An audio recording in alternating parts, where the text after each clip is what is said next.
Welcome, Brother Arrow Eyes. Hello, welcome everybody.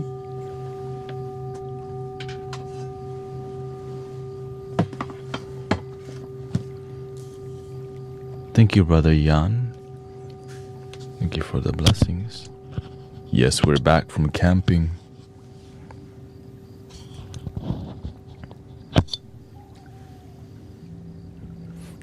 Brother Emmanuel's here. Carolina, welcome. Let me get the on-screen chat activated again.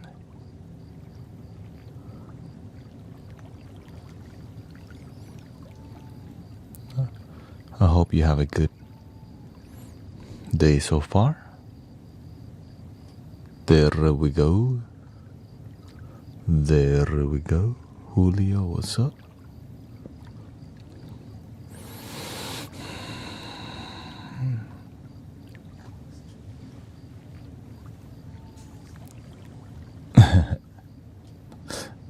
I hope the internet has been peaceful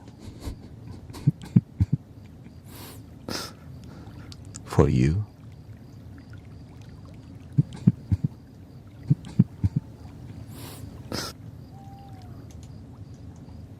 I know many people have been live streaming, so thank you for everybody doing their part. And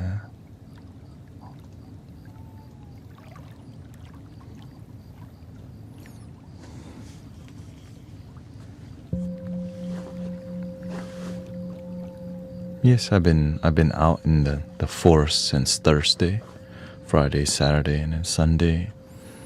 I didn't want to stream last night because, I needed to ground myself first and flow back into here.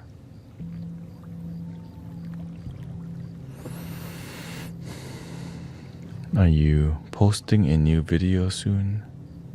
The new hype feature? Oh. I don't post any shorts on the video tube. It's not good for the algorithm, but on other platform I am, yeah.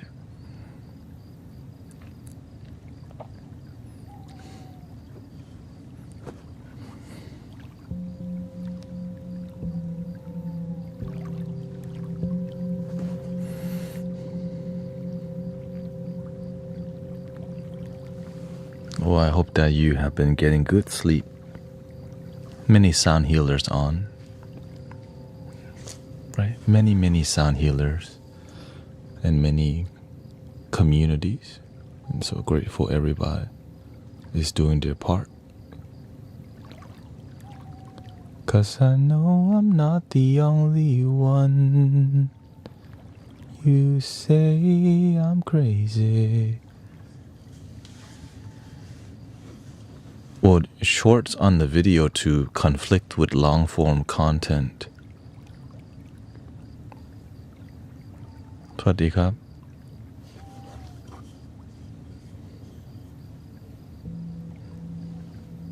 So that's why channels have short content and long content. So all I do is long-form content, So like when I live stream, it's considered long-form.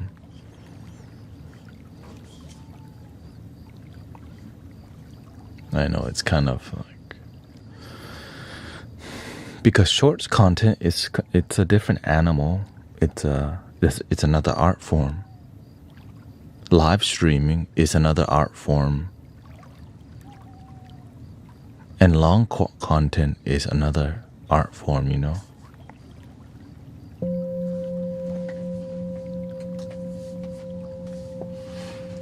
Gotta follow the art, the form.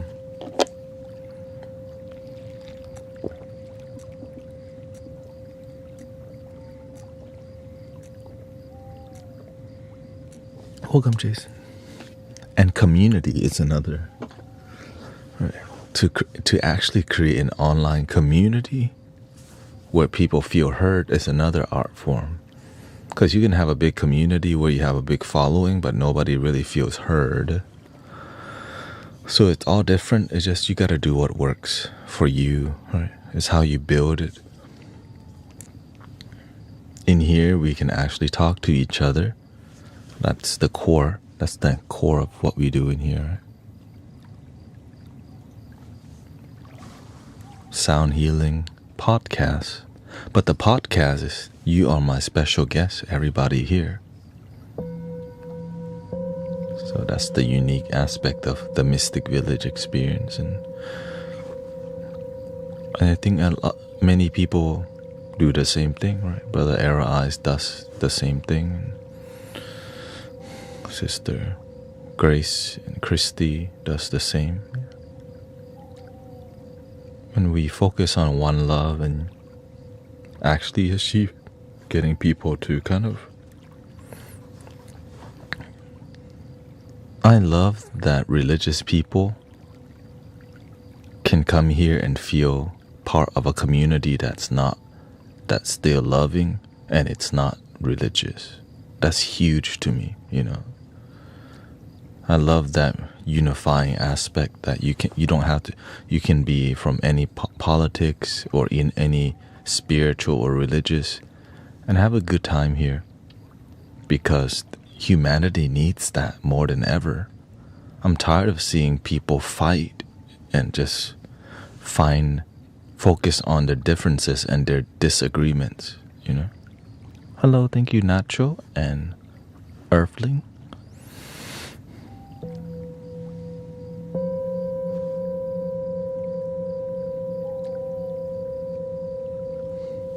Sister Diane is here too. Alicia is here. Good morning, night.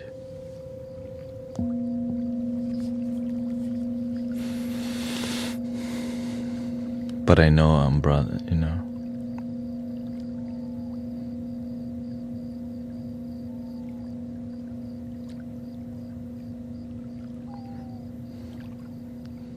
It's like actually doing, you know, people talk about unity and unifying people, but to actually do it is, I realize, you were making the ancestors proud, you know.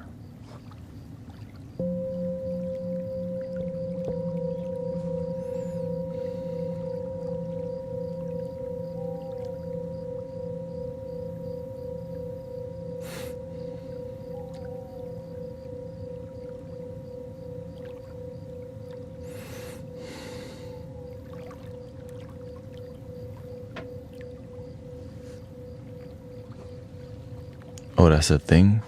Boost small creators. Only.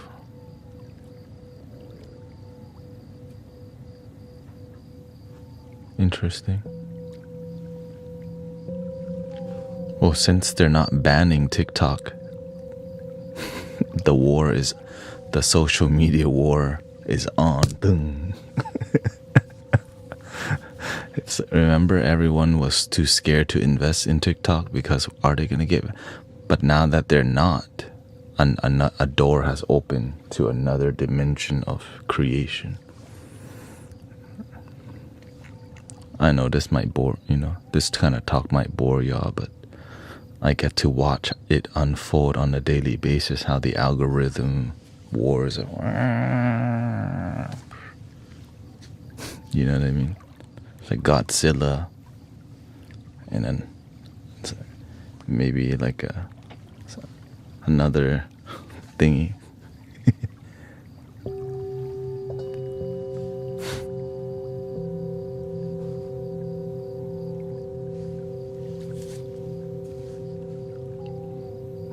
Mothra, yeah.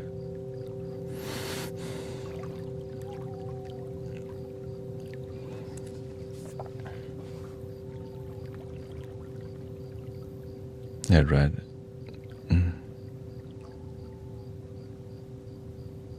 Beautiful. I hope your teeth find some peace, Sister Diane.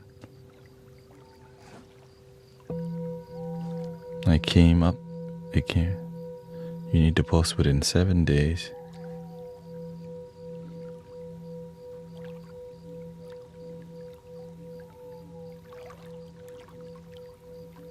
Oh, okay.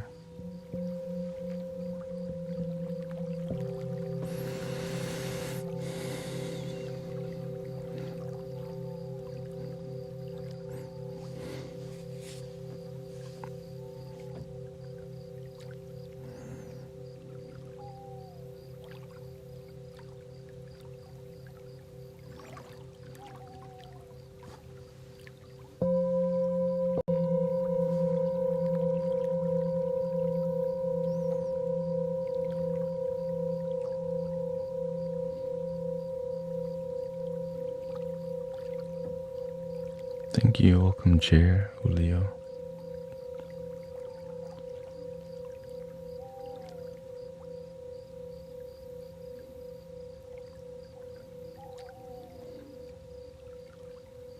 Whenever I got my wisdom tooth pulled, I just meditated. Of course, they numb it, but then I just focused on my breath, and I was just like really still, no complaining, nothing. When I got home, because I didn't take any medicine, when I got home, I was like, okay, I cannot sleep because of the pain. And I took some Tylenol or whatever, and then I was able to sleep. Because I had to cut the tooth in half and yank it out, but it wouldn't come out. So the doctor was like, you know,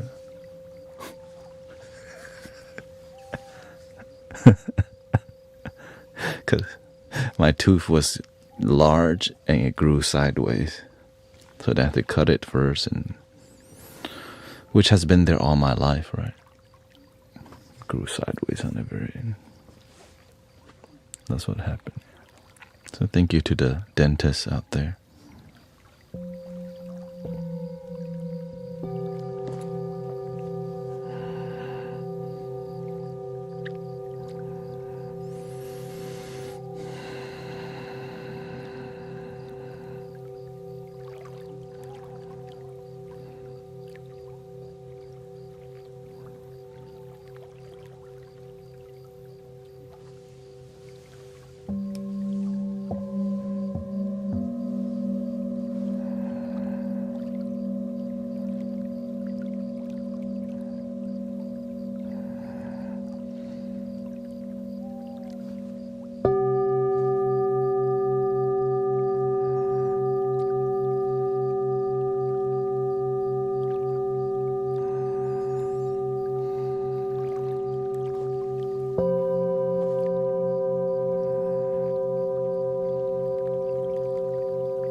Welcome, Haley.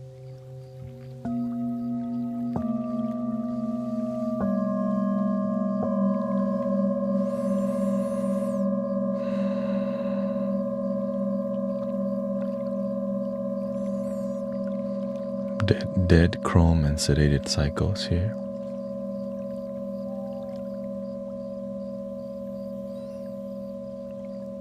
Alicia said I had all four of mine taken out the same time. Wow, a while ago.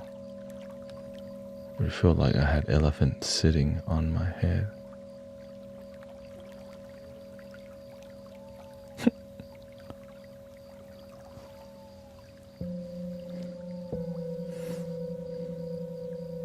Oh, you had pain from there?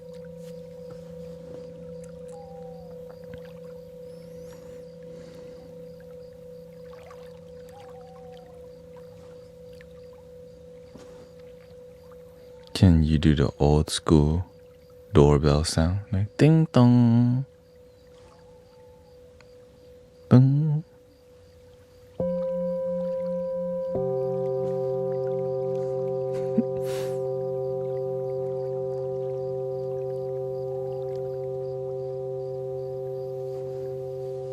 Here's another one.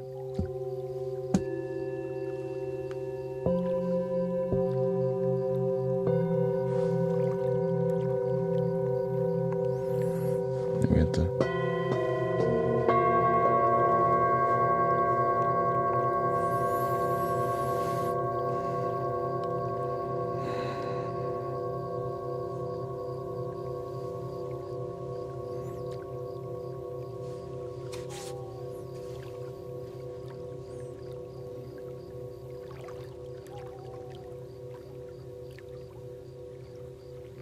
Your dogs don't like this? No, the animals do get used to it.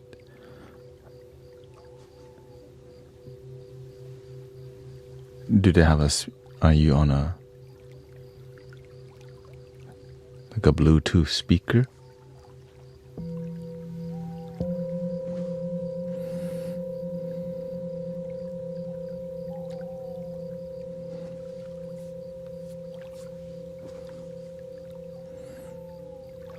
Or is it directly from the phone? Sounds a lot better on a Bluetooth speaker because they can feel the bass, you know.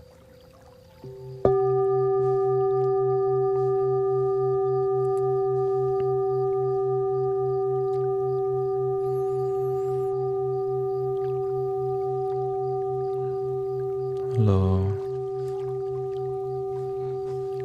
DJ Insight, vlog nga.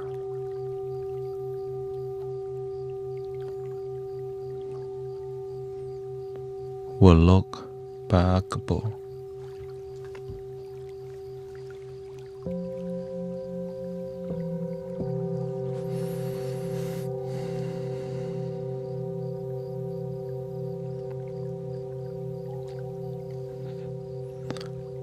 Anything that's close, I mean, this is 4:30.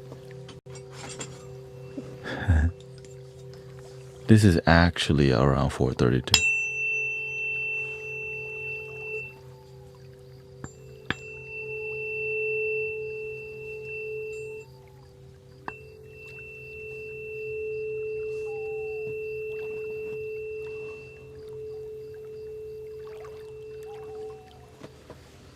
You need this.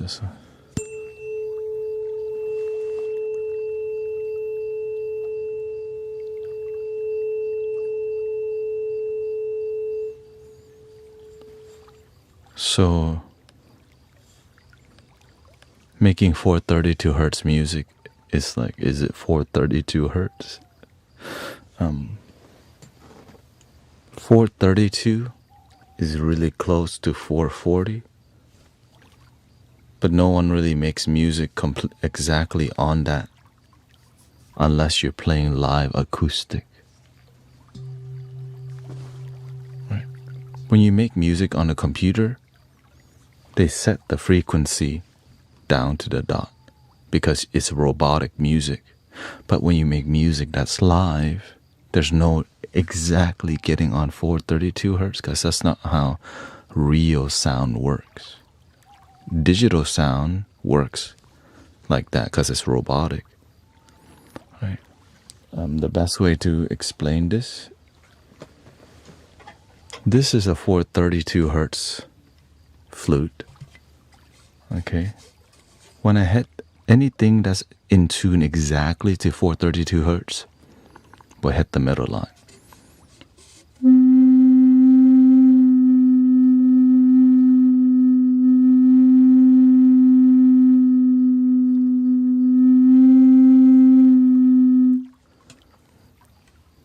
So real instruments are dynamic, so all you need to do is play with emotion.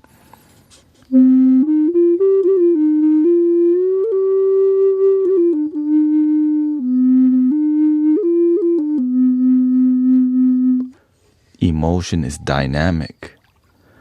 Making music that's robotic and asking if it's 432 hertz or 528 is a robotic way of approaching healing. And that's why I have to educate people a lot about how it works, you know. We're not here making robotic music. Sometimes, right, like EDM music, and when you make music on Ableton, a lot of the music there is rigid, super perfect sound. Like whenever people don't know how to sing, instead of practicing better, they just use auto-tune. That's called, right, that's a lack of emotion.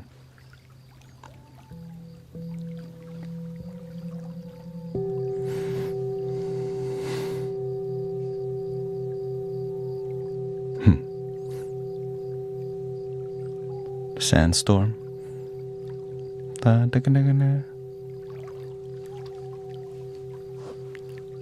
You can make it 432.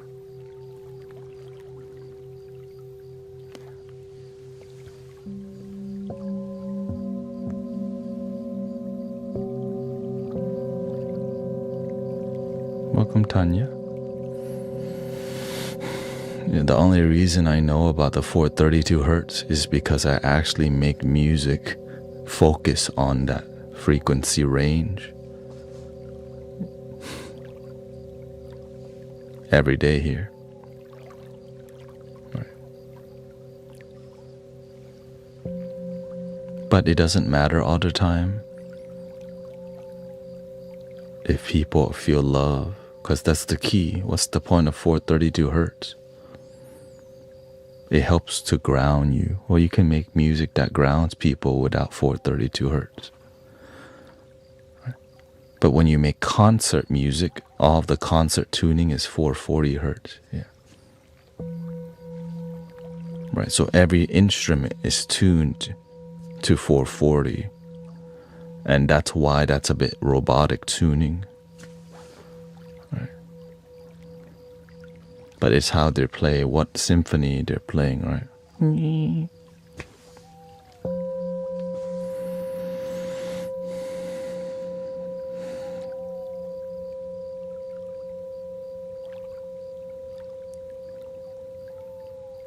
People say that 432 is the natural resonant middle.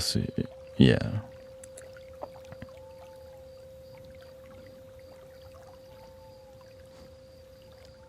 .440 causes discomfort.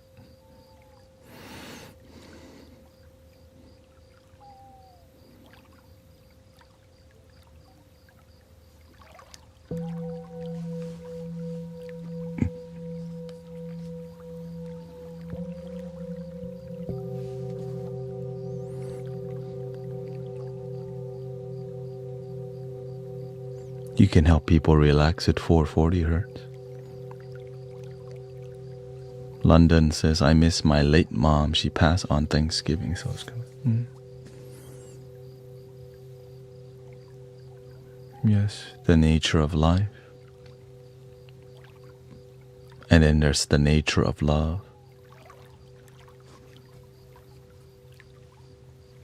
The body can dissolve, but the love's still alive.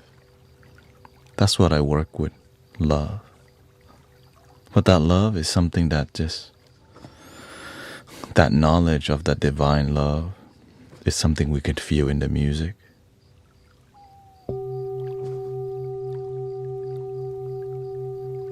Maybe when your grandma bake a cookie for you.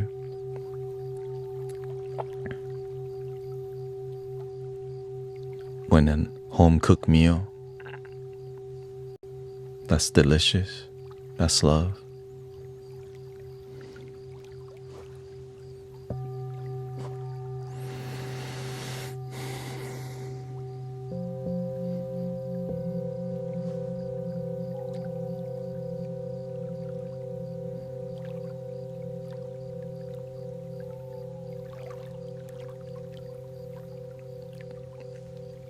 Let's see, I didn't unpack my flutes yet, but I still have around half my flutes in here.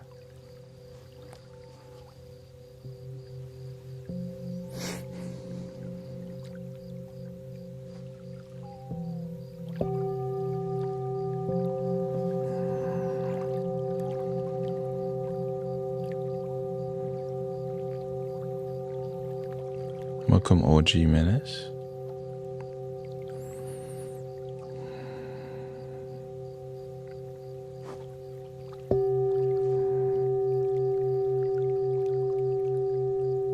I had an uncle who passed away at a young age. The one service that he always gave me was he likes to extract earwax from me since I was a kid. That's love. Right, that's a form of service.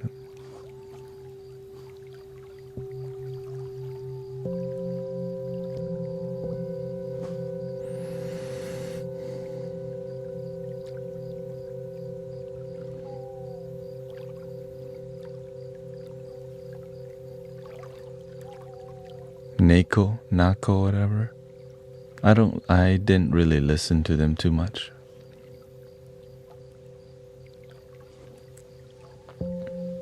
But it sounded good.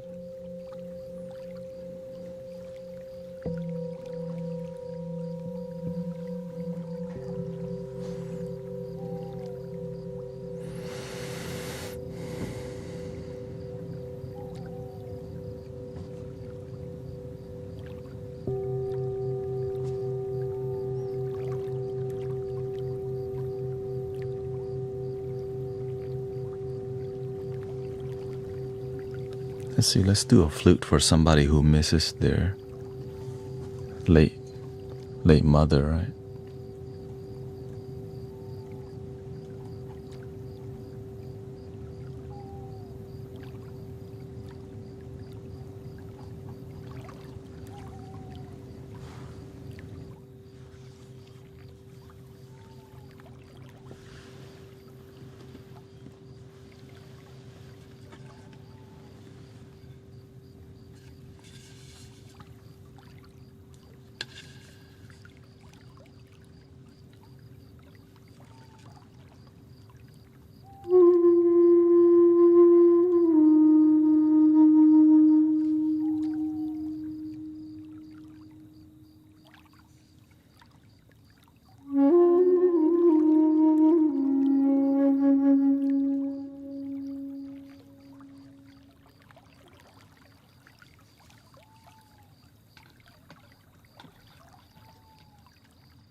Welcome everybody. That was dedicated to, is it London? London's mother recently passed away last year. Just a little loving flute. Welcome Ashton. Ian is here too.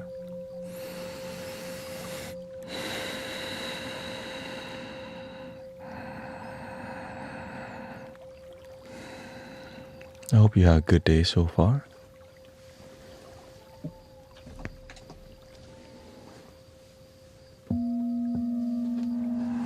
Welcome Jackie, May, Diane. We're here to be a good community to each other.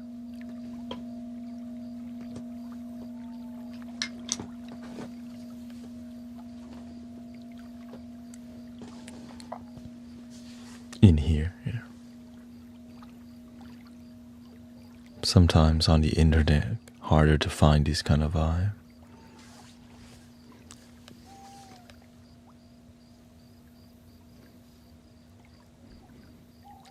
Oh, thank you, Sister Alex. Thank you so much. Welcome, Corner Stab.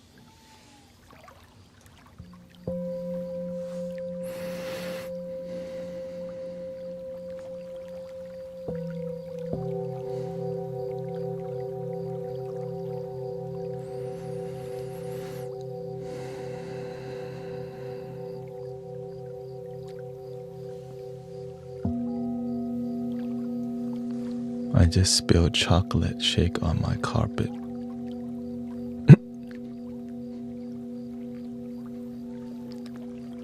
Yes, cleaning it up quickly will help reduce the chance of long-term staining.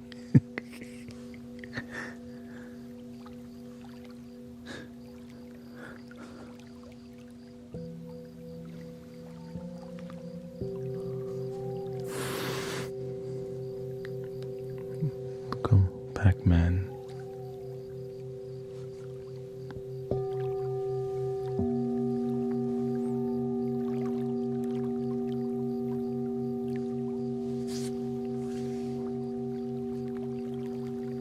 That's why I never leave a flute in my car. Thank you. Right, because it has a chance of popping and cracking. Because I cracked the flute in my car before, in direct sunlight. Some flutes have not been oiled, and if you haven't oiled a flute in a long time, it can crack under hot weather easily because it's so brittle. But with oil, like any oil, coconut oil is what I usually use. Yeah. Like your skin, right? When the weather's really hot, your lips crack, you just put some oil or whatever. Lotion. Are you native? No. I'm natively from Thailand, though.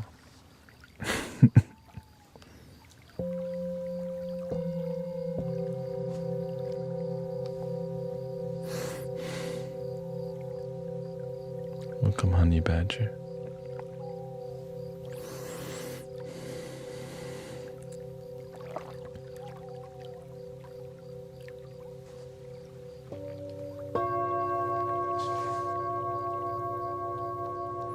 Are your flutes from Thailand? Only a couple.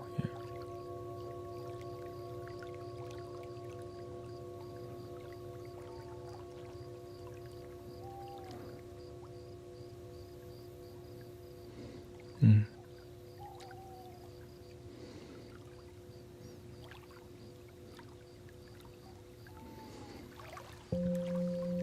I get one of my Thai flutes to Sister Diane. Because I mainly play Native American or more soothing flutes. Yeah. Which is bass flute. So most of the flutes that I play will be mid-tone and bass flutes. And sometimes a bit higher pitch flute like the tin whistle. You know.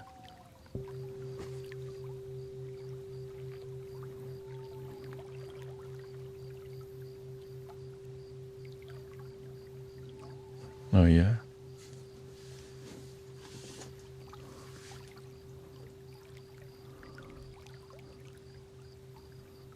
Put salt on it and leave it there until it gets 100% dry. Okay, so salt helps to reduce, the break it down, right?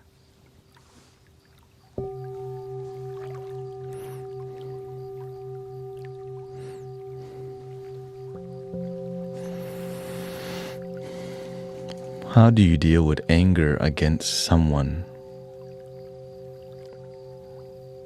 Like your family?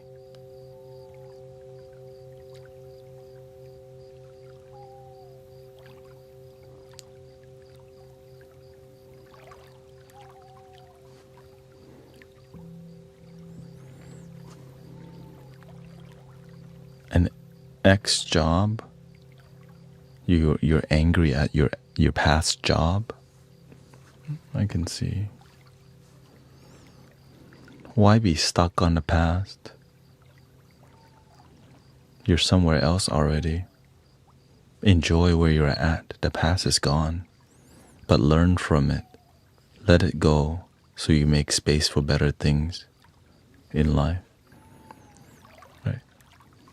Whenever you make room for anger, you keep anger in your life that doesn't serve you. When you let go of the anger, it allows you to have new energy to focus on better things. You know. That's why I don't get why people are so worked up in comment sections, complain about things. Why not focus on better things that help you? I guess it's fun to complain, but bad for your life. Maybe, complaining can be a hobby.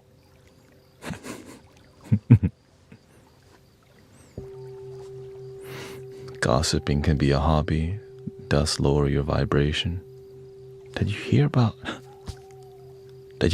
that negative, angry person? It was so negative. I can't believe there's some negativity in the world. Okay.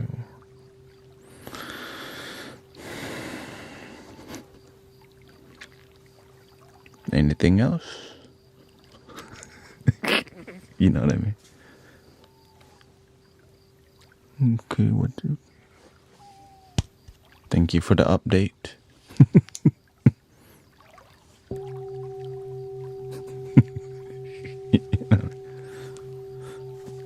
Thanks for the negative update. Any positive update, by the way?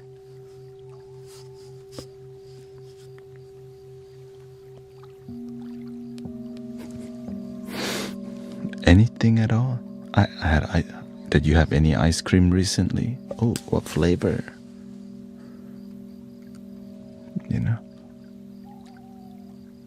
Did you talk? How was your cat and dog?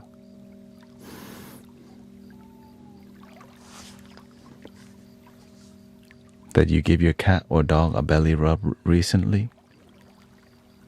That's good news.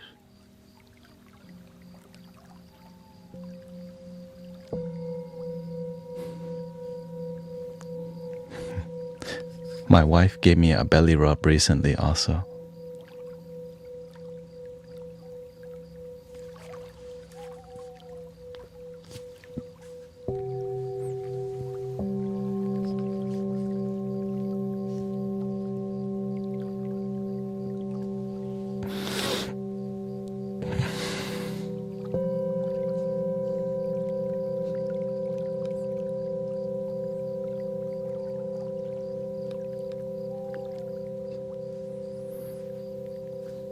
And then she said, "Happy Buddha. Thank you."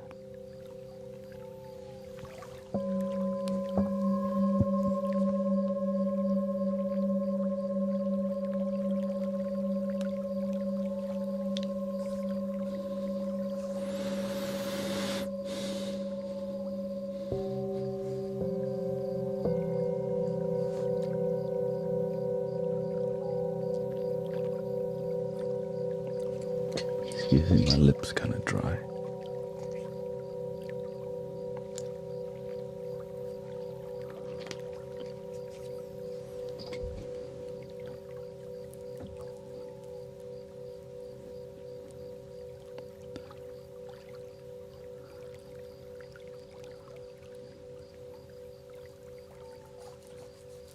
The weather's changing.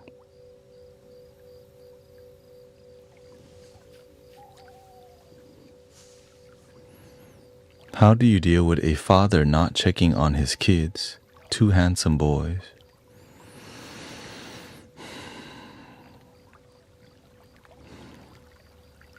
Do the best that you can to be good to humanity.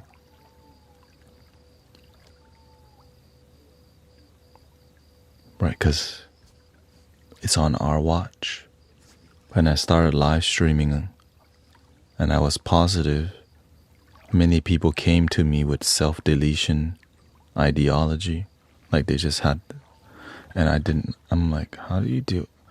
Right? What happened?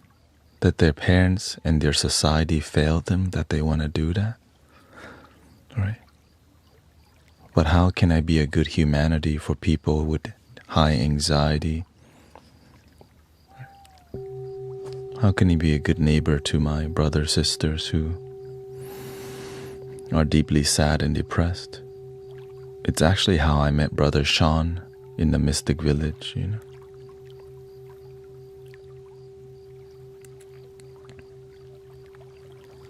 He had a very good job, but he was miserable. Right? Imagine making 6 figures, but being super depressed, sad, and just numbing with substance all the time. And then he saw me on Twitch streaming. Started asking me questions about meditation and sound healing, and now he's here in Texas. Went to medicine for the people with me, and we are the Mystic Village locally, you know. Did my parents fail me when I fall into, you know, substance abuse? Right. They did the best that they can with what they know.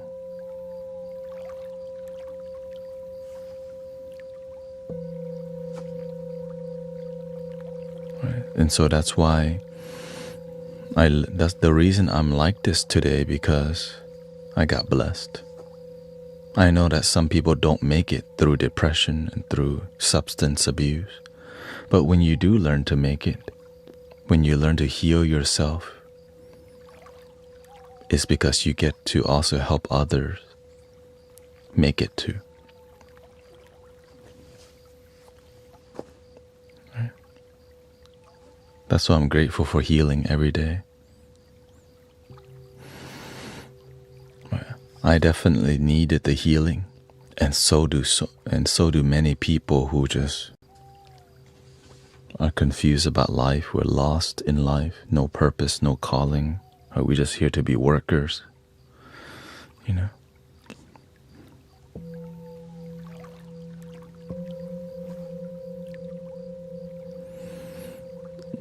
My healing process first is depression, right?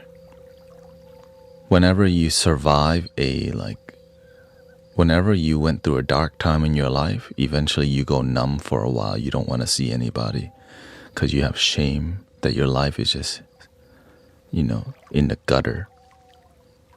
You just feel like a bottom feeder energy. You know, just like, I exist here, but I don't need to talk to nobody, by the way. I'm like a crawfish or whatever. I'm here, yeah. And so you don't necessarily get out of that right away. You just need to function, right? Like having a job. I think the best thing to do is to, even when I got a job, I was still very depressed and sad, but I wasn't a bad person or anything, right?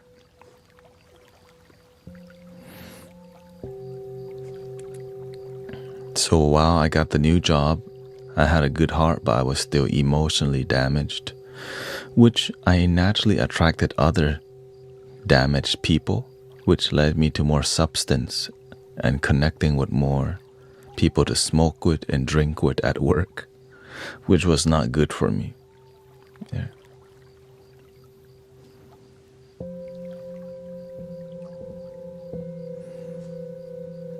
Almost getting fired from the job taught me how to choose to be better, right?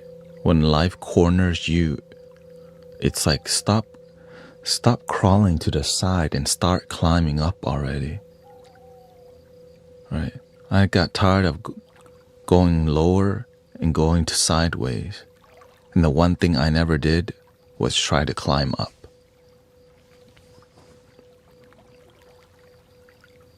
And so I got the chance, I got an opportunity to, the question that I came upon was, are you just going to give up?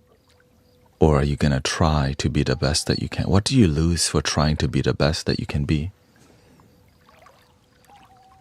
Right, that's a real question.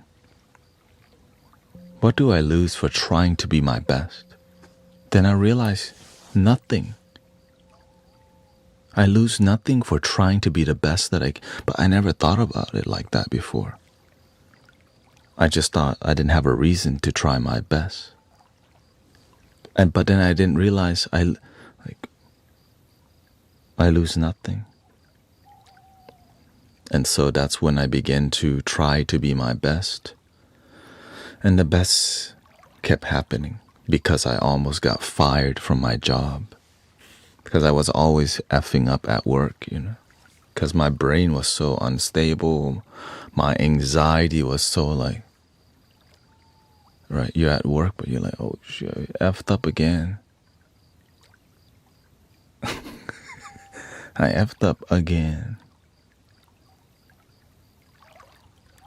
And then you're so scared of getting effed up, that you F up again. Right? The fear of failing is also, it leads you to more failure.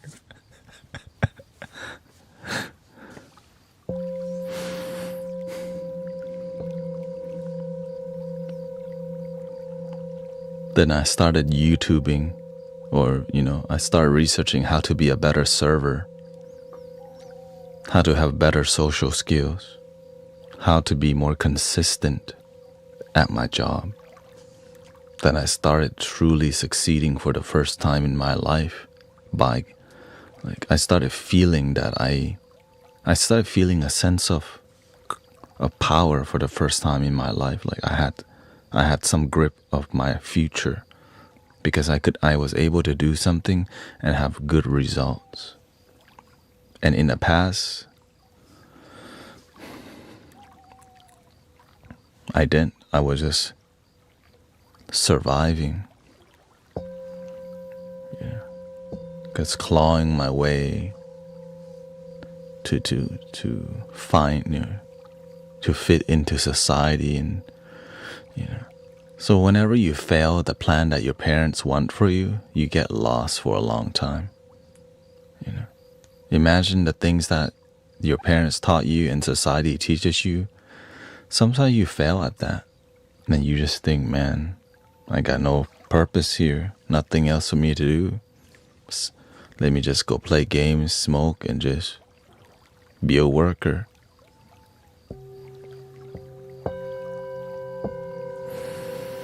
Survive. Just survive. Right? Just survive.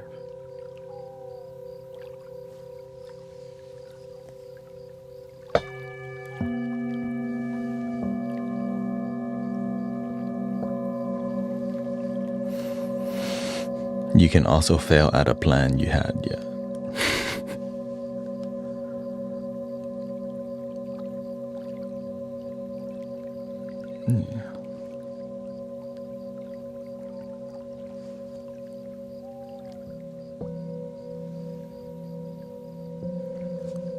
Yes, everyone has a different,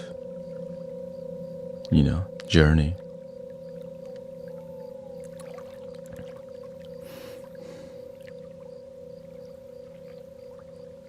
I never asked myself what I truly wanted for sure, because it just wasn't in the plan until I was like, oh, I never asked myself what I wanted, because I was basically trying to fulfill, my parents' wishes or society's wishes, or trying to do what everyone else is doing. Right? But what do you want out of life?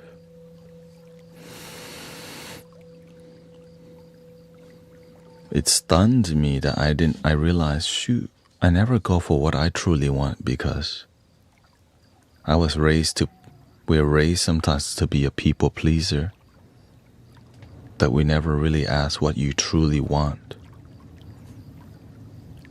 because of all the expectations that may have put on you, or responsibilities that you're taught to. But these responsibilities make your life miserable. Some of us, right? Some people are happy though. It's not a one-size-fits-all.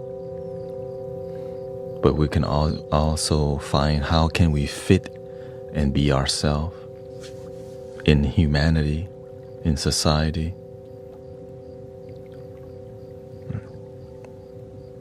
What is my purpose here? What's my role here?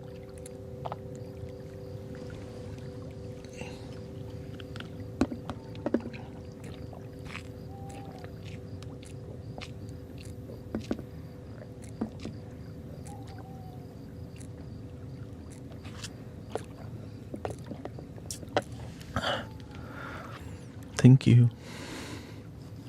Thank you, Shane, for the gift. And C Train.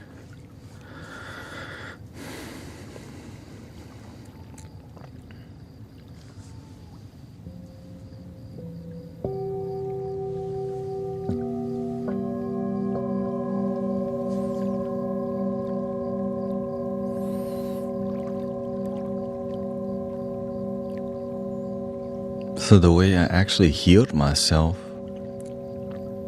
so I began to succeed in life, but I didn't necessarily heal myself until I started facing why I was sad or lonely inside. When we start to face head on the sadness that we feel, or the negativity or the complaints that we have, it leads to healing if you just keep working on it. Like, why am I lonely all the time? Because I need a girl to love me, or I need a partner. Okay. Thank you. Thank you, Manuel.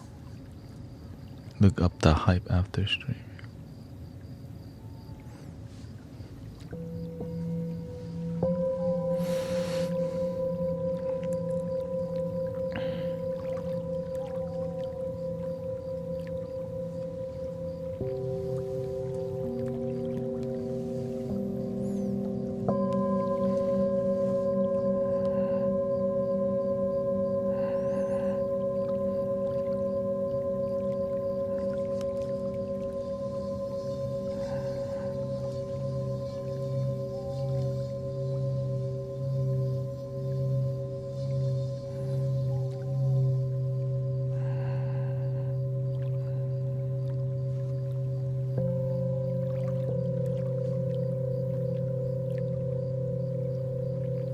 It's scary when we start facing the things we've been holding on since we were a child or teenager that still hurts us till this day. It's like a shadow that's just a reflection of who we really are. Right? It's like your shadow, it's just like, and it startles you, but then it's you. Which is kind of like weird, right? It's that trauma or the sadness. But when we realize that's us, that shadow, you see where the shadow comes from. It's you. And when was that shadow casted?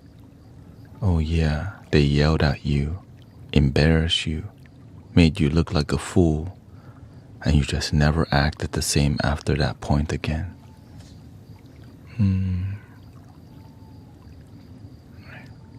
Oh yeah, you disappoint these people. You cried. You got judged. Then you judge yourself. Now you're never the same because of that one moment that led to more moments like that. But there's a root cause, and you can actually chop down that tree that doesn't serve you.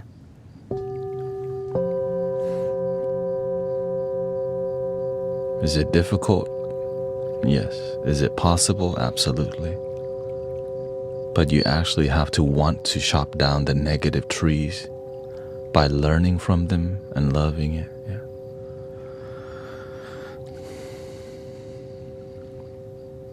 Yeah, right. The only way to chop down the negative things in life is with love, compassion, forgiveness, letting it go. Right? It's counter. Right? We may say chopping down, but there's nothing to chop. It's just an illusion. Holding on to negativity, we're holding on to this illusion that's real in here. But you can reprogram it by realizing in a moment you're free.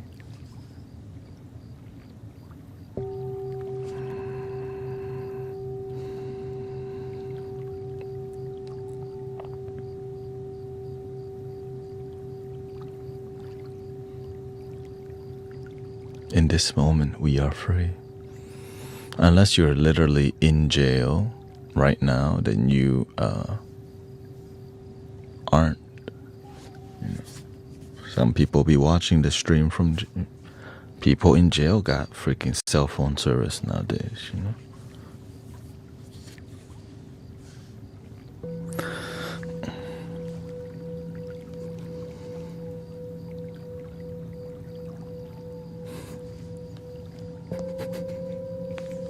I have to say that because, somebody could be live streaming us from the jail.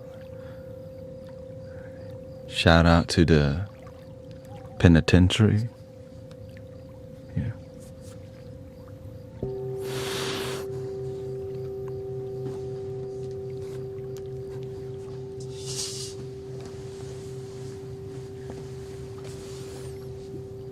Yeah, you can still free your mind.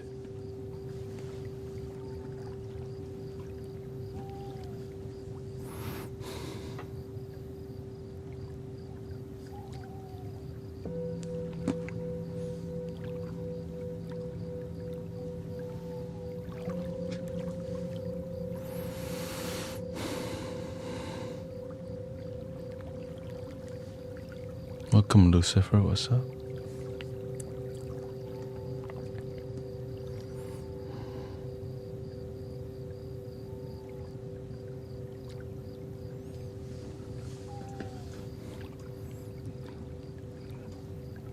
Let's see, Brother Arrow Eyes.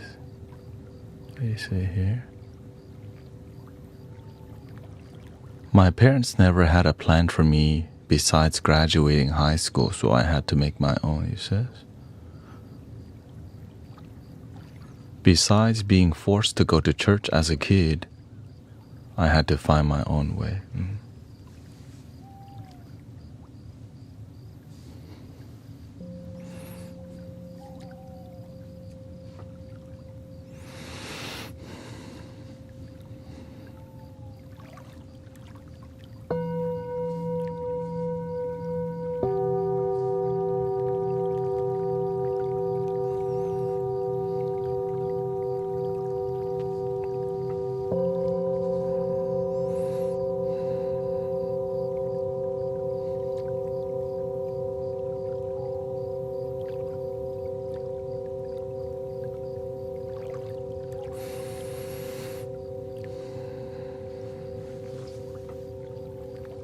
And some people are still lost to this day. And so we do our best to help be a good neighbor to each other. Right? Because sometimes we're lost and depressed and we're looking for our way. We don't know how to heal. but we'll come to the internet and see what's up. And luckily there's actually good people out here trying to help people, you know. So grateful for that there's good people in the world, and that there's good communities online.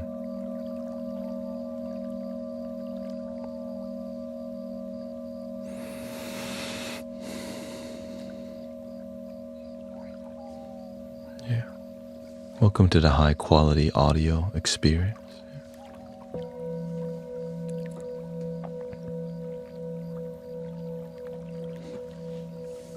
How do you heal from that? From which one?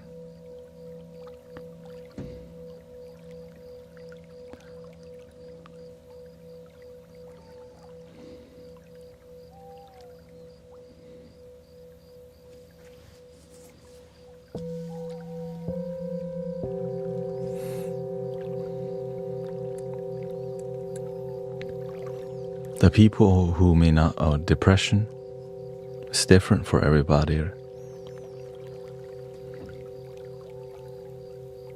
Some people have a lot deeper depression. Some people it's easier to figure out.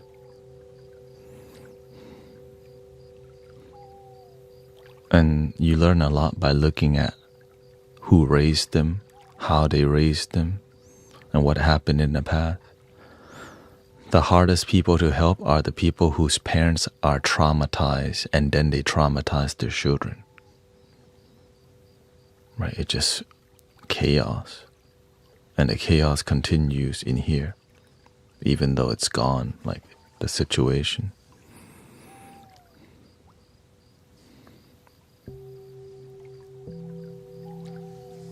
Because sometimes you come from a lineage of people who keep traumatizing each other because nobody was willing to step in and stand up for the right thing. Because many of us are very blessed to not have families like that. Let's be real. A lot of us are blessed to not have super traumatizing, but some people, they didn't get that. They got a different blessing. But it does make you wake up rapidly because you have to. It's like pain sucks and you want to make sense of it, you know. Like, why is this happening to me? You know, which feels like hell. Because when you've seen somebody in that state, wow, it's really, you know, they really have no foundation to peace and happiness. Their life is just, they call fight or flight mode. Right? They're just either fight or flight. There's no in between. And when you don't have, which is called the root chakra, by the way, right? Safety and groundedness.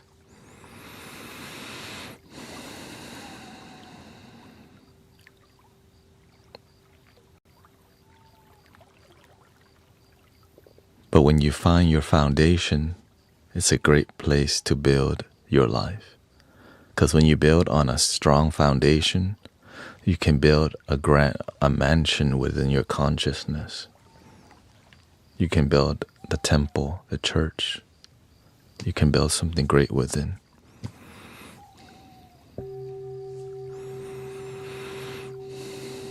But whenever the foundation is weak, no matter what you build, it's gonna, right?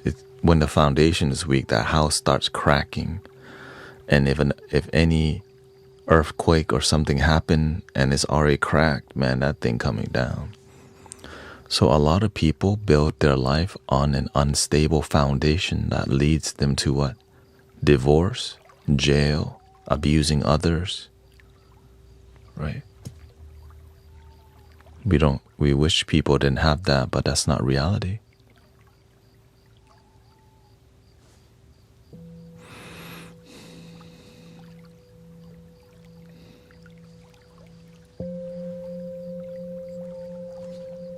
And so knowing that, how can we help each other? Yeah, I've been out of town for like 4 days. So thank you for being here.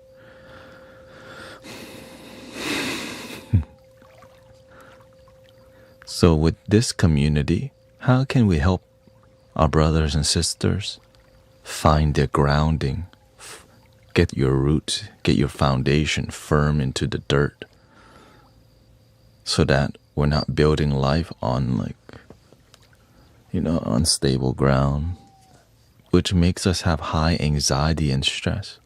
But when you are really grounded, even on days you have anxiety and stress,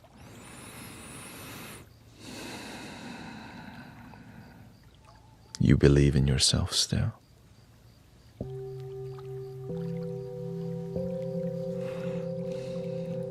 Because you know who you are, you know what's possible for you, you believe in you.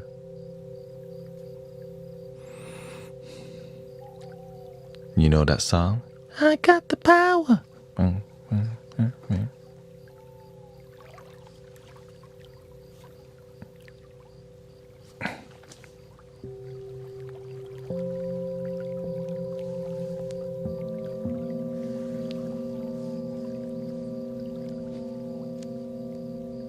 You know.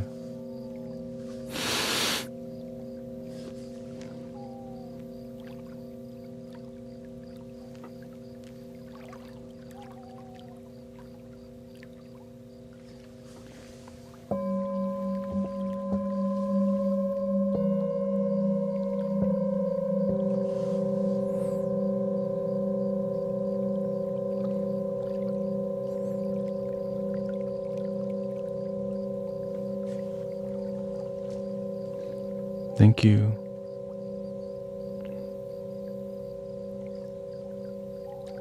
Dun, dun, da, na, na, na. Yeah. You know. Or whatever song you like.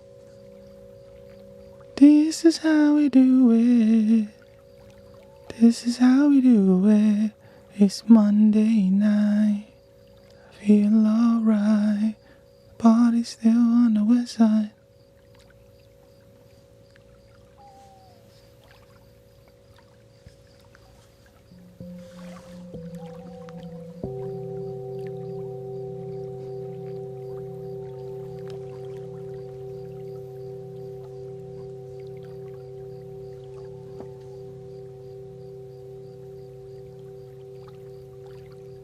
Everybody knows that song.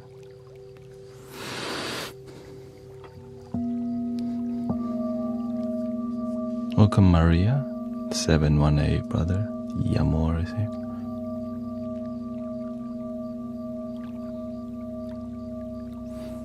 Are you First Nation? No, I was born in Thailand. But respect to all my brothers and sisters out there doing their best to be a good person, good people. Grateful for the peaceful people who make the world a peaceful place, you know. Especially, at any time. Yeah.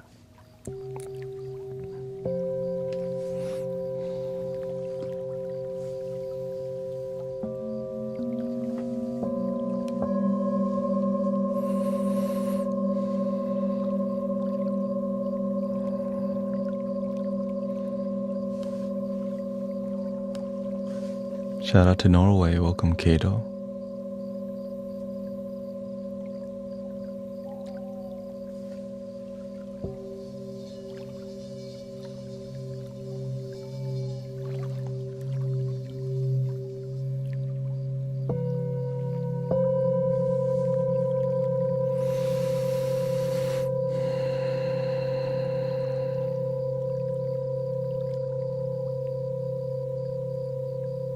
A lot of people do ask if I'm Native American for sure.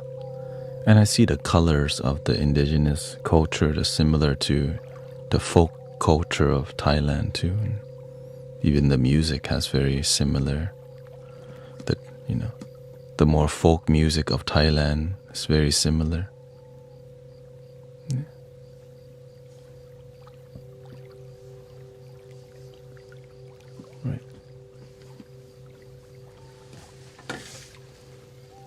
Here's a little bit more.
Welcome, Sylvia. Witch Kitty is here too, thank you. We got DJ Het, Heru. Thank you for all your support. Welcome. Peaceful vibes of the Mystic Village. Yes, I had a good little relaxing retreat in nature. Swim in the lake, jump into the lake. Oh yeah. My coach trained in Fairtax. Or like, what's her name? That one.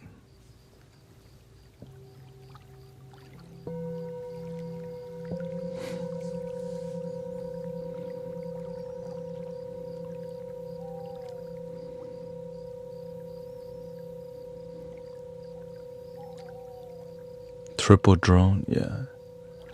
Yes, the triple drone is a very popular, right? Because it looks amazing. Just the instrument is like, what the heck is that? You know.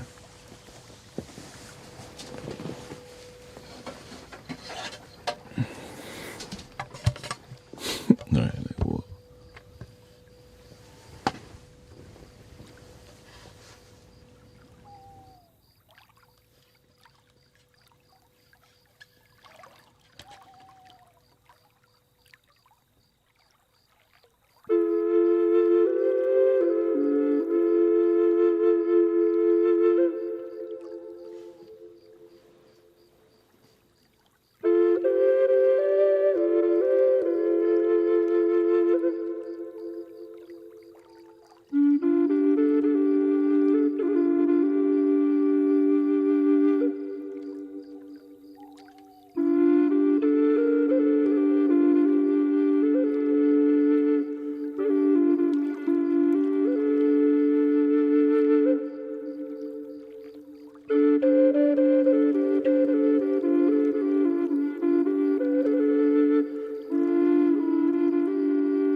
one of the harder instruments to actually execute that on. So just getting a drone is difficult, but getting a triple is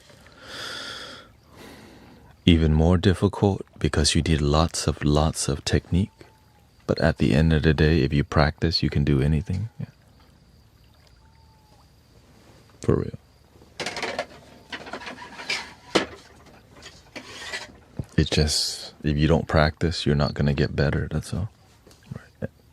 Everyone knows that part. Do you? No, I don't use my tongue. The only thing I use my tongue for is... I'll show you here.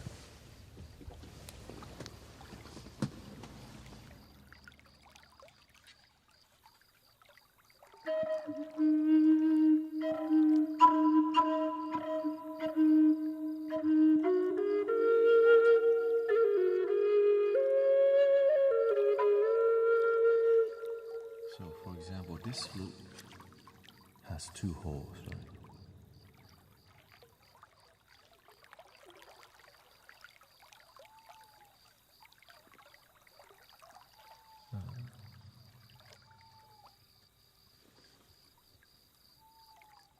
I think there's just more people online today because I'm frozen.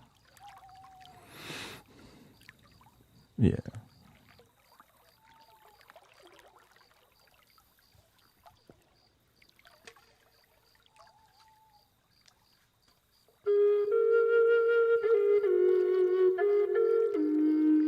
Right, so with this hole I tilt to one side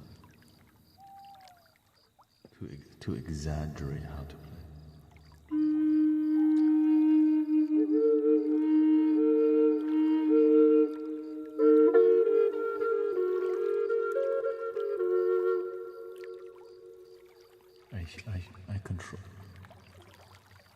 I control my embouchure here.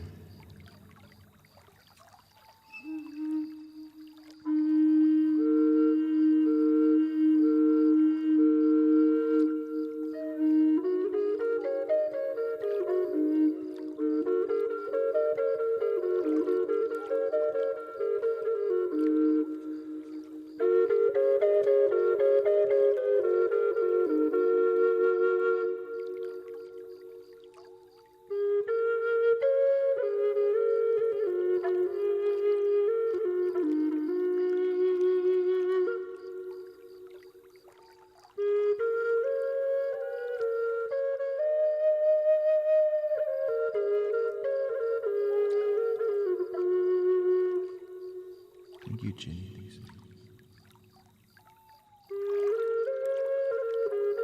So, if I want to make the sound more pronounced in each note,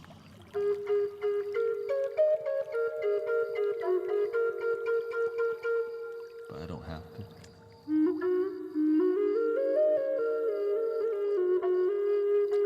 So every time you hear that,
do you do the flood? So you think like a cat sound?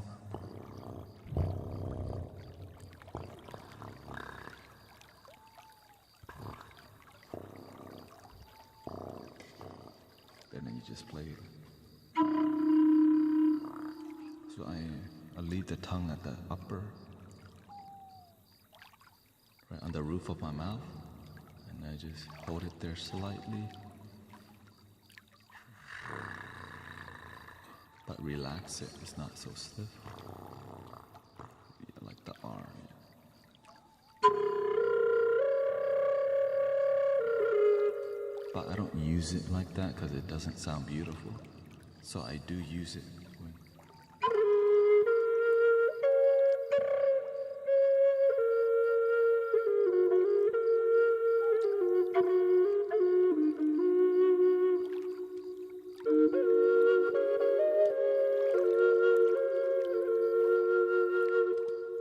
Right, it's more of a sprinkle on top. So some techniques are more of like a sprinkle on top, but the emotion comes from the airflow, the breath work that you do right there.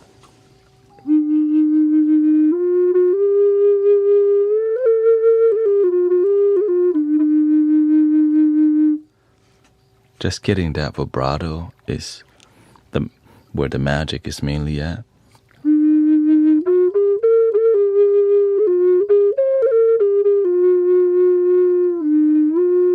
How to be graceful while you're playing it.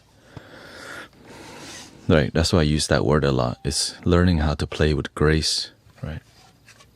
Graceful energy.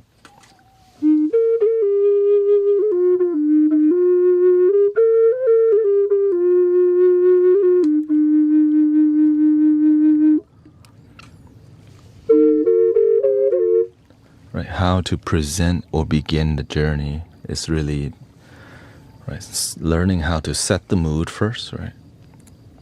No pun intended. Yeah.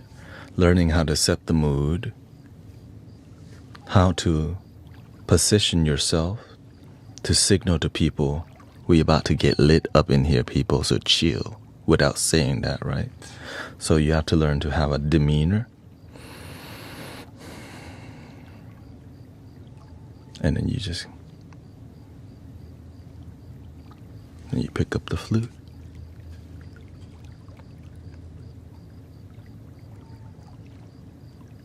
That silence of you with the instrument makes everyone like calm without you even playing anything. So that's setting the tone, right? You're getting serious, so.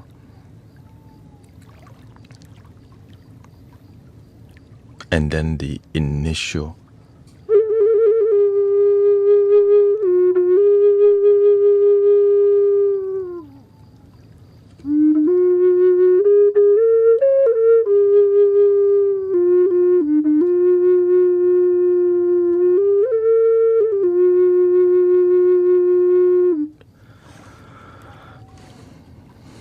which is so much intensity, but it's made looking easy, right?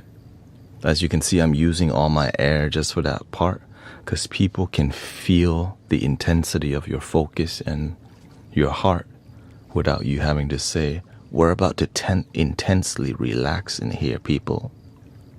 Chill party time, without saying it, you know. Here's another demonstration of like how to posture yourself to signal people. It's really signaling the mind that, oh shoot, we're about to get grounded.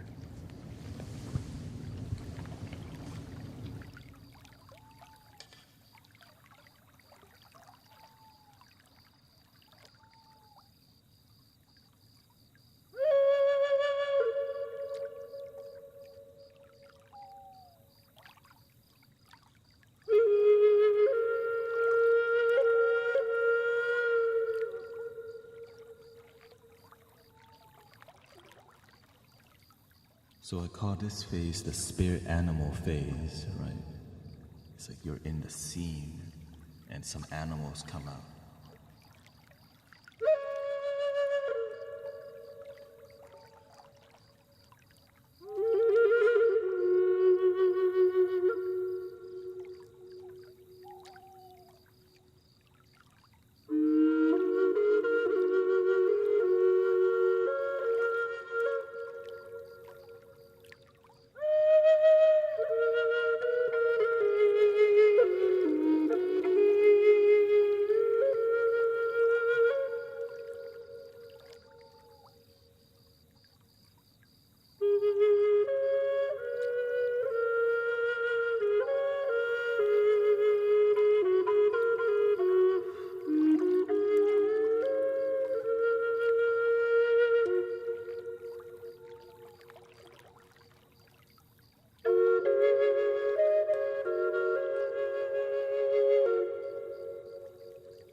So it's more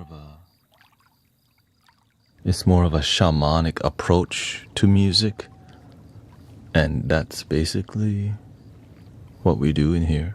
But it doesn't seem like that's what's gonna happen because it's not so serious, right? We're cracking jokes and we're having serious talk, and then out of nowhere the shamanic vibe comes out. You're like, hey, yo, what the? So the art of healing has to be led with unexpectations, right? No one expects things to come out, right? Whenever I'm picking up a flute, no one knows what's about to happen. I don't either. That's the best part.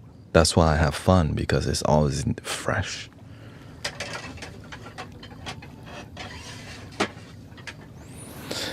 And then just learning what different flutes do different things by paying attention, by paying attention. Right. So there's so many ways to. Every instrument has a different approach. For example, this is a sound healing tool.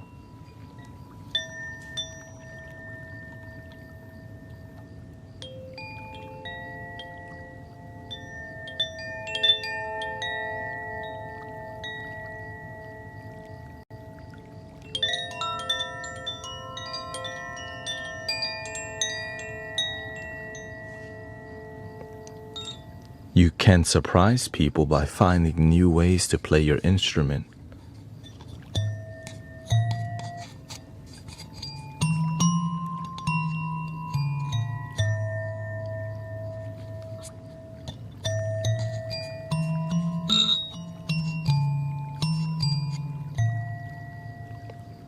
This has an akibono scale, right?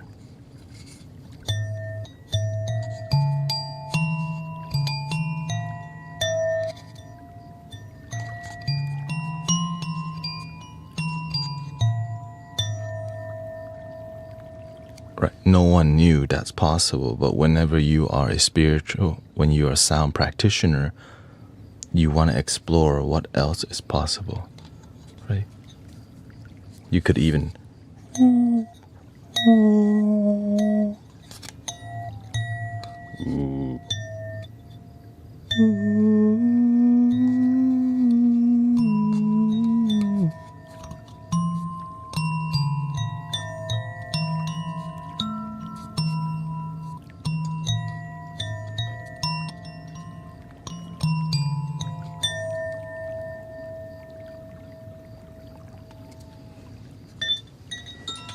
everything makes a sound that can heal, even a fidget spinner. But it's how you use it and your confidence in your crafting. So there's some, right? So this is a fidget spinner.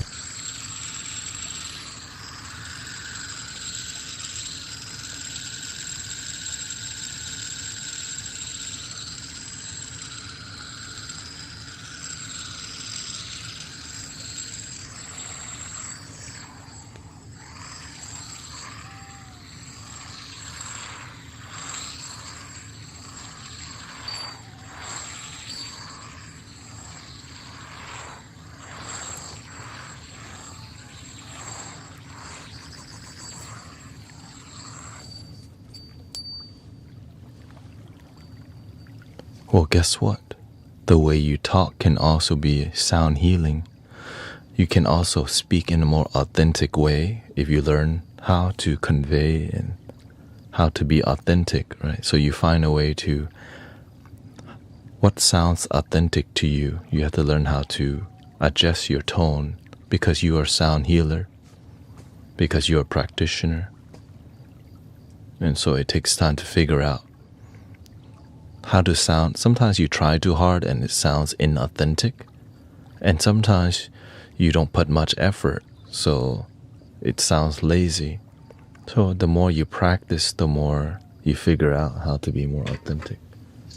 Right, same thing with this. Right. Oh, it's very loud, right? So you have to watch the volume level.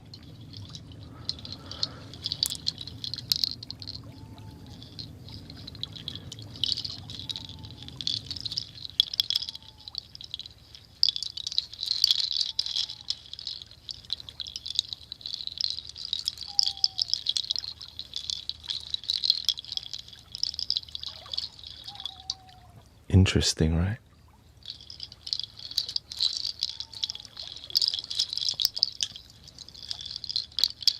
It's also the microphone too. So you have to know all your tools. I'm aware of how sensitive my microphone is and how to EQ it. It's directional.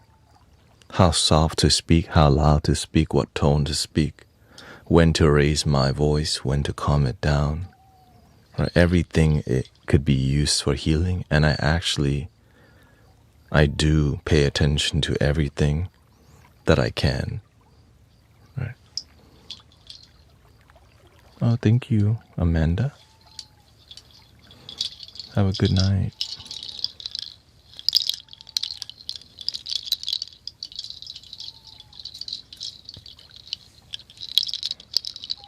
The EQ of the microphone up here is different than the microphone down here. It's even down to the aesthetics of the color of the stream. And if I want it to be more sleepy, then I have a more sleepy. Thank you, Stargazer. Right.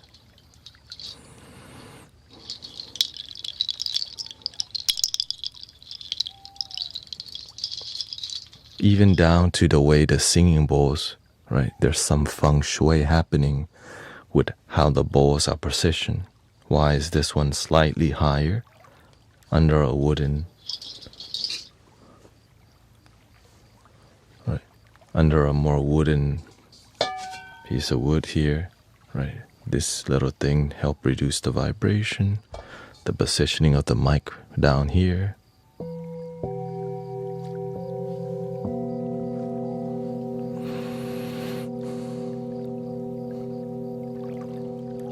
But of course, I don't focus on perfecting everything because I just focus on the music. Or else you become really OCD about the live stream. Like, oh no, there's a gap here. Or, like, oh no, there's a piece of my hair sticking from the side here. What the heck? Oh no, somebody made fun of my hair, my hairline receding. Right? Instead, I just kind of deal with it. You're right. People aren't here for my hairline; they're here for the music, you know.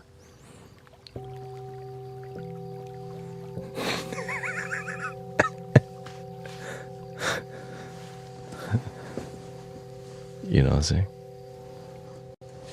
Realistically speaking, I'm here for that.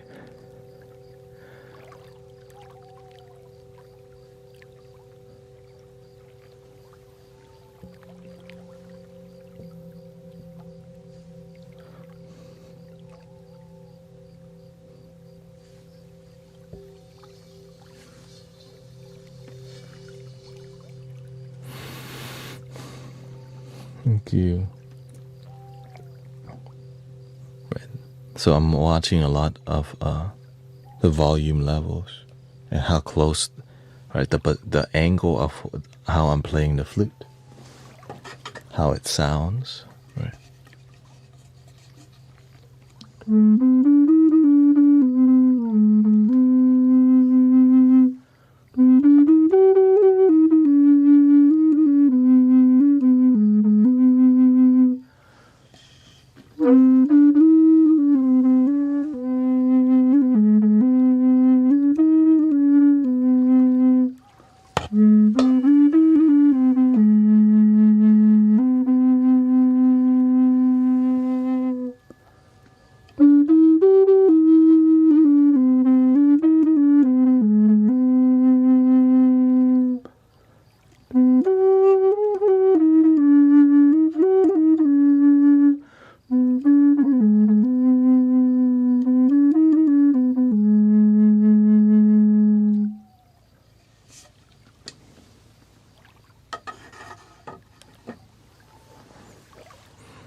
So I share this with you so that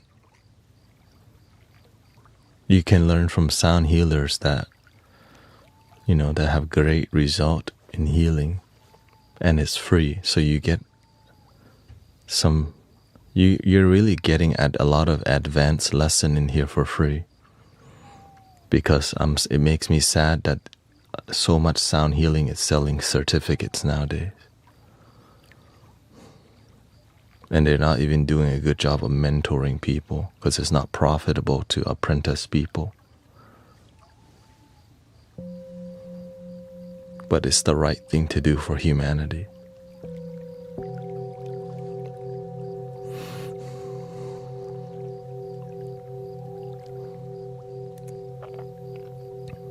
Right, you deserve quality healing, not just surface level healing. Just throw some pills down your throat.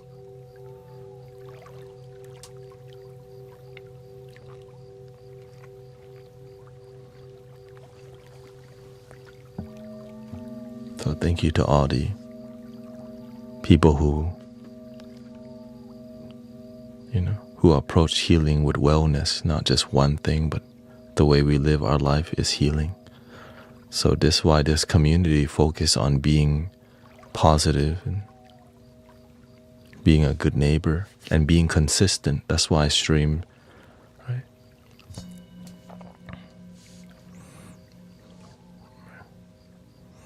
Divine love, unconditional love. You can say Jesus, right? That's what that represents. It's just, that's how we can unify people. And I'm trying to unify people, not separate them. And that's why I use the word divine love, unconditional love, one love.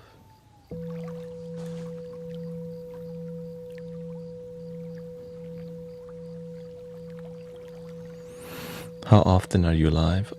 6 days a week, yeah. Unless I have something going on locally. Thank you, Sylvia. So I'm a full-time donation-based sound healer. Everything I do is donation-based. And so when you do a good job, it works. If you don't do a good job, then you have to not, do it another way. So I'm grateful for that. And I'm trying to promote more of donation-based healer.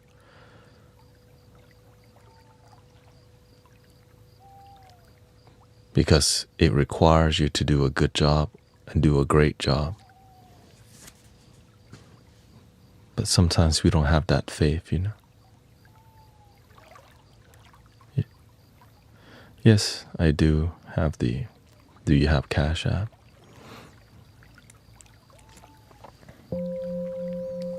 My link tree is guruthanet.com.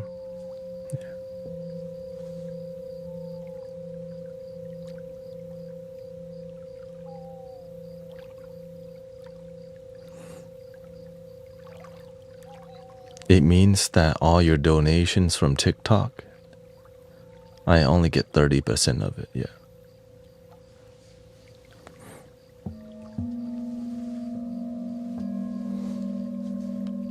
Crazy, right?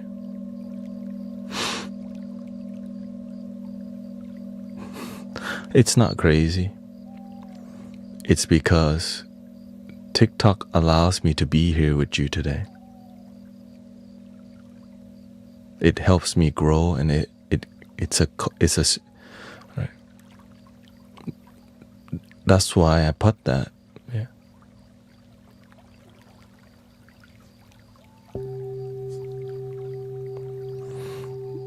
The way that I'm crowdfunded is because I actually, we help people in here. That's why it's really difficult to do things like this. Unless you're actually a real one. Just being honest.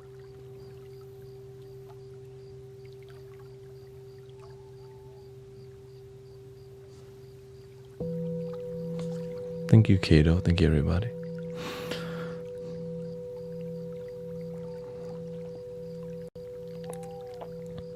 I'm grateful for the platforms because it allows us to be here to connect and to find authentic people online.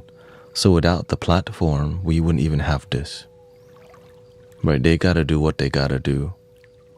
Right? So we have to learn how to work with what we're given. I can complain about, oh my gosh, they take 70% of donations. Yes, it sucks, but guess what? When you have faith, you find a way to make it work. You know what I mean? Shout out to Iceland.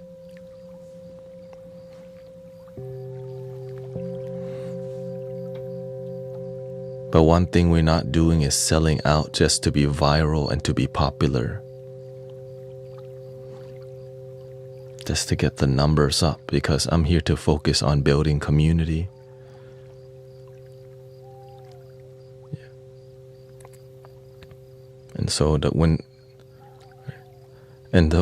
thing we're not doing is hiding all the healing knowledge behind a paywall, because it may be lucrative, but humanity needs more than paywall healers and ticket sales. They need good people and good community.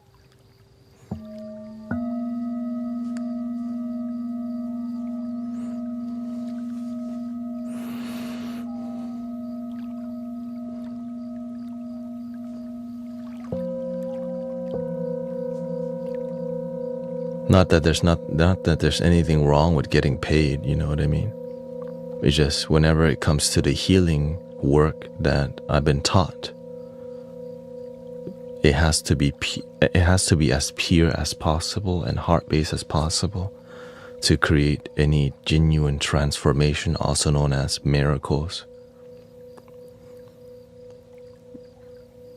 Yeah, you definitely have to pay bill unless you want me to hunt some squirrels around here for dinner.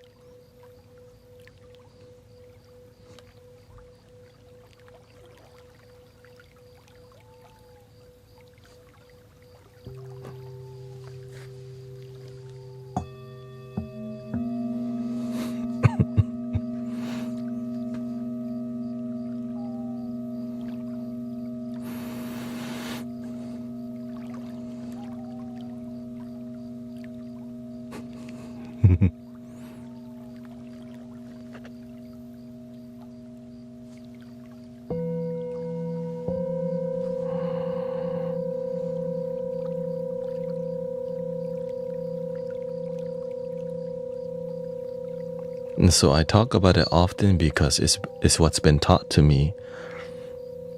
This is why my teacher won't teach everyone healing work, because a lot of people who learn from spiritual masters want to learn healing work to go start business with it. And I believe that the only reason my teacher taught me 4 years heavily is because he knew that I would take it and use it to help the world and not turn it into a business. To build community, help people heal.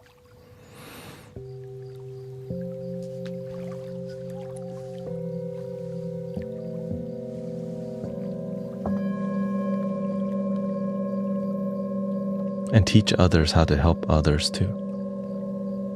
And it won't work if you turn it into a business anyways. You'll just work the surface level, that's all.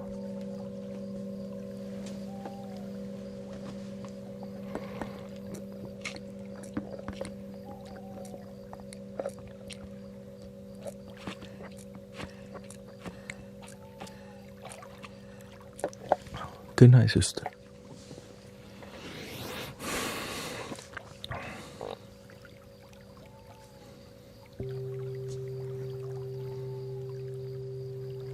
Hope I'm not just surface level. Don't hope. When you know you do deep work, you have deep results. They say judge them by their fruits, not right.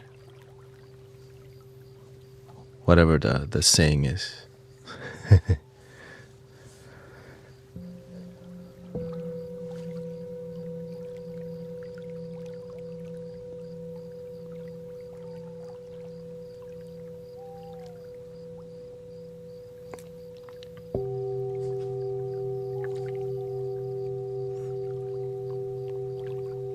When you have surface level results, do you accept it or do you keep seeking something deeper?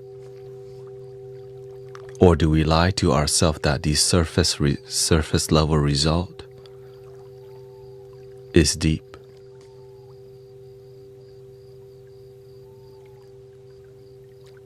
I've been sent from Archangel Michael to heal you. That's why you should check out my link in the bio.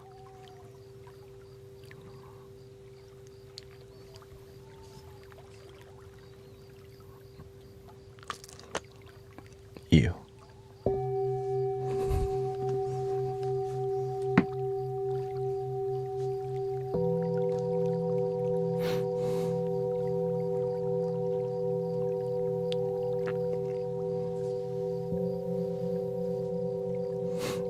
Why the hell would Archangel Michael send somebody to a link in the damn bio?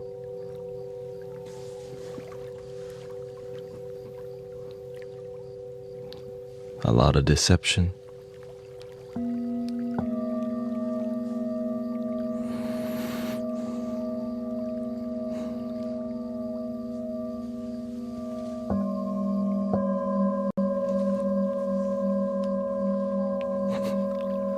Archangel hustle, you know.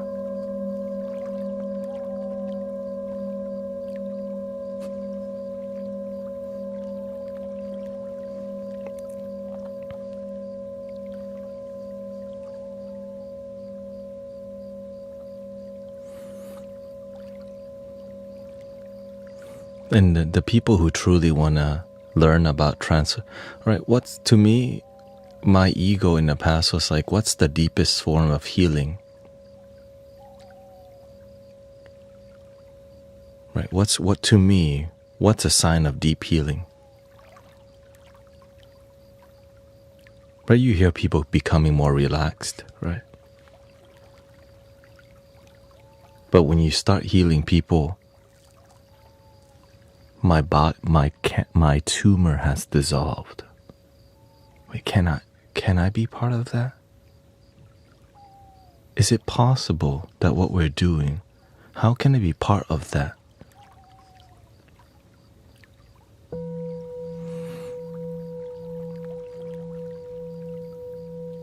And that's what I settle on. Not just mind, body, but complete healing is possible.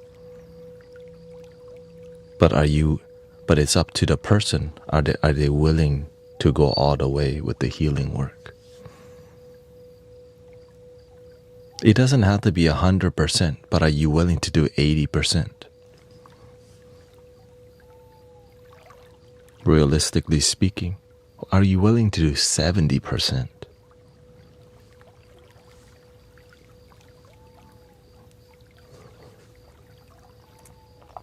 Let's just start with 1% first.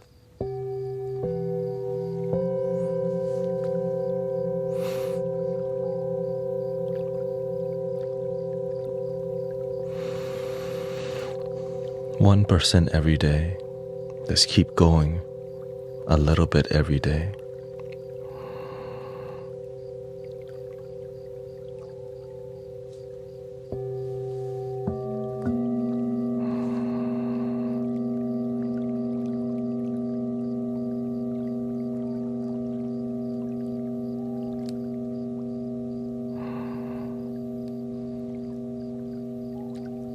Percent in trading too, for sure. It just works, right?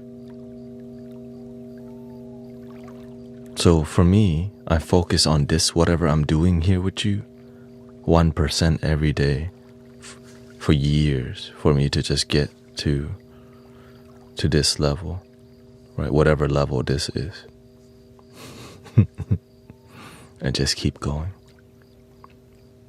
But you have to remember to stay humble. We've been blessed to wake up.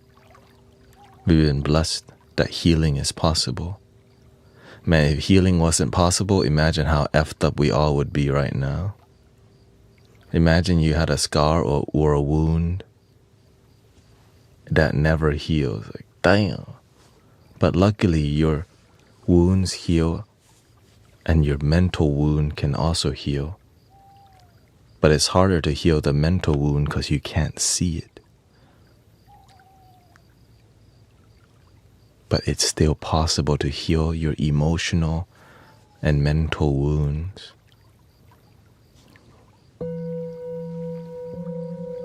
It's possible to heal the trauma and PTSD that we experience.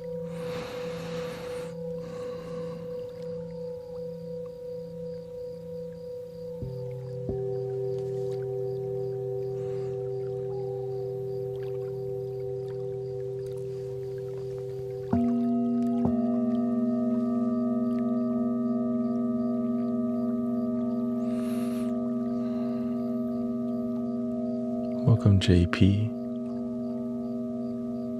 JPEX.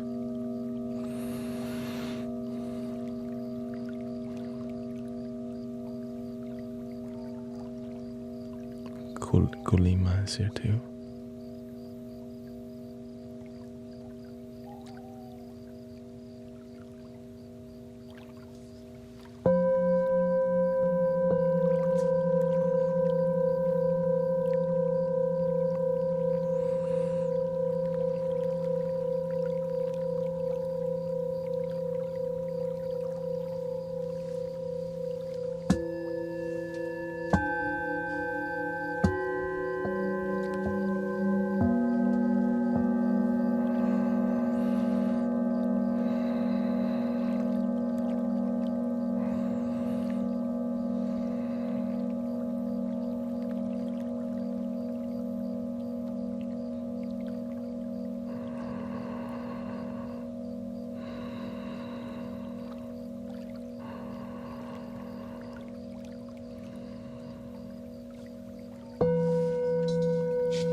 So if you're interested in learning how to heal and help people, we always talk about this kind of stuff every day.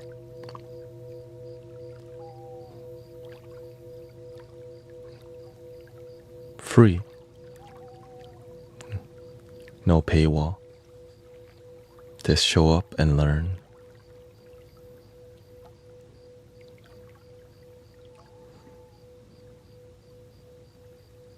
How to quit vaping? You have to educate yourself of what vaping does to you. The more you're aware of what you're doing to your body, every time you take a hit, you realize, man, I'm weakening my lungs and weakening my tissues with this vapor air. And then the chemicals that have to run through your whole system. Right. So the more you learn about the negative side effects, the more you're going to be inspired to quit. Right? Look at scientific evidence. Look at all these things. Right.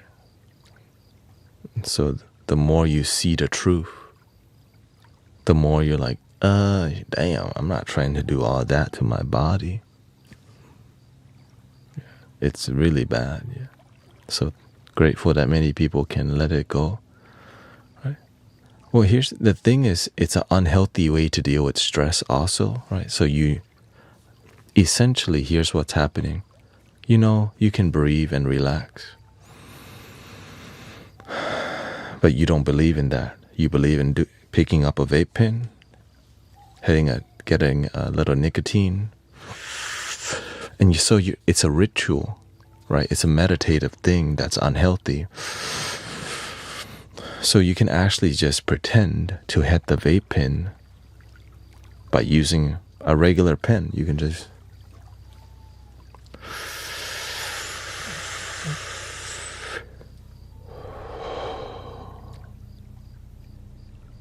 and it would actually, it's a habit that you can work, for real. That's how I quit smoking in the past. I just pretended to.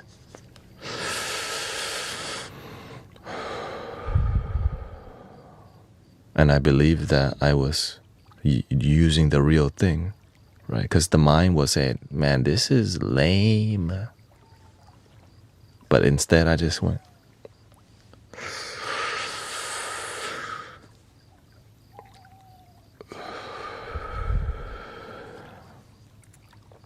I think I feel something. I feel relaxed now. You know?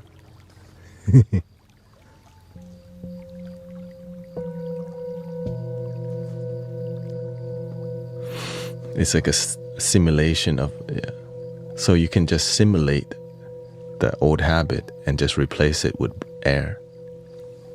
Cheap and free. You don't have to buy anything.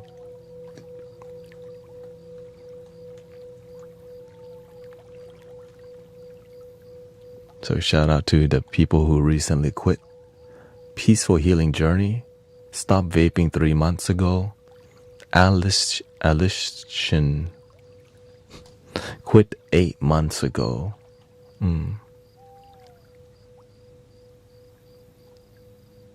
So.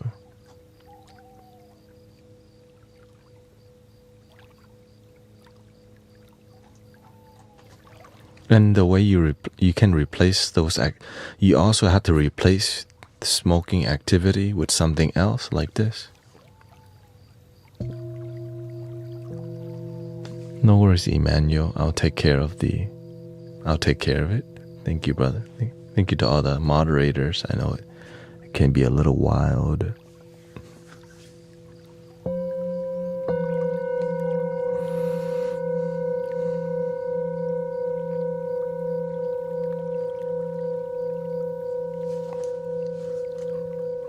I can always click, that's it. Click, goodbye.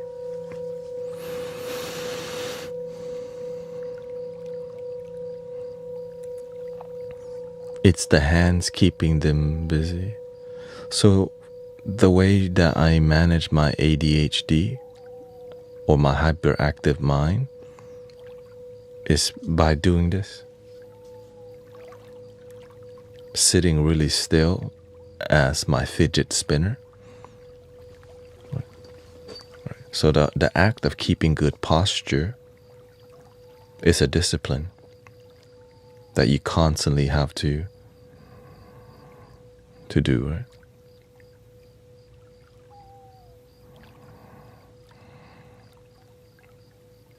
And so when you learn to have faith in this practice, it becomes a constant fidget spinner that you're always using, which is gravity, right? You're like posture and gravity. You're just dealing with that. It's free. You always have it. So you're always maintaining good posture.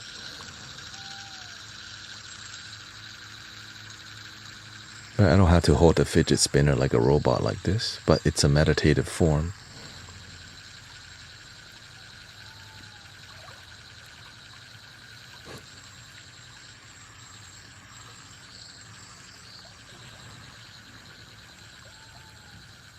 So instead of needing to spend this all the time, I just sit with good posture all the time, which is not natural. It requires practice, which is a fidget tool, right?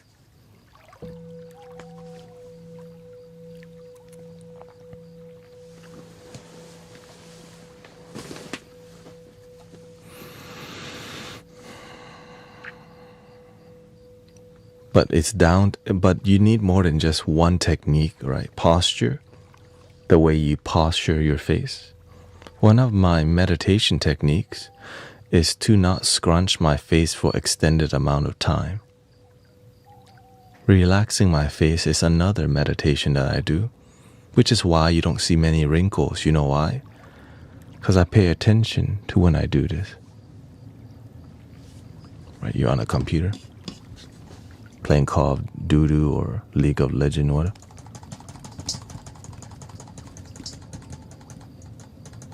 Missing bottom lane. Ding, ding, ding. Bottom lane missing. Hey, yo, what up? Hey, bottom lane missing. Hey, yo. chill, bro. It's fine. Chill, bro. Chill, bro. Bro, chill. Chill, bro. Shame, homeboy.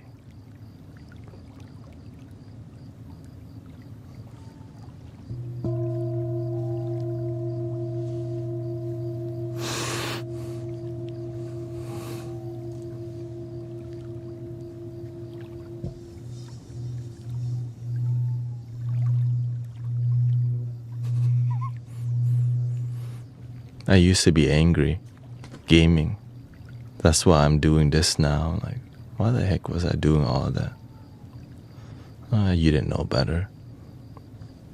Or imagine being so sad in your life and you got nowhere to channel it. I wasn't, And so some games require more teamwork and communication. Some people don't know how to have good communication.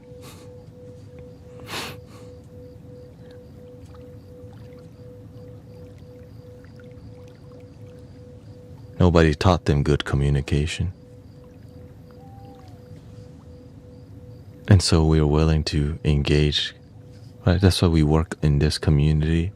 How to have good communication coming from a good place. Yeah.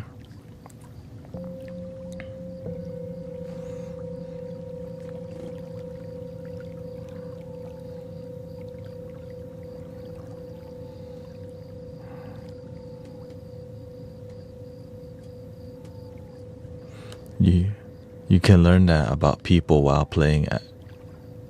Some are hopeless, it seems, yeah.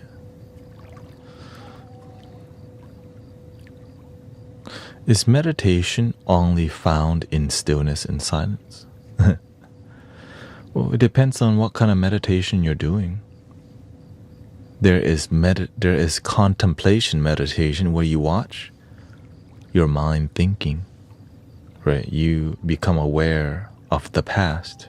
So you contemplate on things, but you stay centered so that you don't get lost in your train of thought or reflection. Right?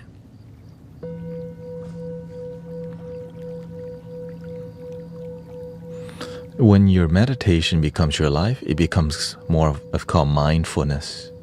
You're just completely aware or deeply aware of life, the way you walk, the way you speak, your actions. You're aware of the cause and effect. If somebody cuts you off, then you cut them back. They may cut you off again, and somebody might pull out a weapon next. Let's not do that. If somebody cuts you off, then we just let them go. We let them go. There's no point in trying to cut somebody else back, because fire plus fire equals more fire.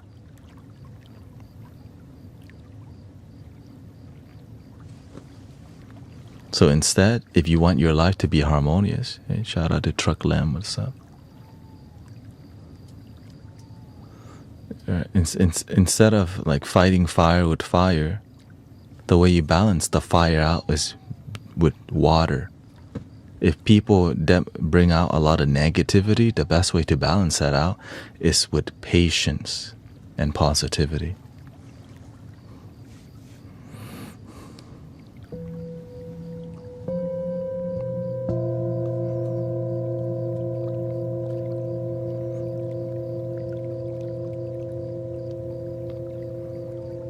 Yes, I remember Truck Lamb Tempo. You don't have to copy and paste 3 times. Yeah.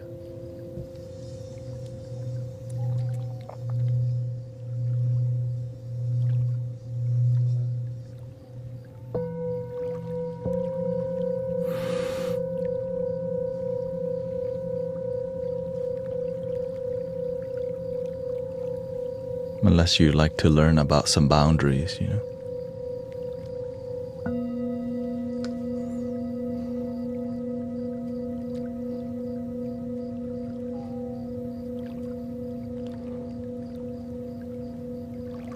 If water is positivity, what would fighting fire?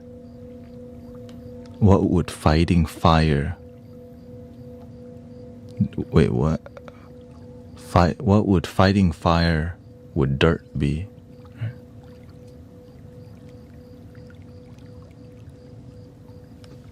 Now we're trying too hard. We missed the whole concept now.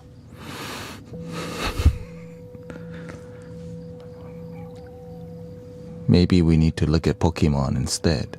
Right? Earth, right? Grass beats the earth beat the earth, the grass beats the water, and the water beats the fire. The fire beats the wood.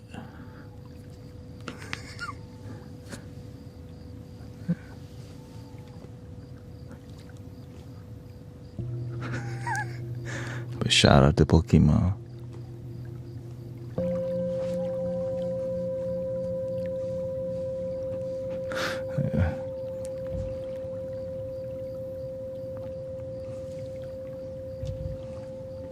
No, but it's good that they ask, because on the journey of seeking the truth, there's a lot of side quests that you can do. That, right? That's why they call side quests. It's a distraction that sometimes is useful and sometimes it's not useful.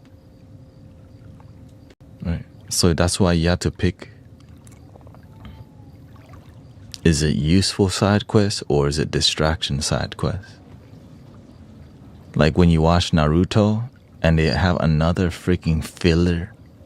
Like, what the heck is this? I'm trying to watch the real stuff. They have a filler. You're gonna waste my time. What happened to Sasuke? What the heck? Yeah, anyways, yeah.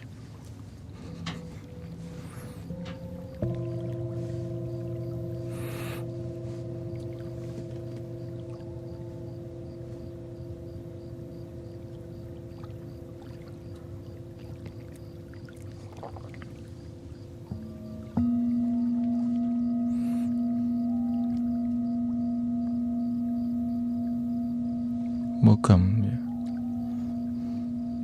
Yeah. Some people, their hobby, they don't know how to be respectful because some people's parents didn't teach them to be respectful.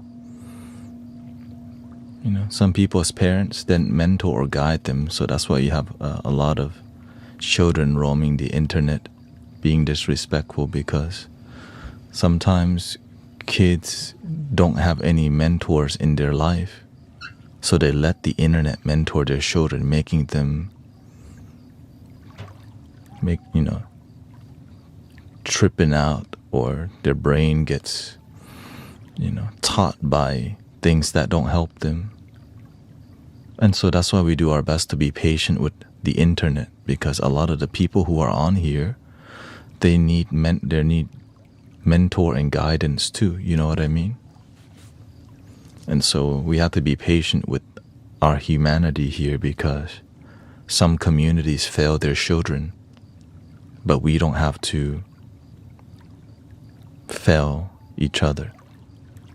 But sometimes we do have to have boundaries with people, because they be tripping, acting very bitter and rude. But if they're, some people, they joke around and they're disrespectful because they don't know how to say hi.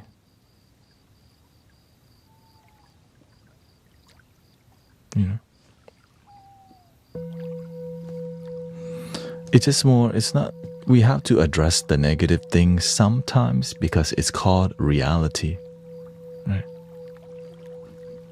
But we can do it in a light manner. It doesn't have to be, that's why I joke around a lot.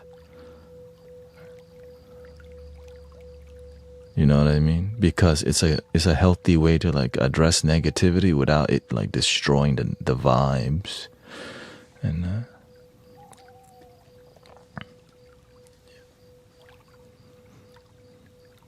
yes, I see your comment. What is your description of being present?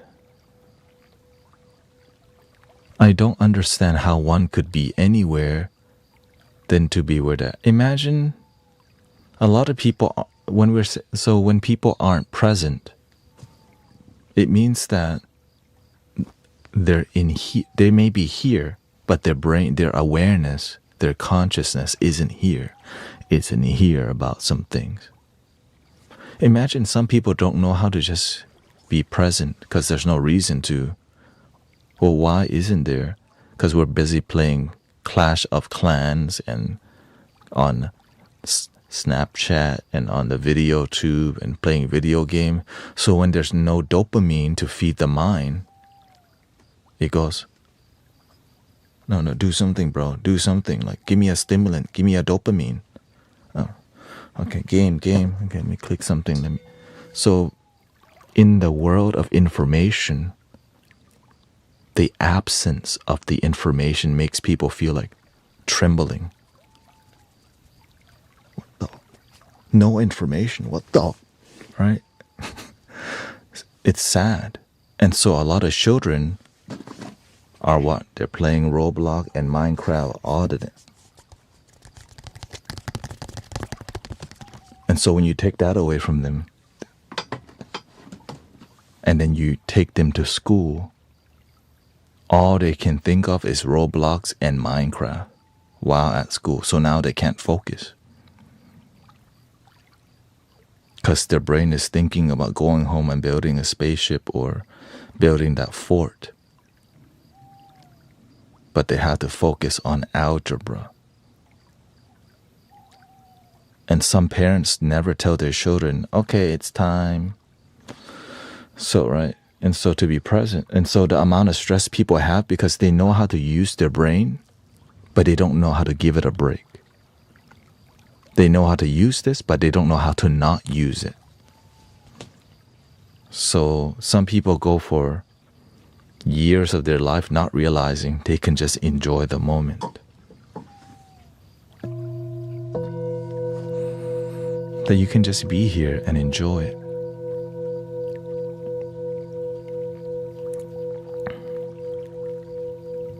Yeah, which dopamine addiction is 1000% one of the major issues contributing to negative mental health. I was part of a generation on the edge of that because I didn't grow up with internet. We had AOL, you got mail, but there was no like watching videos. Like when you had to watch a video, you had to use Real Player to connect to the internet and go,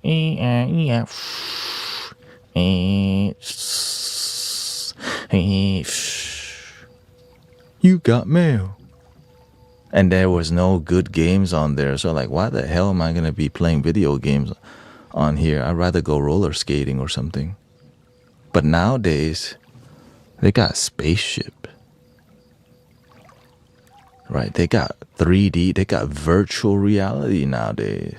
Everything's so damn polished and good. You know?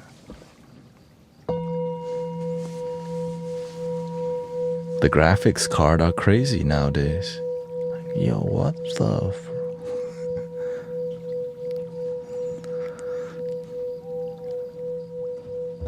Right, you can hang out in VR chat now. Right.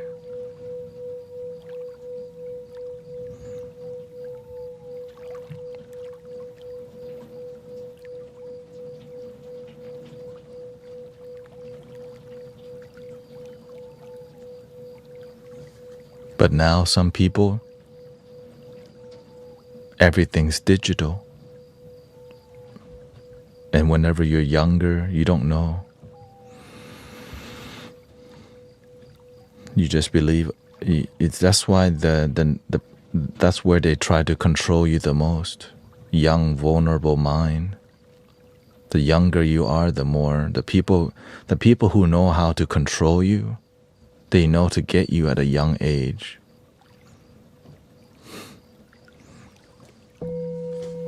Sadly.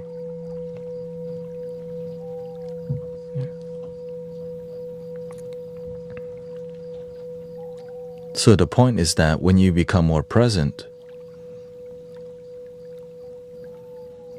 you learn that there's a dimension called the moment that doesn't require you thinking or processing anything. You're just on quiet standby mode. When you're on standby mode, the computer is not using so much resources and it gets rest. Most people don't know how to just be on standby mode. They know how to use the processing system. They know how to render, but they don't know how to just stand by because we're so attached to more information and more. We don't know how to have less.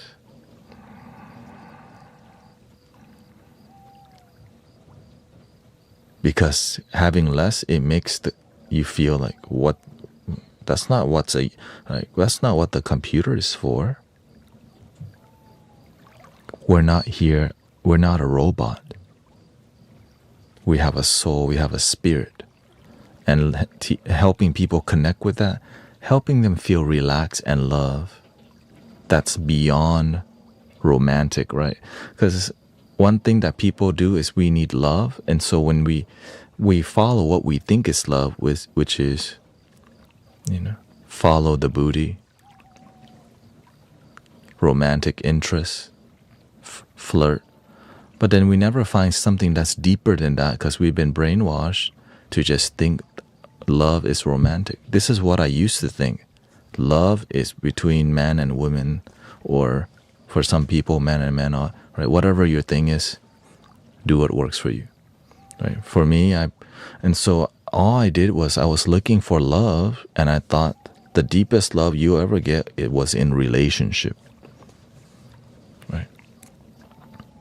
And so I didn't know that you could love yourself. I didn't know you could have some deep relationship or deep connection with yourself.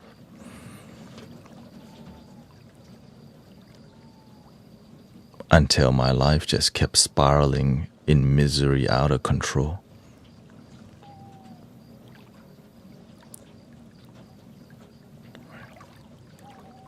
Which led to more substance abuse, depression, and more substance abuse, and right?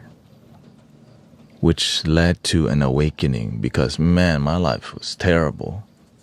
Didn't know I was gonna make it.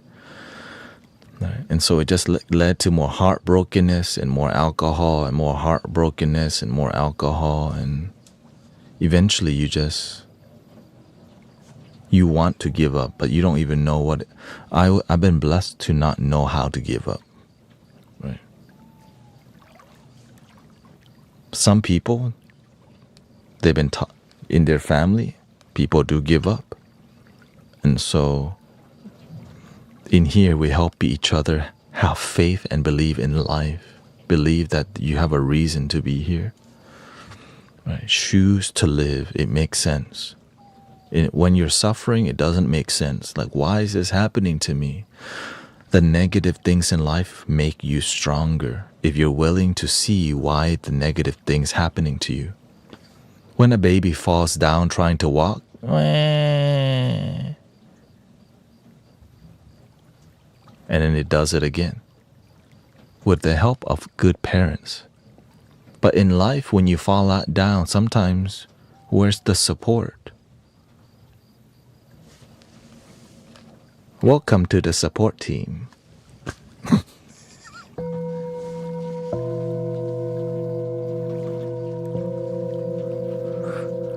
Welcome to Mystic. That's what we try to do here.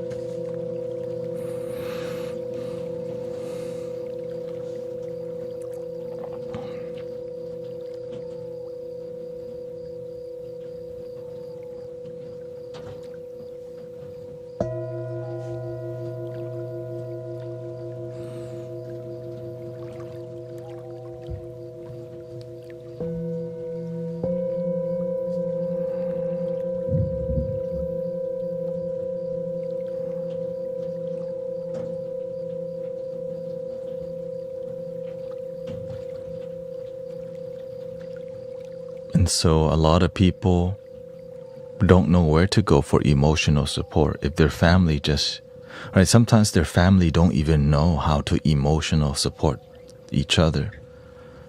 Some do, right? But some don't. And so one of the reasons I choose to not have children this lifetime is because I start to see there's a lot of broken children who grow up to be adults and they need help. Who's going to help those people? It takes time to mentor and guide people. If I have my own children, it's hard to help lots of people because I'll just be more concerned and more focused on my own. Right? So for me to have great result in life, right, in my commitment, it's like it didn't make sense. It didn't match my life. Right? But if you choose to, it's fine. It's just my personal choice. I start to see, man, a lot of people have children, but they fail at parenting. Well, when does that children learn? Right? When does that children get guidance and wisdom? If their parents didn't teach them and their community failed them.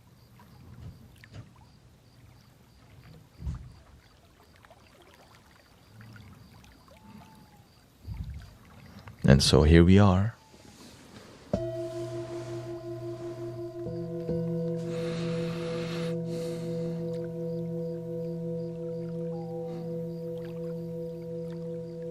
So that's why I try to be unifying. I try to bring people together. That's why we don't, that's why we don't do politics in here. That's why we respect people in here, whether you're religious or not religious. It's about like one love. Right? That's what I'm proud of that we do in here. That we can find common ground and actually feel good with each other. And all we do is just relax and listen and ask questions. Right?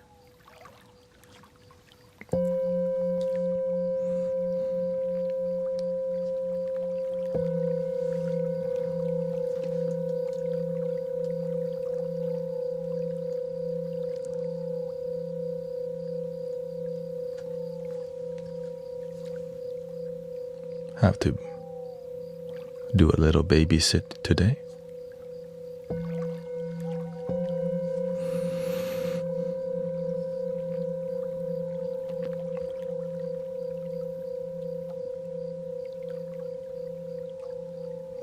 Advice for getting teenagers on standby mode.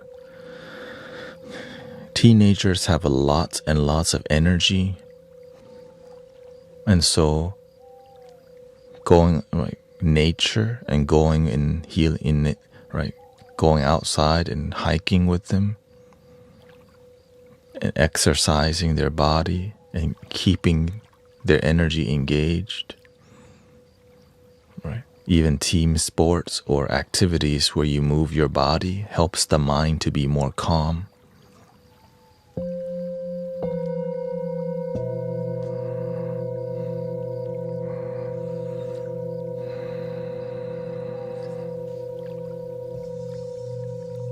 In a world where social media and the internet tries to pull everyone in and distracts them instead of help them, right? More dopamine. We have to have a space where we reduce the dopamine by biking, exercising, moving the body, finding something so that we're not just sitting there in our head, Cooking, move your body. So it requires some effort. So if you want to have a happy life, you can't be lazy. Only sometimes, but not much. Right? If you want to find great result in life, you have to do the work. And many people don't want to do the work, but they want an amazing life without doing the work.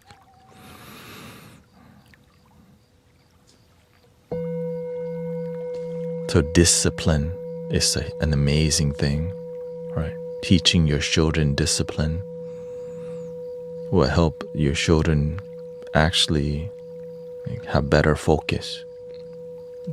Because the discipline creates respect. But make sure that it comes with love too, right? Having a time where you break the discipline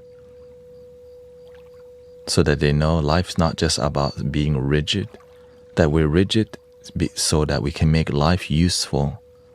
But we gotta learn how to chill the F out sometimes because we work so hard in life not to be a robot, damn it. We're here to enjoy it, but the discipline makes it work.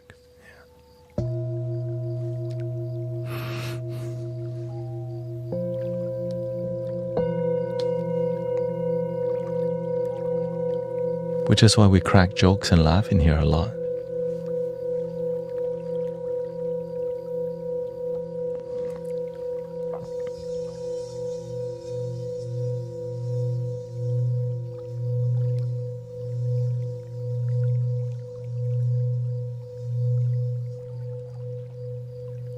You going? Okay, good night, Sister Grace.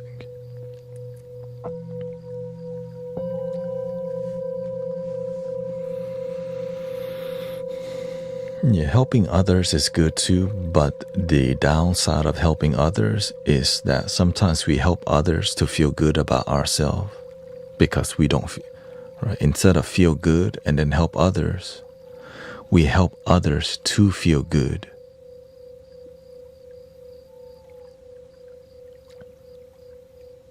It can be, you can say, counterproductive. Because how can you help others feel good if you don't even feel good? So now you manipulate. So now you expect people to be grateful. There's a lot of, right? There's a lot of issue. Thank you, Brother Virgil.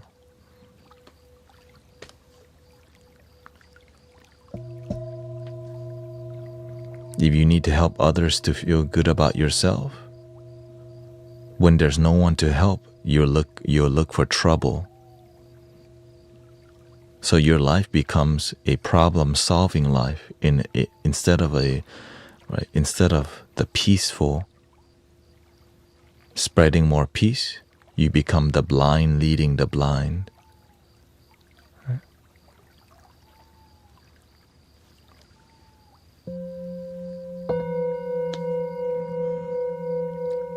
If you don't have love to give to yourself,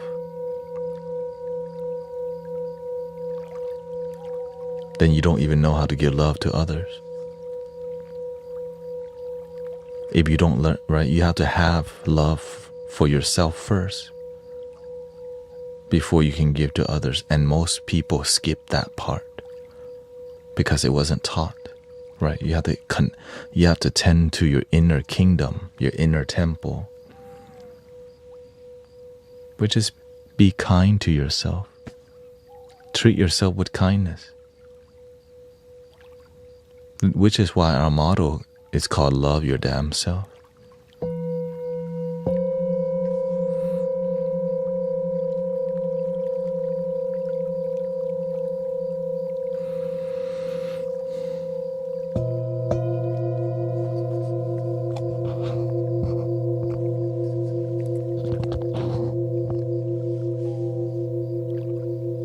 Oh, hello. Welcome, Monica.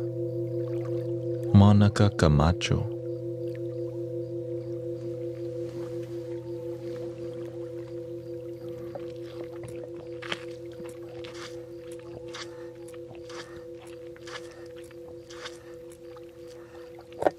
When the masks come down, put it on yourself first before you help the children.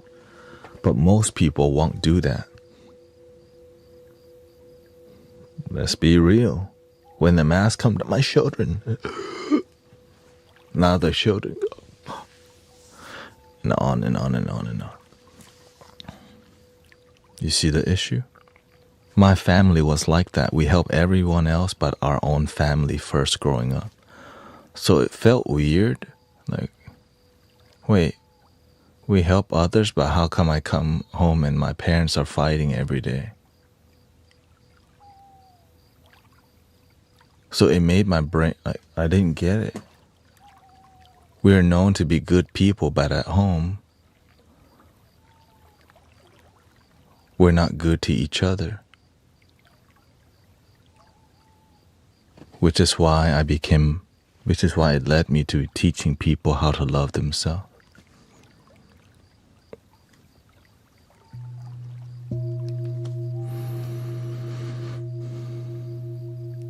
Yes, sir. That's my water barrel.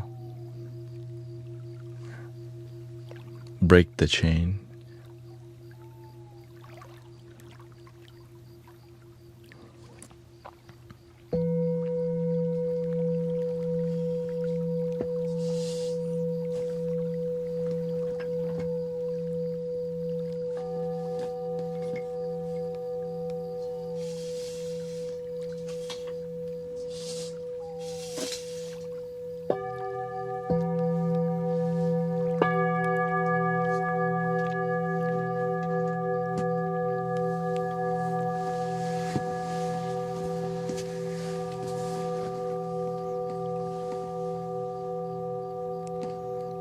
That's good, but some people don't want to love themselves.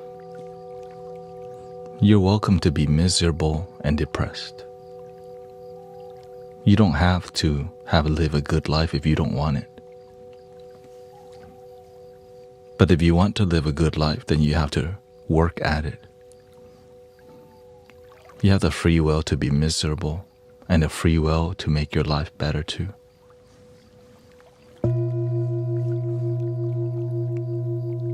But some people don't believe that you can change your life. Because sometimes we've been taught victim consciousness for so long that we don't even believe we can turn it around.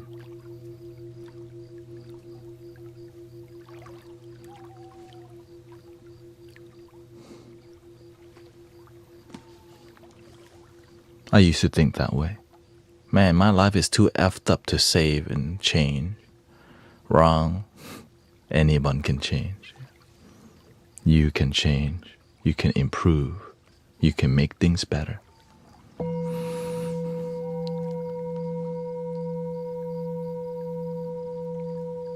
If you're lonely as hell, you gotta learn more about what is love. Where does love come from? We're lonely because we think we need somebody to love us. We don't know where love comes from. So when we are not in a relationship, we think we're lonely, but we just don't know that we can love ourselves. You see the issue? Most people aren't actually lonely. We just kind of believe that we're lonely because we're single. But actually, you can learn to be happy with who you are, which makes you a better candidate for dating and relationships. But whenever you're lonely and desperate, you find lonely and desperate people to get in a relationship with, which is like the worst kind of relationship, desperate one, right? Because it's surface level and possessive. But when you respect yourself and you're patient, you meet quality because you're willing to work things out and come from a good place, come from a mature place.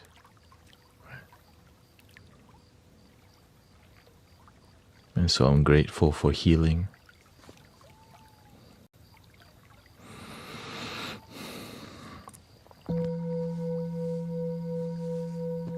I struggle with the definition of love. Most people do, because we're all busy trying to define love instead of actually feel it and connect with love.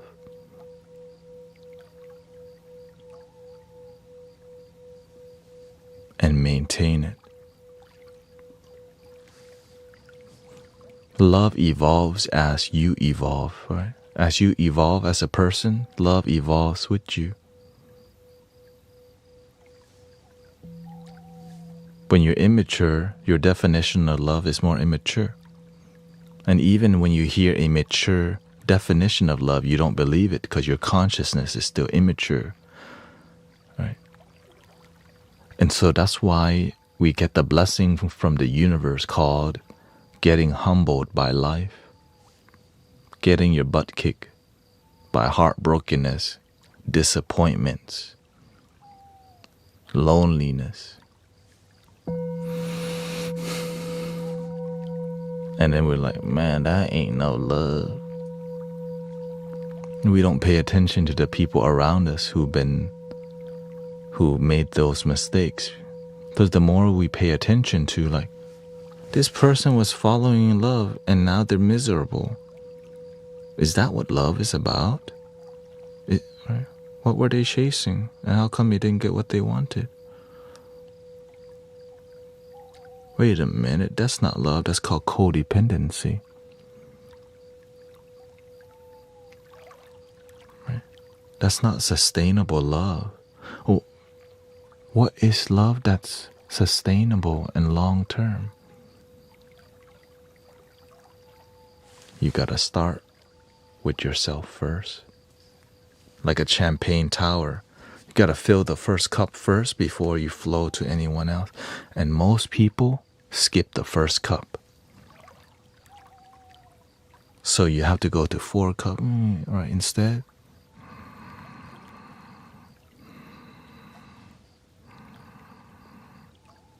Interdependence.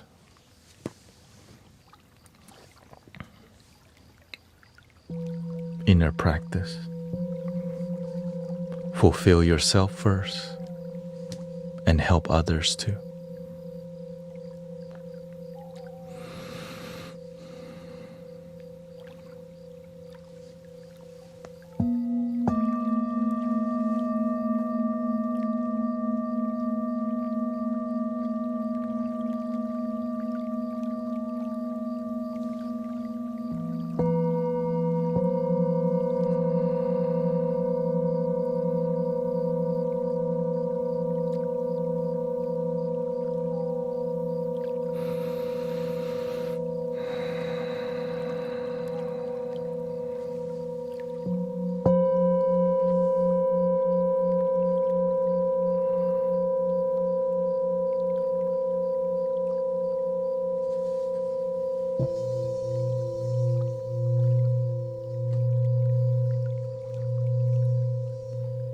Sheldon says, I can actually fall asleep to this, dude.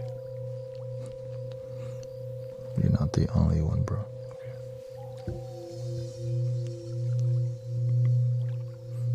This is called Bedtime Podcast for a reason.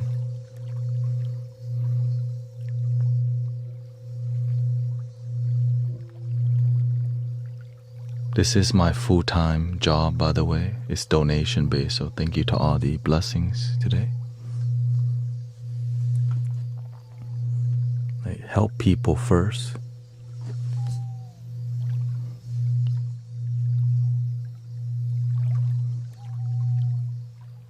That's why there's no link in the bio. There's no private one-on-one with me.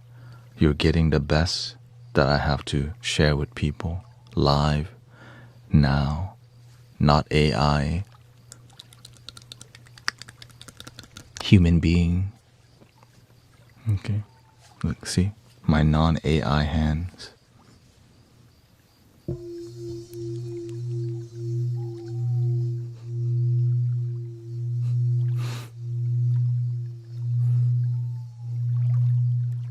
So thank you, Haley. Thank you, Ita.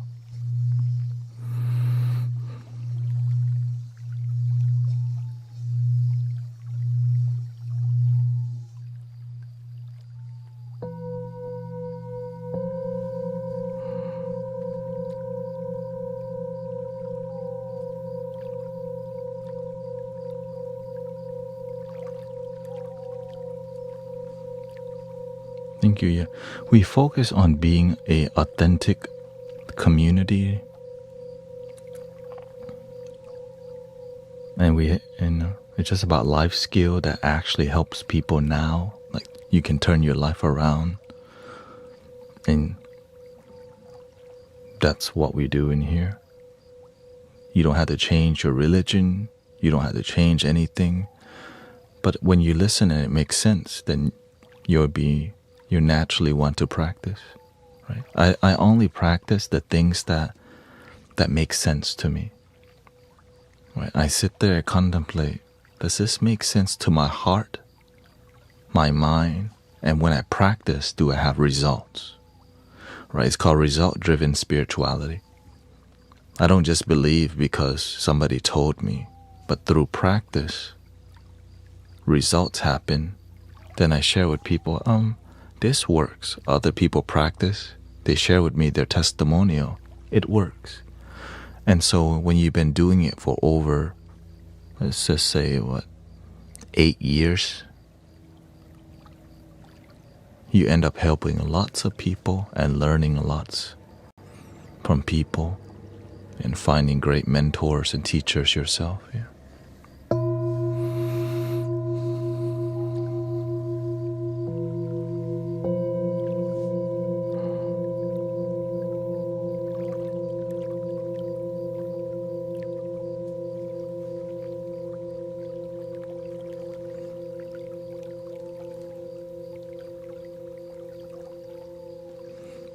Yes, there's so much dopamine nowadays because it makes people money.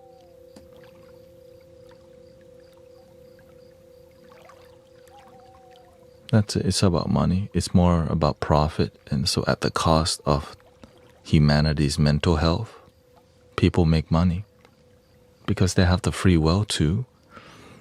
But it's on our watch that we are willing to take care of each other and not lead with money, but lead with doing the right thing to help each other. Right?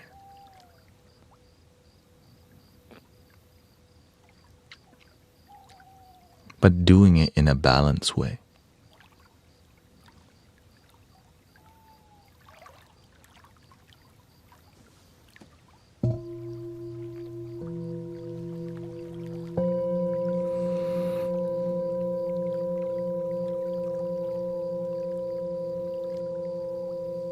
Do you do guided meditations? Sometimes I do. But I don't do it as much because people fall asleep to what we're doing as a podcast style already. There's no need to.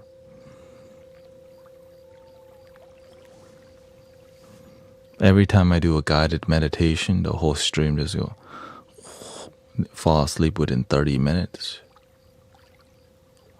And so I realized I don't need to do that because y'all gonna fall asleep no matter what being here. It's just natural when you feel good. And right, whenever you resonate with people, you feel safe. And when you feel safe, your mind is happy.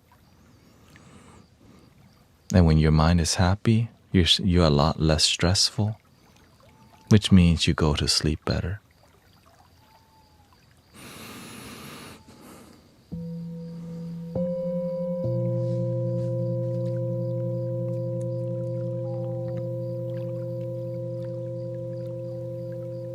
What do you think is a good way of stopping yourself from procrastinating?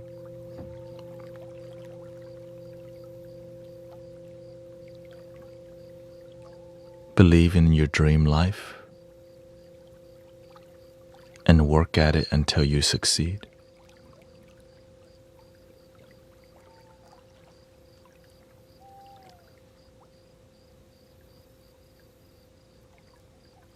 Imagine everyone can actually achieve their dream life, but you have to also realize there's some physical limit. Oh, thank you. Destroy. Thank you so much. If you're a 60-year-old, if you're 50 years old, you're most likely not going to be in the NBA. Okay, that's called being realistic. You know what I mean? If you 50, you most likely ain't going to the NBA. Maybe they'll just, maybe it can happen as like a social media thing. You're honorary. Okay. But if it's not that crazy, most of the time it's possible if you work hard at it to achieve it. You know what I mean? Like if you wanted to, taking the action now for sure. Right, so the reason we don't procrastinate as much, right, when you actually have a reason to wake up every day. You want to wake up, right? I want to wake up because I get to do this every day.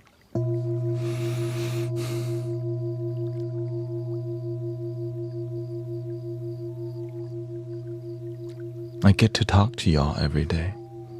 I get to help humanity every day, right? I get to help people relax. I get to see your life blossom and feel better every day. That's why the passion in me is alive, because I get to serve. I wake up, I love serving. I love being useful to humanity, and every day I get to wake up and be useful. It makes my enthusiasm more and more every day. You know. But if I was doing something else that was unfulfilled, I'm like anxiety, which I've done. I used to be a wedding videographer. After about 3.5 years of doing it, I was unfulfilled. After, being a massage therapist for 2 years, I was unfulfilled. So I was willing to seek something deeper. But your dreams, whenever they're genuinely your dream, seems impossible. Because the ego makes judgment from what it knows, but your heart believe anything is possible. But you still gotta be realistic too.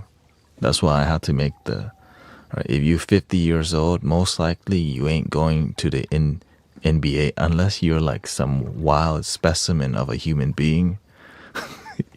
you know what I'm saying? Like, that's called being realistic. Like, damn, you're 50 years old and your body's like 20.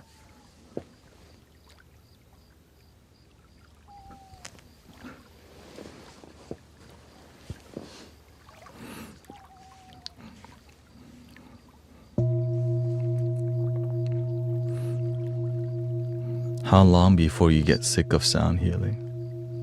Well, when you love it, you find new ways to make music, right? The more you're invested in what you love, there's different microphones, there's different backgrounds, there's different everything. So it's not just sound bowls, it's production, videography, healing, leadership, learning how to speak in a calm tone, wisdom, engaging with people, listening to people. Right. So there's a lot going on. That's why I'm happy here, because I need a lot going on. You know what I mean?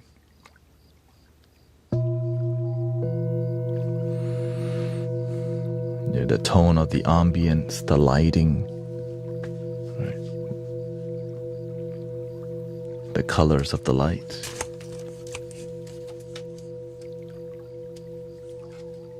How close I am to the microphone, the positioning of the microphone.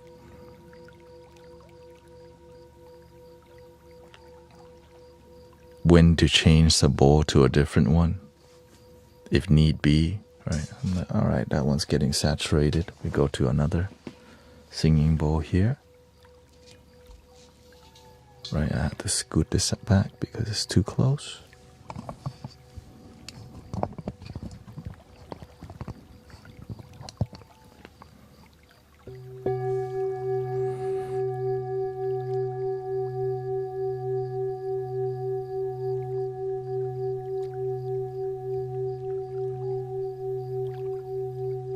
So it is a meditation form for me.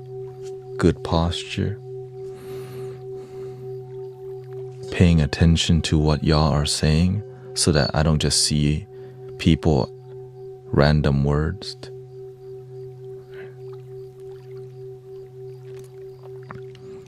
Right. When I read your comments, I take it to my heart.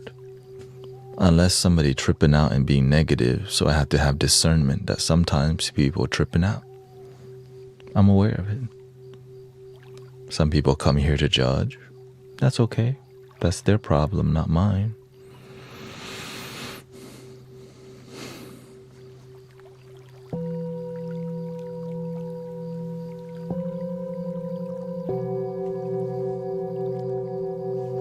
Yes, I still do piano from time to time. Mainly on Friday, yeah.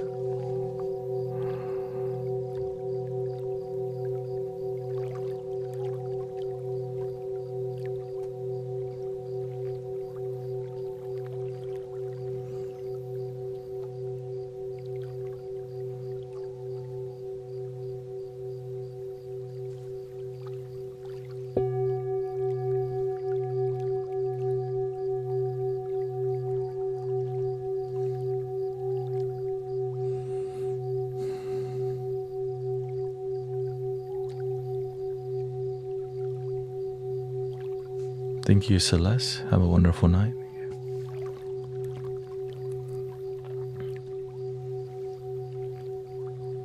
Sheldon says, I've been at war with myself for a while now.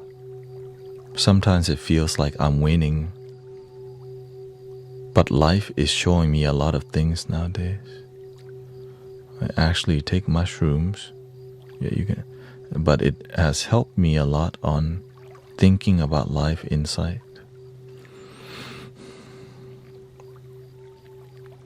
As long as you respect the medicine, you respect yourself and you get the healing, you're intentionally using medicine. But when you start to disrespect the medicine, when you do too much, you poison yourself and then you learn nothing. So that's why the intention part is a huge part of healing.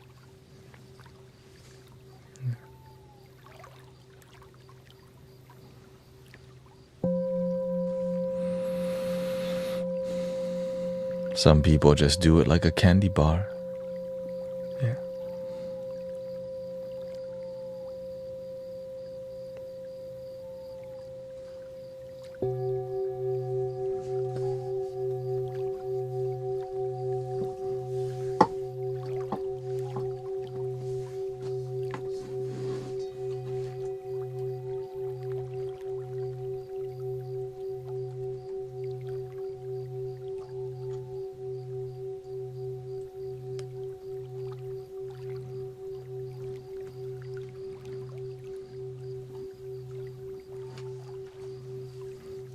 Shout out to Florida. Yeah.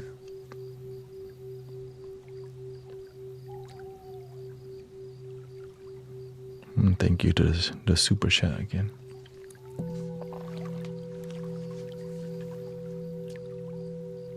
From destroy all or nothing.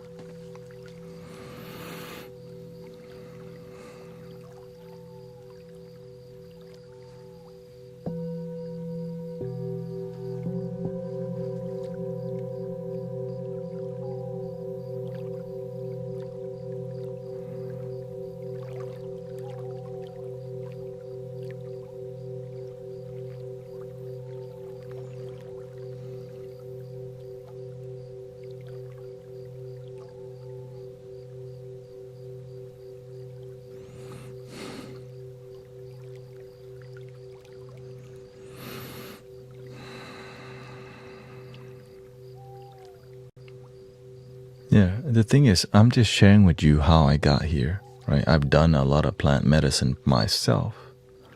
I know I have friends who are shamans who haven't healed themselves yet either, right? But for me personally, I'm sharing with you because I found great result in it, which led me to not needing it because you are the medicine. The substance that you're looking for is the love in your own heart. Right? The plant medicine help to dissolve your ego. That's why people doing it experience ego death. Right?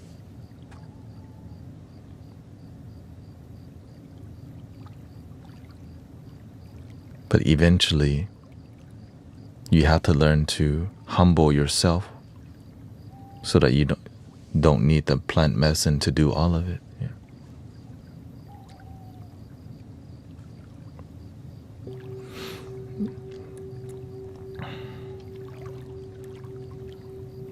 Now, if you're here to judge,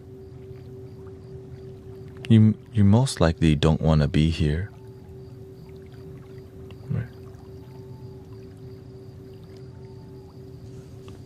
Yeah, like why are you watching some person that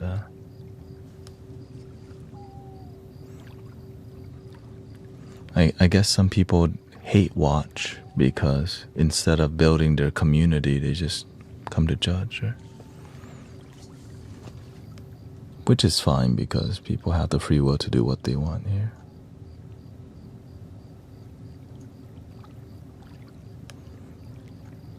Which is why we have to have boundaries with people who are here on bad fates, right?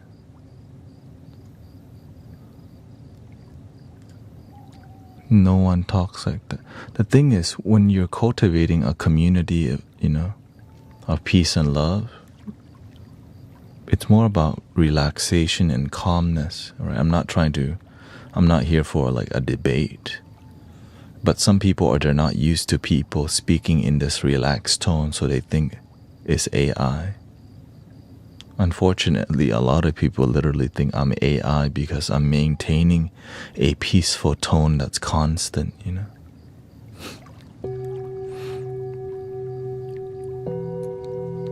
But what can you do? Helping people is difficult. But one thing I'm not doing is giving up,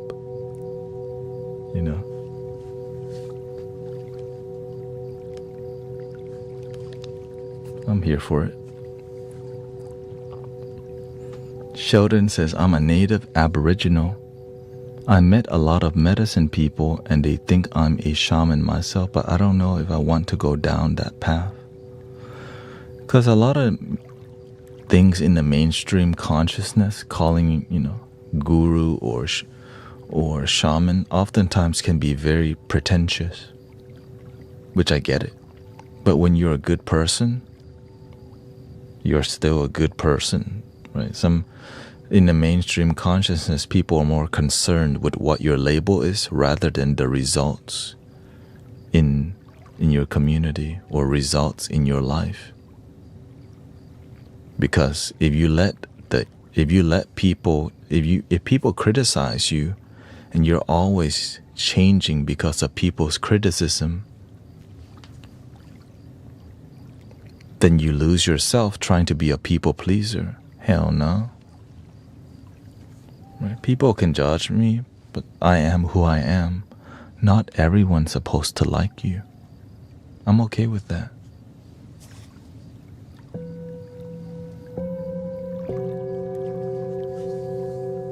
Some people don't like you. They don't have to. That's why there's other people.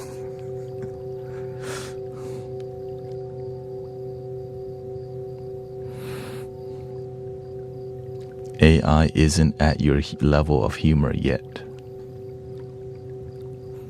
One day.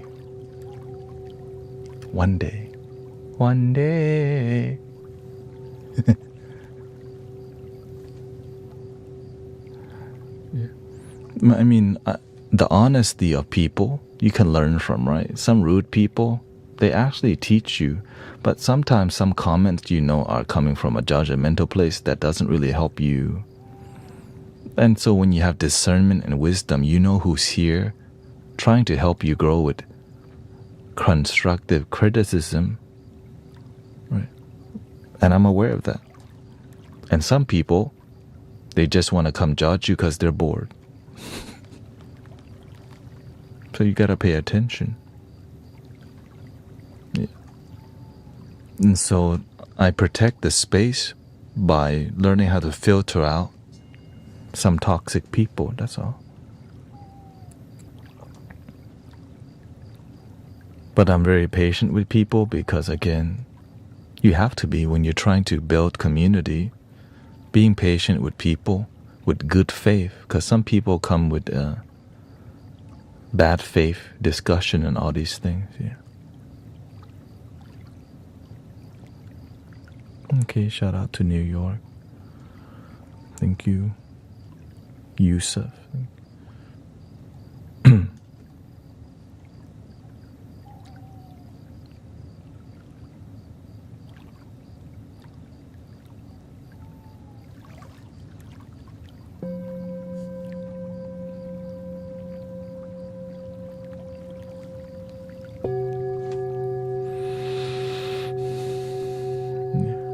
a lot of people can't take constructive criticism.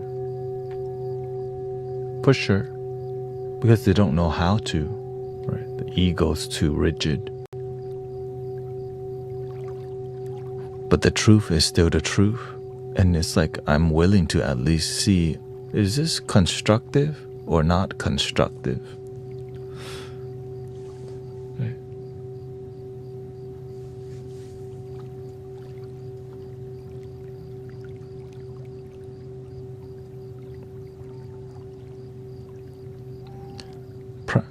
Practice self-reflection to the best of your ability and then boost it by the plant medicine in an abusive way. Just, wait, what?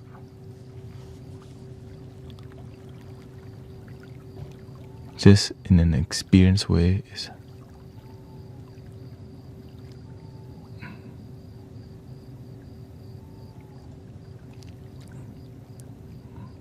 I'm not sure what you mean by that.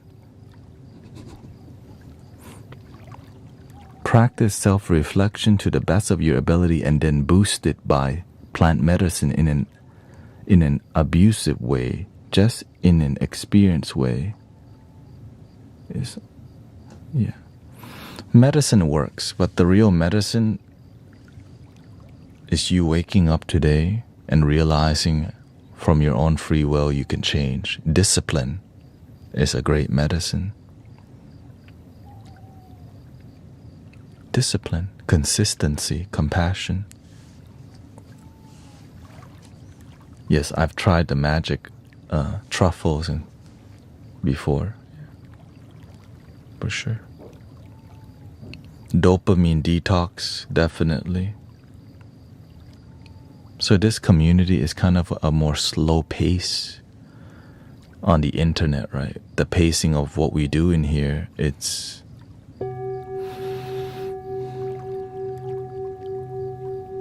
not slow, but it's slower than a lot of. Hi, welcome to the online.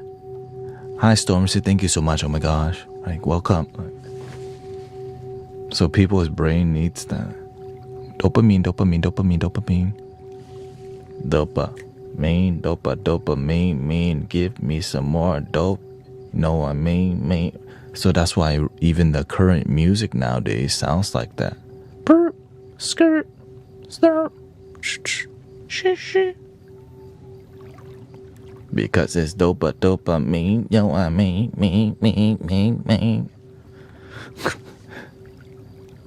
Alright, before that, it was the EDM music. So, drop the beat. And then rap copied that.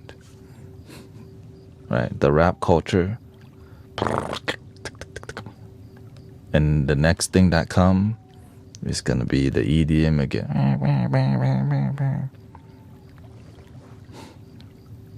Because it's just high level of dopamine.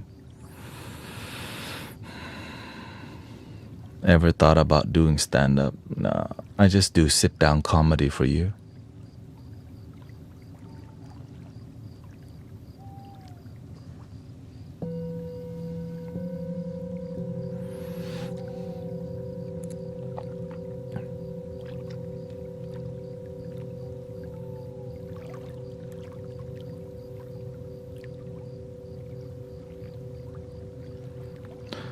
People become more sober instead of, because we just want to feel good in life. And so when you have good people around, it helps you to feel better in life. When you don't have good community, good people, everyone just complaining, everyone focusing on negativity, you're going to need more substance because your life is sad, your community is sad, and everyone around you is not really supportive. But when you're around loving people who are happy, who are peaceful, who are respectful, it's easier to relax and be positive because you got genuine people around who's not pretentious.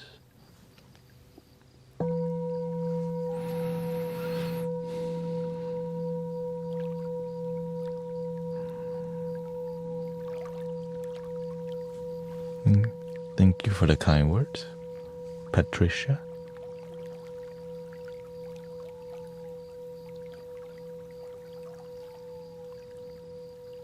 And whenever your life is sad, you end up just doing more dopamine, games, movies, eating out, the bar, the club, the rave, shopping. We don't think about, let's go to nature and relax. Let's go to meditation, sound healing. Maybe I should go to the gym.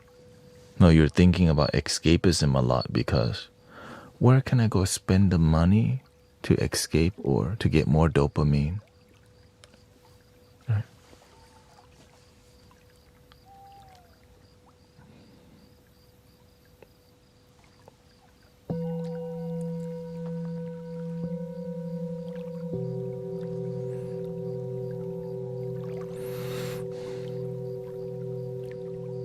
Is my teacher able to heal severe anxiety?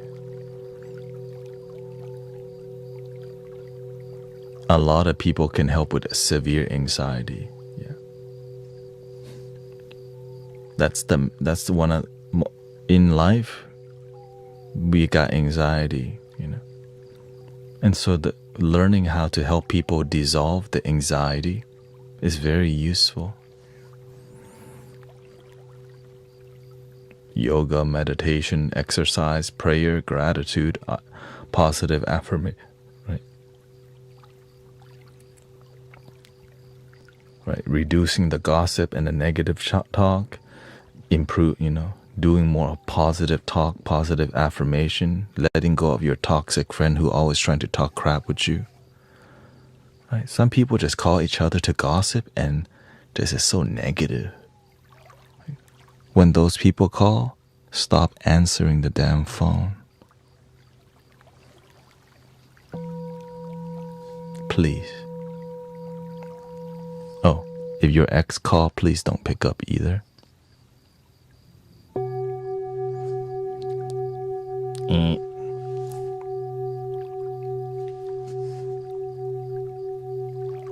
Don't.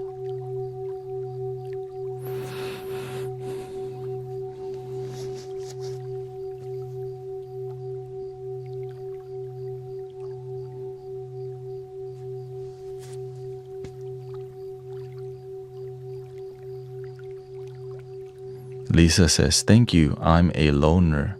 Found out that hard. So do your best to turn that identity of I'm a loner to I'm somebody who's learning to love themselves right now.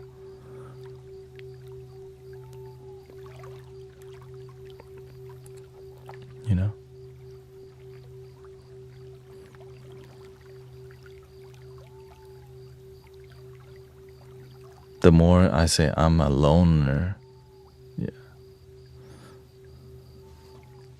so that's why the language you use with yourself says a lot about how you treat yourself.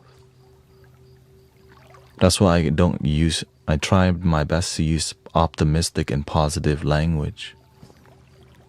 And some people, they want to live a positive life, but the language and the words they use keep them at a low vibration, and they don't want to change because why? They have a habit, they're attached to negative language and negative things, but they don't know it, right? And so to help people reprogram that, it takes some time. Like for me to reprogram myself, I had to focus on my breath,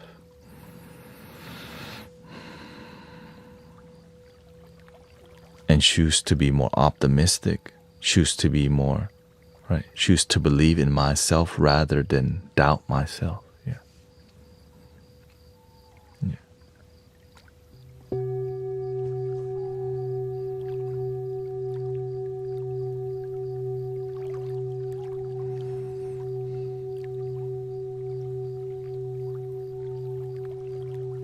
This is why I don't recommend, this is why I recommend sound healing, because you don't have to buy, you don't have to take it. All you do is relax and listen to it.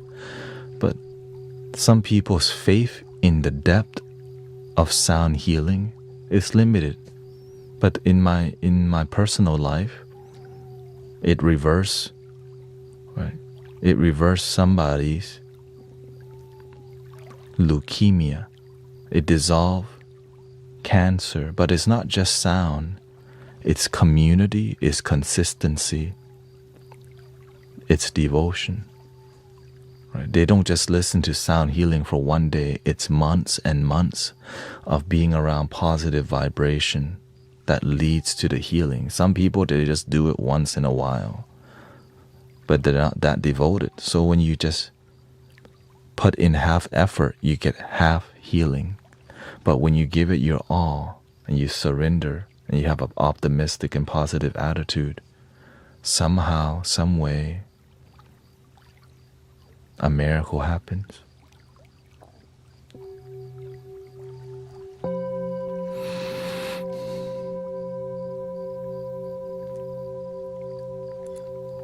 That's why I don't tell y'all to go and do plant medicine, right?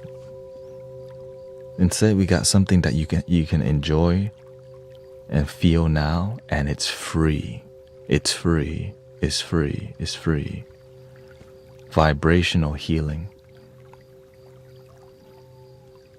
That's why I stream so much, because the testimonials speak for itself. People's hemorrhaging issues dissolve by sound healing. People's severe anxiety dissolve from community, sound healing, and consistency. Someone who used to have seizures 5 times a day has 0 now from consistency, devotion, sound healing, meditation.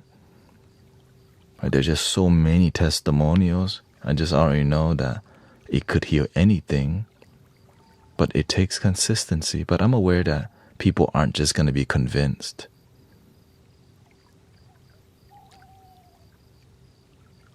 But when you do a good job and there's great results and miracles in the community, it inspires all of us.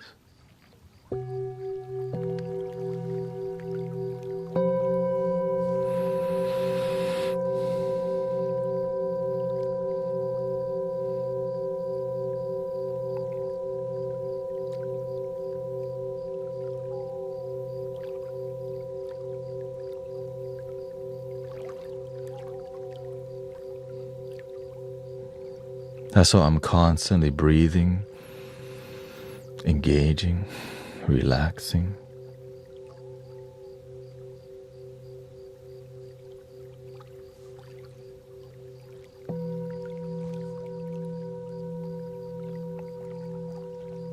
Right. I've been streaming for over 6 years in total. So over time you learn a lot about how to help people through the internet now.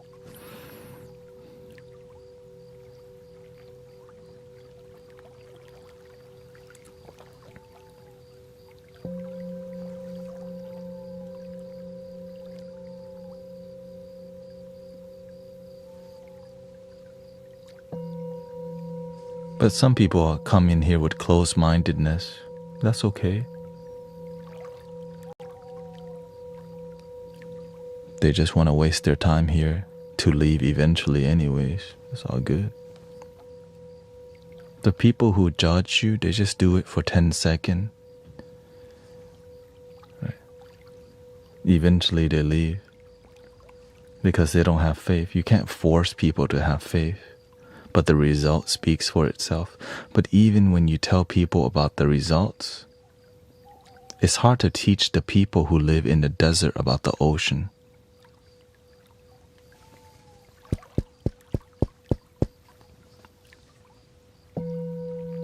You know what I mean?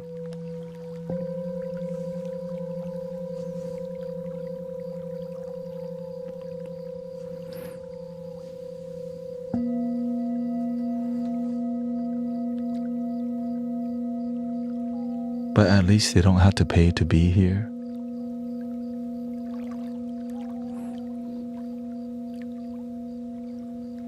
You don't have to pay to be here. We're just hanging out and positive things happen. And when you do, even though you do that, some people are still tripping. I guess I tried.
When someone disrespects you, and they call this passive-aggressive, being rude, over and over, you have to teach them boundary.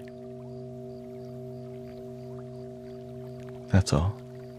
It's not personal. It's just, if you never teach rude people the boundaries, it teaches them to be rude to other people too.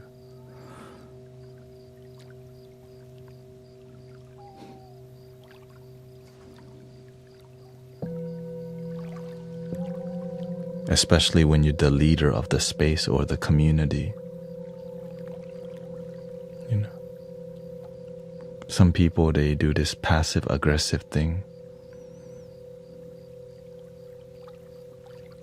And when they don't get a reaction, they keep trying and trying. Oh, they're not here to respect. And so that's why we have boundaries, you know.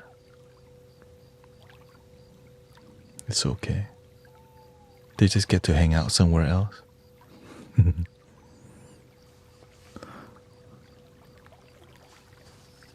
Not personal, they just don't know better. Right?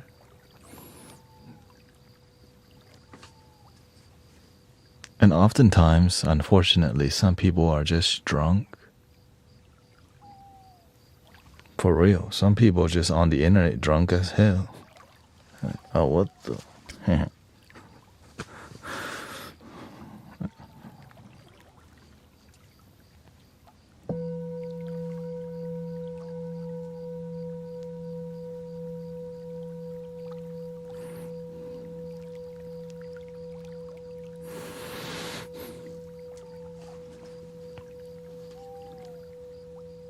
That's okay.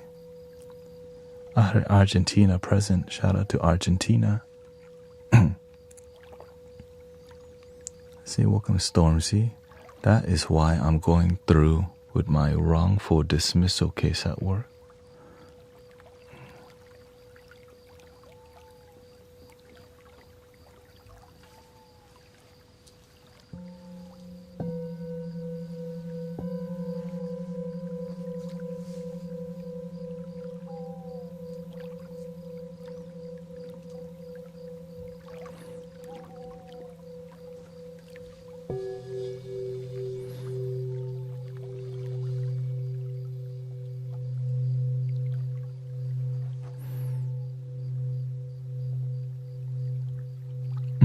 Again, there's nothing wrong with talking about some negative things if we're learning from it. It's not like we're sterile from the world. Oh no, negativity. Don't talk about it. It's negative.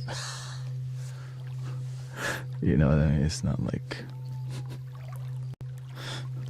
we're not here to pretend it doesn't exist. It's not like a talk, you know.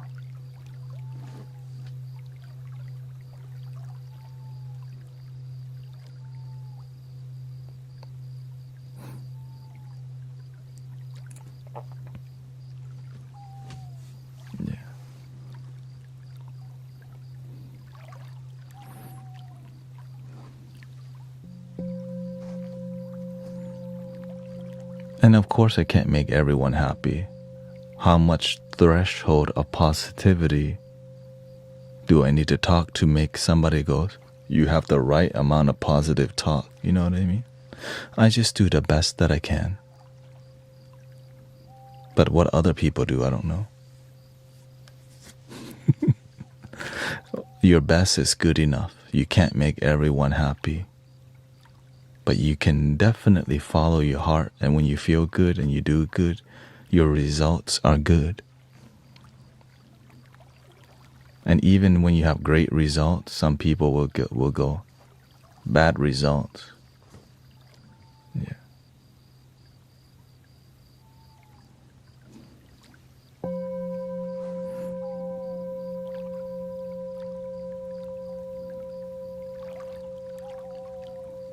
So that's why you have to do your best to follow your heart, and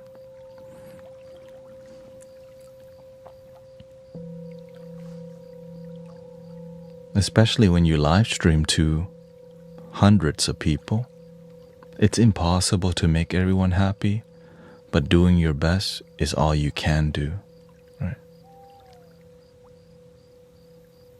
In the beginning, I didn't know that. I was like, man, right? But as I began growing rapidly, there was more complaints, and I was kind of not used to the complaints. But I got used to them because I realized, hey, I'm doing the best that I can, and some people will be disappointed. And that's okay.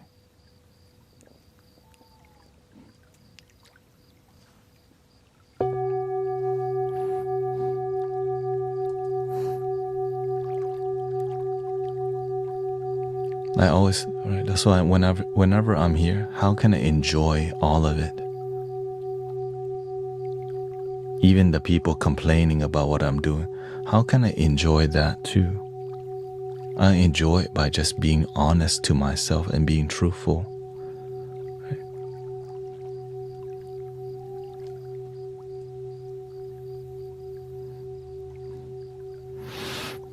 Someone once told me, those who judge you actually admire you to take it as a compliment. That's a positive way to see it for sure.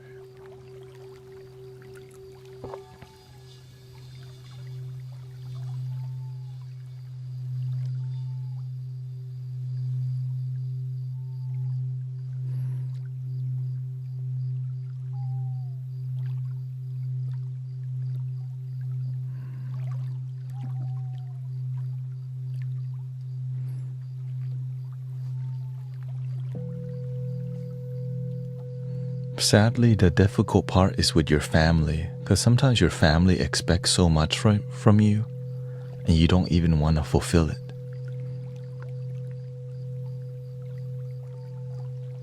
Or you can't fulfill it because they expect you to do something that's not who you are. Because they come from a different time and a different mentality and a different life. Live your life. So live your life.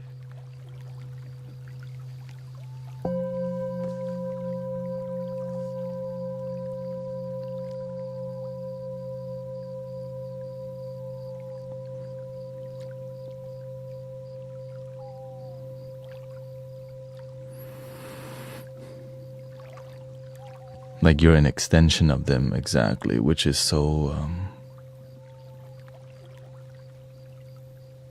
You're not an extension of them. You are your own self. Yes, they did raise you, but you gotta live your life. Some people expect you to live their life, and sometimes it works. Let's be real, right? Sometimes a parent's guidance actually works, but sometimes it doesn't. Well, when does it not work? When that child is miserable as hell?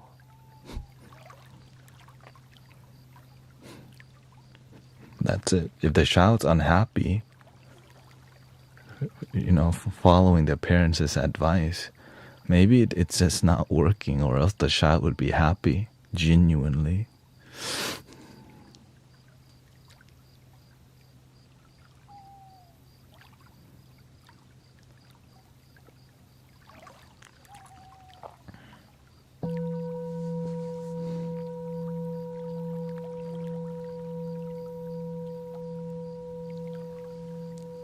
What is contempt? Familiarity breeds contempt.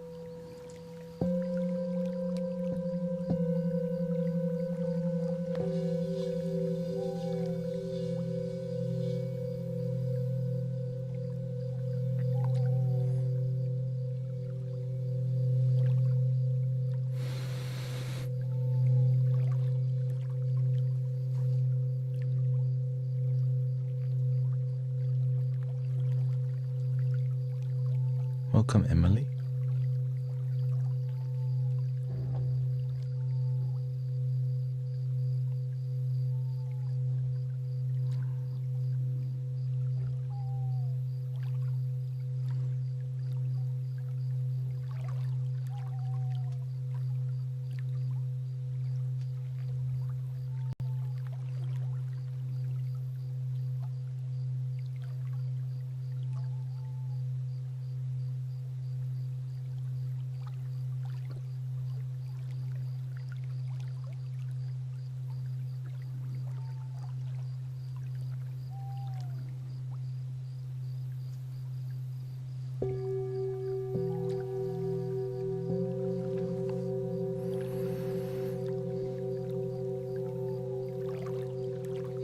Thank you, Tina. Yeah.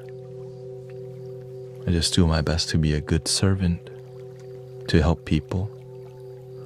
What are these tones good for? Relaxation, of course, de-stressing, and we're on the root chakra, this bowl, which has to do with your basic needs, enough to be happy.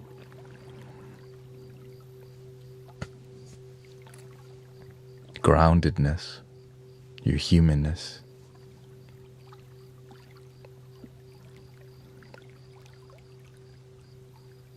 And some people are asleep for sure. Yeah.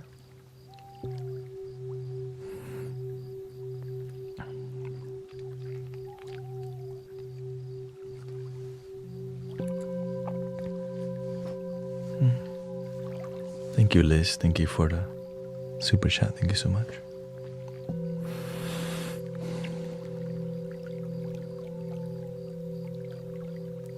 Who do you serve? People ask that a lot. Who? It's not, to me, it's not who, it's what.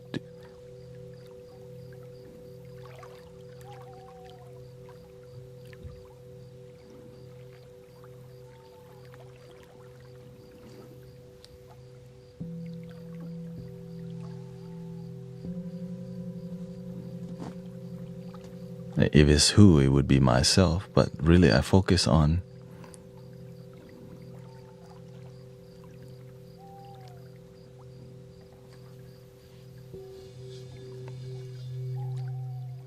love,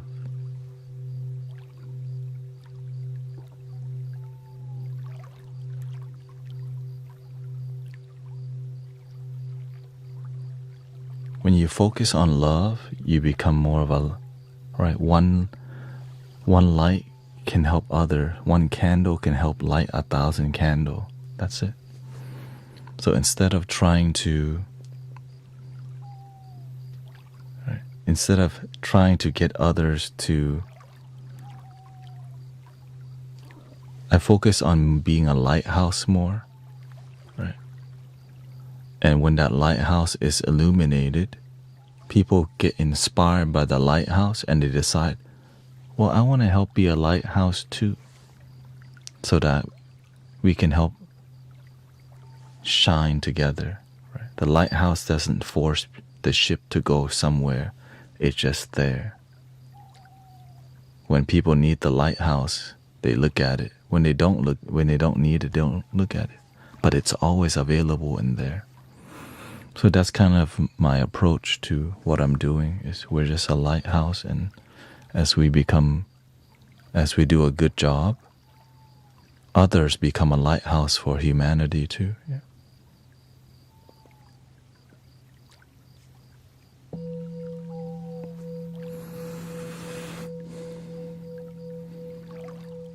And so the energy and the vibration just inspires love. If people need love and they feel it, they allow it, right? Because if you're not looking for this vibration in this community, you'll be somewhere else. But through the relaxing talk, the vibration, the music, when you're looking for it, you find the people in that frequency. And then you find maybe your community, your people.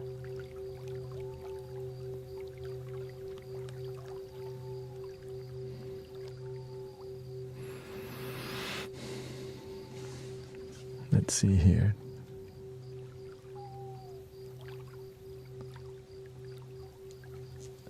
Knowing someone or something too well can lead to a loss of respect, appreciation, or even outright dislike. Yeah, it's like they say, never meet your heroes kind of vibe.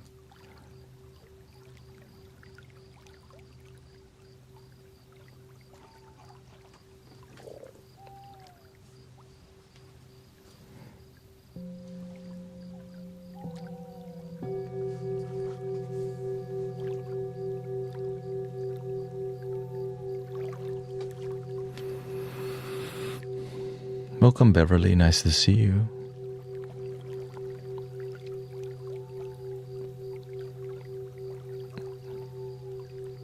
Yeah, this community focuses on one love.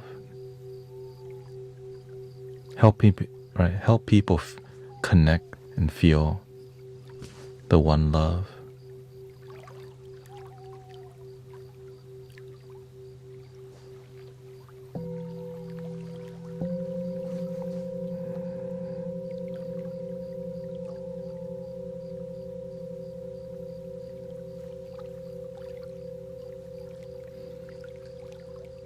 And so the singing bowl helps you to relax. And when you're happy, you feel one with yourself and others too. That's the beautiful part.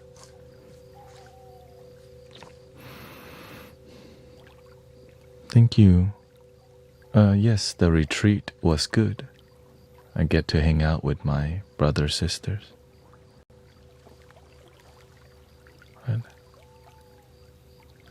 Yes, I'm aware.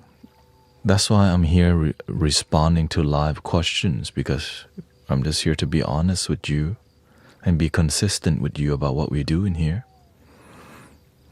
And if all the questions teach me a lot about myself, right? Can you laugh? Why not? No laughing here.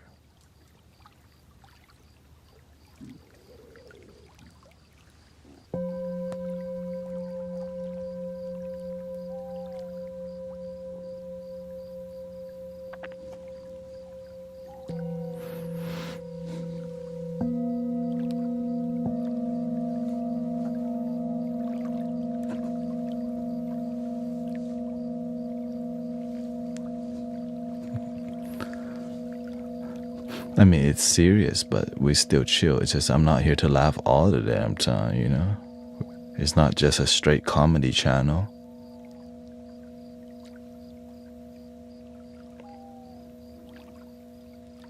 Please don't stare at me like that. Man, I'm not, I'm looking at the camera.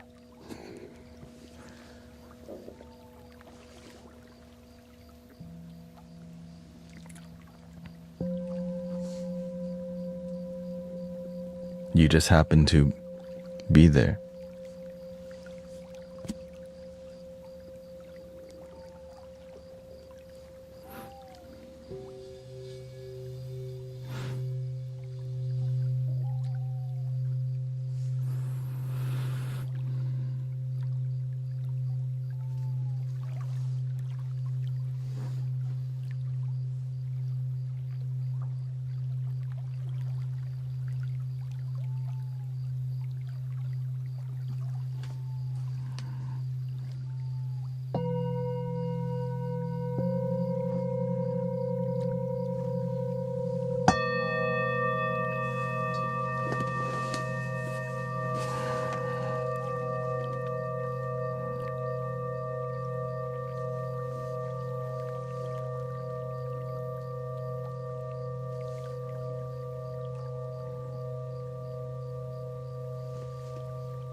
What's up, sedated psycho?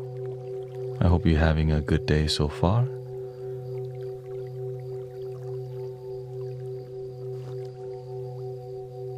And thank you to Liz again for the super chat.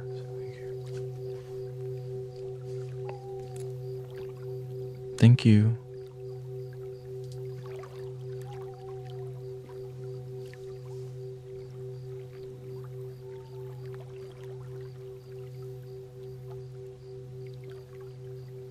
Where's your big...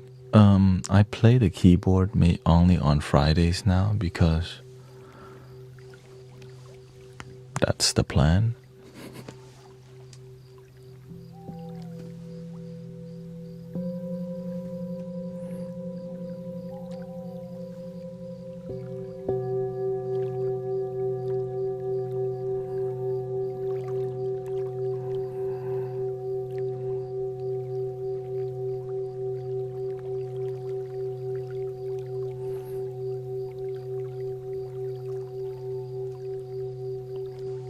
As long as people are being respectful, no drama, a little is fine, but just don't be you know what I'm saying? Don't be tripping.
Because drama is just more about human beings. We need to engage and talk to each other, and it can be done in a respectful way.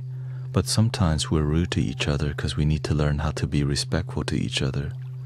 So we got to give each other a chance. But some people, they use this thing called passive-aggressiveness, which is very deceptive. Bad faith friendship or bad faith connection, right? They just want to they want to dominate you in conversations. That's unhealthy. That's why you got to be selective of who you connect with, because some people are not there to be your friend. They're there to dominate you in conversations because their life is falling apart and they're not trying to fix it. They just want to project their, how they feel onto people. But with wisdom and with awareness, we can see if people are being, rude or deceptive. And with time, people reveal who they really are, because the ego doesn't know how to chill. And over time, you just, That's why you hear the quote from the Buddha. 3 things cannot hide for long: the moon, the sun, and the truth. Eventually the truth will come out. But with ego, it comes out a lot faster. Because why? It lacks awareness. Because if you had awareness, you would be more humble.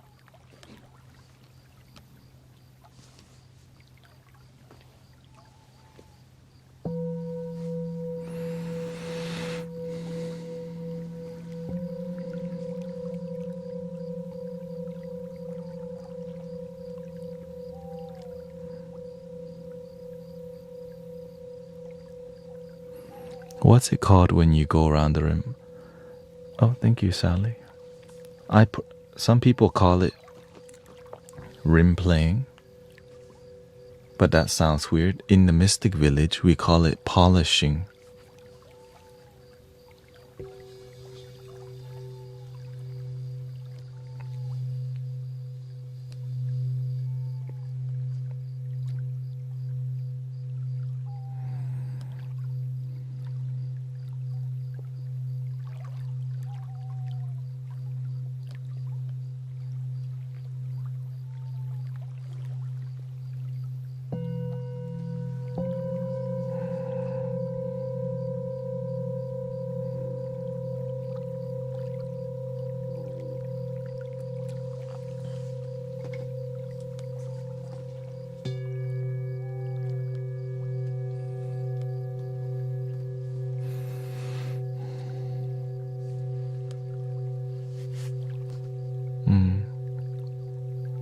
Thank you for being here.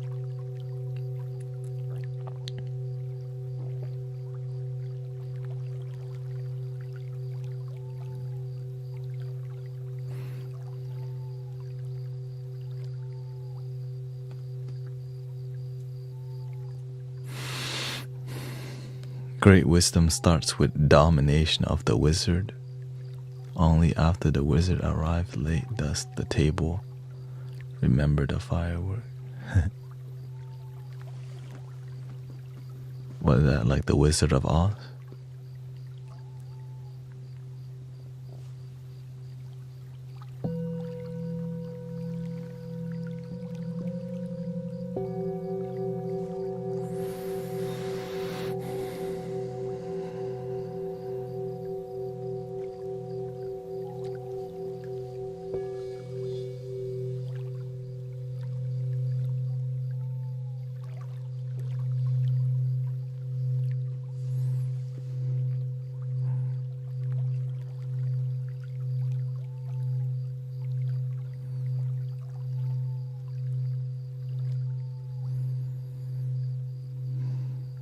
Okay, have a good night,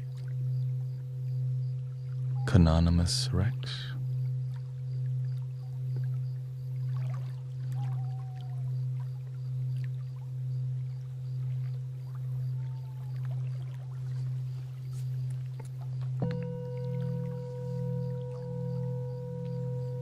Sammy says, I found out something cool. You can eat dandelions, apparently. They help with your iron.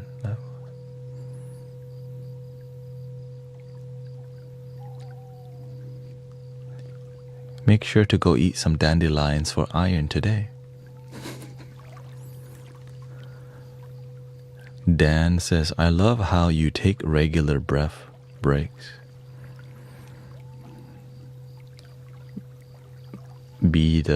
Right? I'm just trying to teach people how to relax as I do it myself.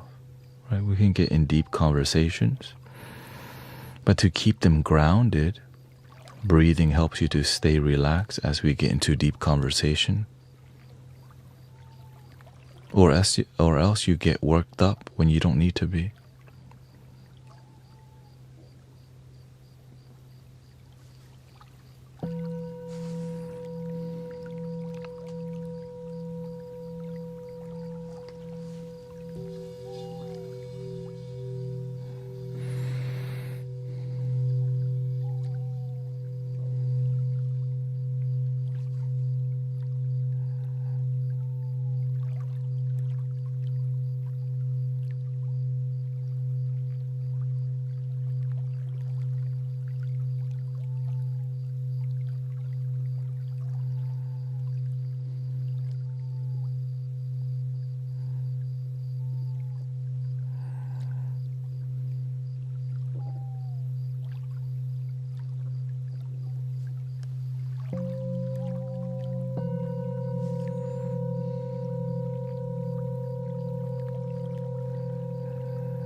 Welcome, Henry. This is intensely funny to scroll to. Love your deadpan face. Is that what it's called? Deadpan face? You mean just deeply relaxed?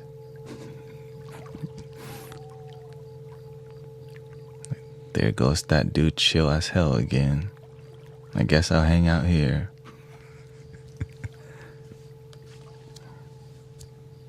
He's still chill.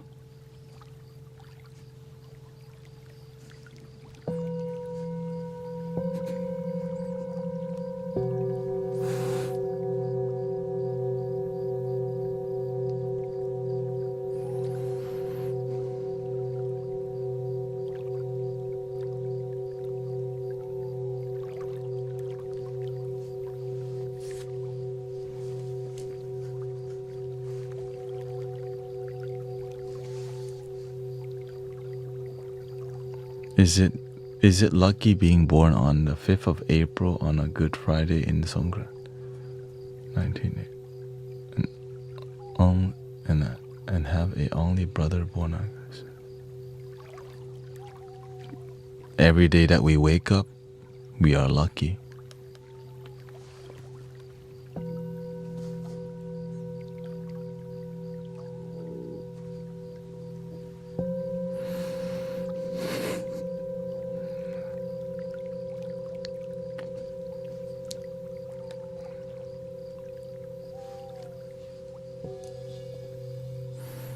Welcome, Henry.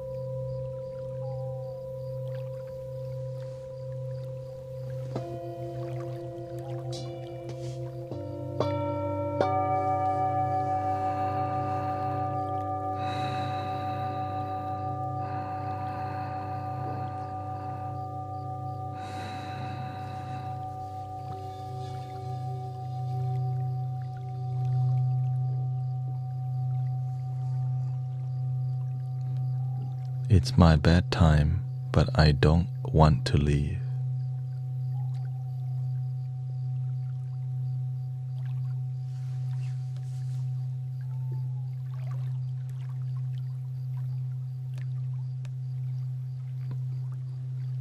I mean, if you need to, you should.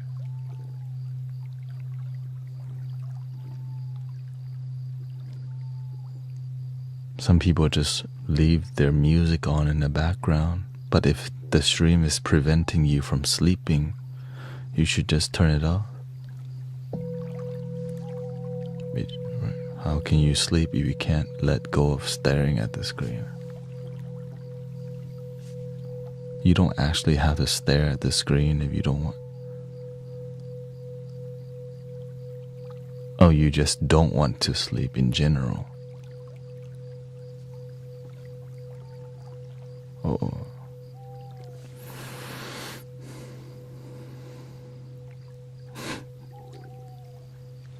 Liz says don't leave. If you need to do something you don't want to do, you just have to think about the cost of not doing it. If I don't sleep good tonight, or if I don't sleep on time, I don't get enough rest. Then tomorrow, my day's not going to be as good because I know I slept late.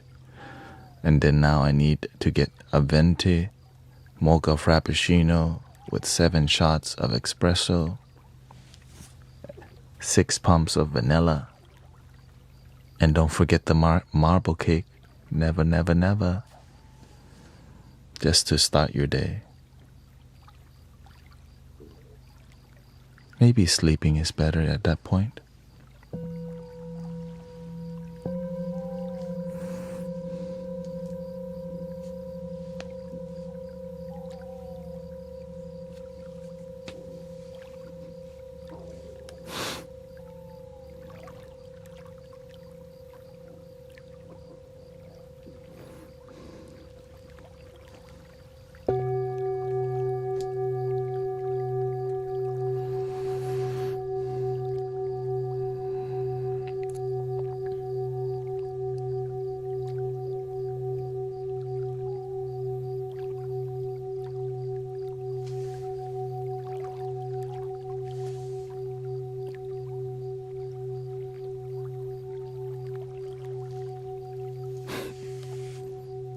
I mean, you can always watch the rerun, you know. I'm gonna be back here tomorrow. It's not like...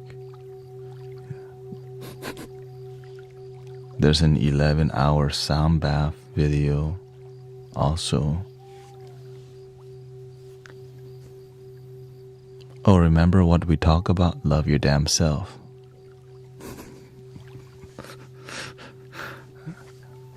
Sounds like you're not doing it right now.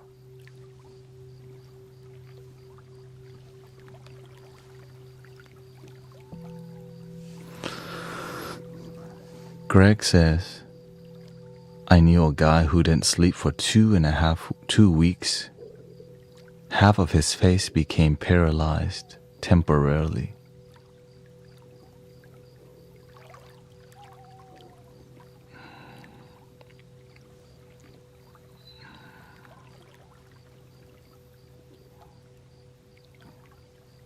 I mean, was he on something also? You know what I mean?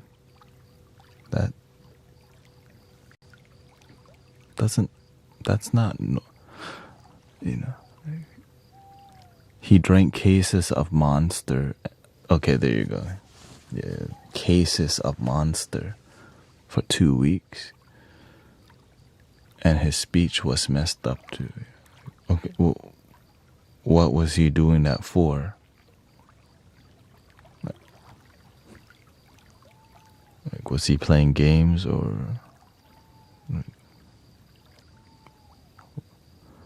I can see somebody playing like a RPG game like World of Warcraft, or somebody just, I need to get this boss because I need the loot.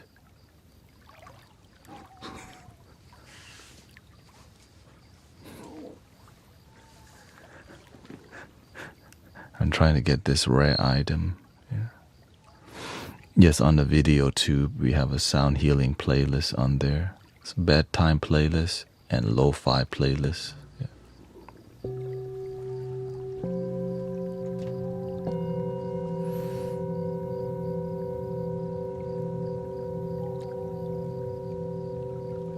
I think the longest time I didn't sleep was maybe 2 to 3 days, just because I was not sober. Yeah.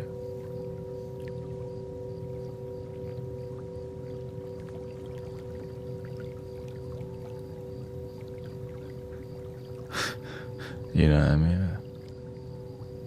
I just couldn't sleep because I was effed up. But 2 weeks of not sleeping, and they just use Monster energy drink. I don't know if I'm convinced, but I mean, I'm convinced because half of his face was temporarily paralyzed. So that's kind of like, okay, your heart didn't feel weird at all. Because whenever you don't sleep, your heart overworks itself like crazy. And then you drink. This person had to be young though. When you're young, you know, when you're in your 18 to like 25, 27, man, your body's just can do crazy stuff.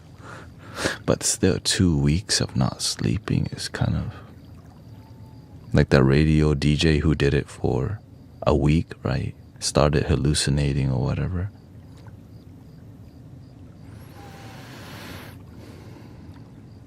Okay, yeah, he was young.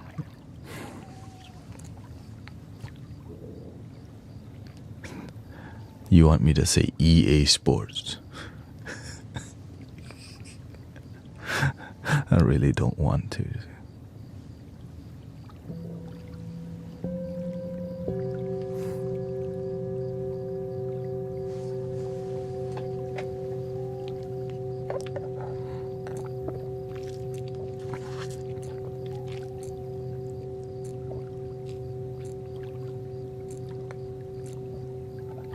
Now, that being said, one of the games I played a lot was Madden 2001 on the PlayStation 1.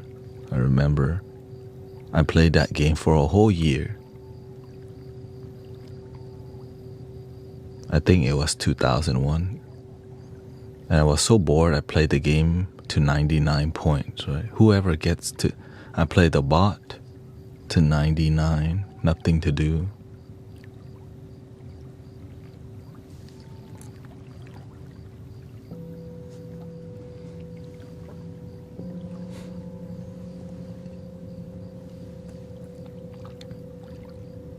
And I have the addictive personality, so whenever I found a formation that worked, I just kept using it. Which was like a shotgun formation, but then you ran it up the middle, and it just kept working. Alright,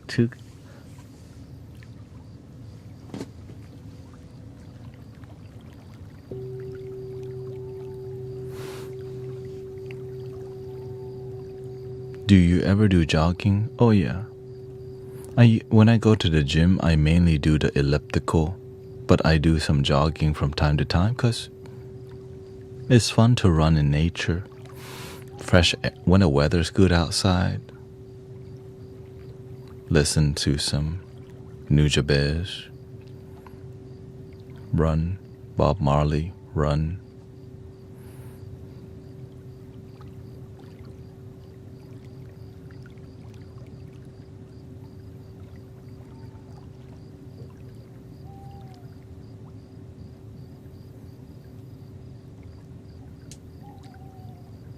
I've heard that no sleeping ages you, for sure. But not sleeping just destroys you.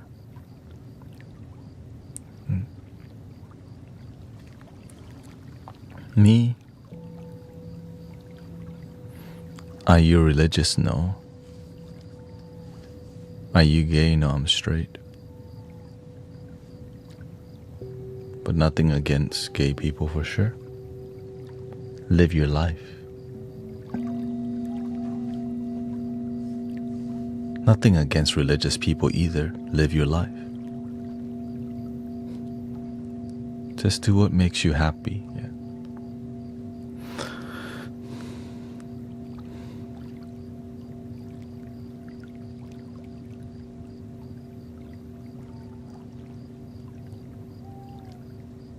Whenever I don't sleep, I can see, I start hallucinating too whenever my sleep is really bad. And some people, they had insomnia every day. So when you don't have good sleep, your brain starts being weird because you're not sleeping.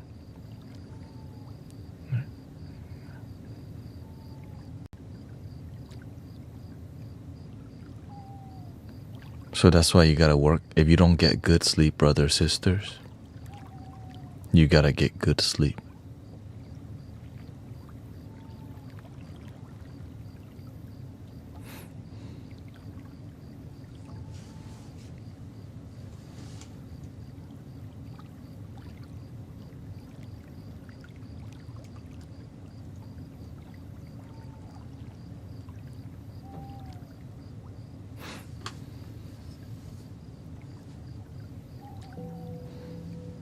Actually, in the past, I used to have a lot of insomnia, and I would have a lot of dark thoughts because I didn't realize my sleep life affected my state of mind that much. So there would be a lot of dark thoughts because I just was getting terrible sleep. Constantly tired makes your brain function bad, and also lack of vitamins too. But when you start to take care of your body better, your mind is better, your sleep is better, and your life is better. It's just sometimes you don't know that because you didn't educate yourself on how to take care of yourself.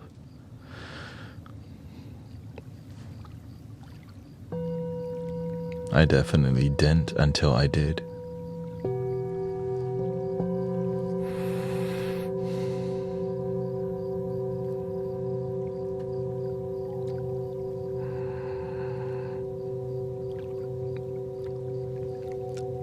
Anarchy Burger says, I've suffered from insomnia since the age of 13. I'm medicated now, but breathing exercises have helped so much. Zazen meditation. Meditation helps a lot with better sleep and better state of mind, better mental health. So I'm grateful for meditation because it definitely changed my life for the better.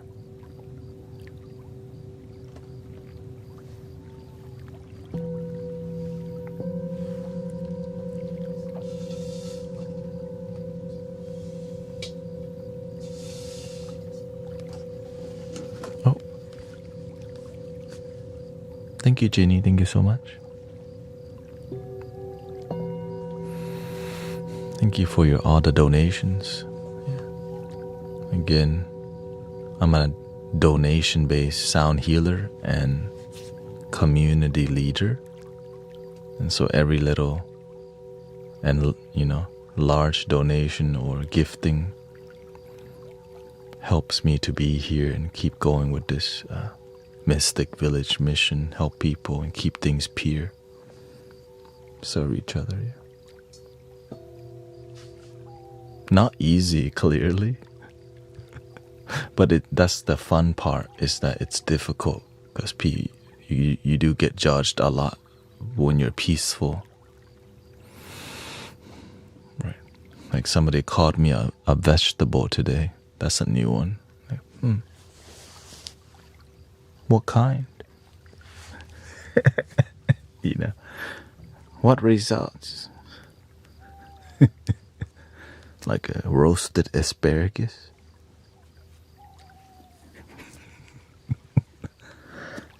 Like an eggplant parmesan, or what kind of vegetables are you talking about?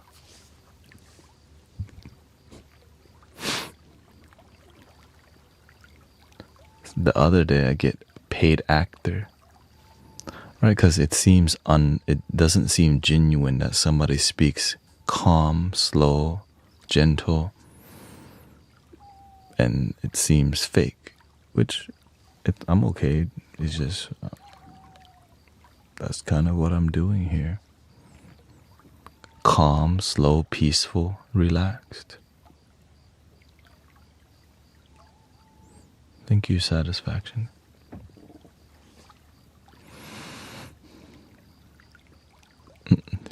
Sammy says, I'll be honest, you're the only person I've met who's transparent and honest. All I see in other lives is buy my course in my bio. It's annoying.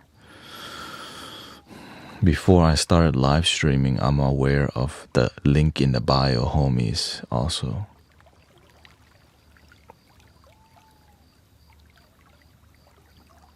Which was like a huge turn. I'm like, is there anyone not trying to just link in my bio all the time? I'm like, but I understood that the reason they're doing that, it's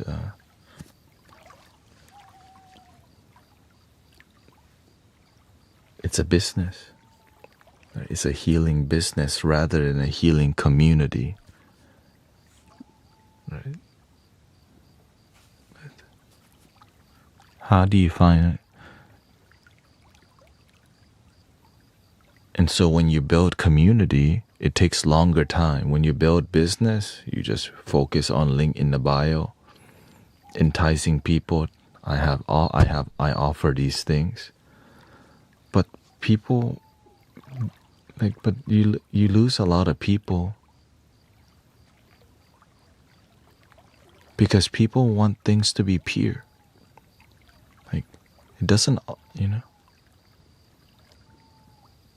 there's enough people charging for card readings and healing.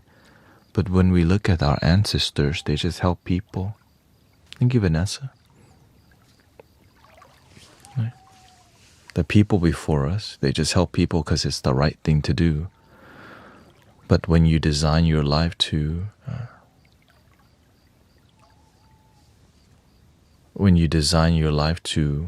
well, it depends on who your teacher are. If your teacher teaches you to help people, but you paid, the people that taught me, I didn't pay. It's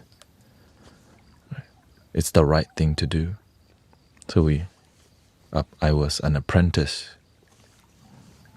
The knowledge is also online, and the results.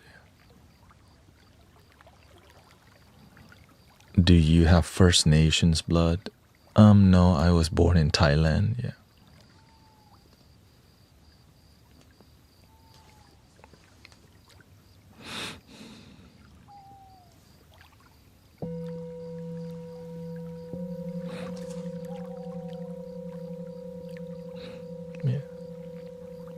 It's just the new age spiritual the new age spiritual movement and new, prosperity preaching.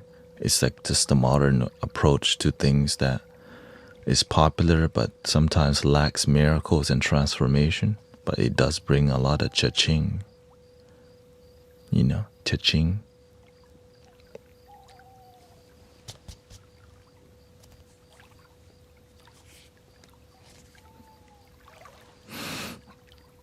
And so there's a lot of healing possibilities, but it gets corrupted by just the business aspect. And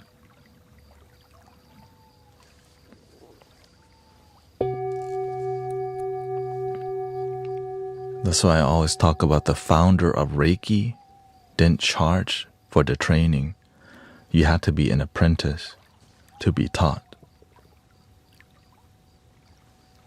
Okay, thank you for your sub. But now, whenever one of the Reiki students brought it to America to graduate, you had to pay $10,000. So instead of learning to be a good healer and practitioner, it became more about selling certificates, which is kind of disgusting to me, but it is what it is.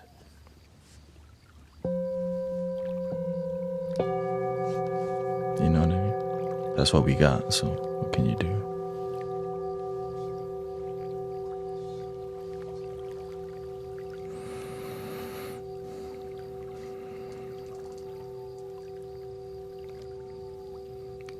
So it becomes more about labeling yourself as a Reiki master. I have a piece of paper, but not about good transformative work that leads, not assisting in healing miracle, but just enough for people to say, I felt good.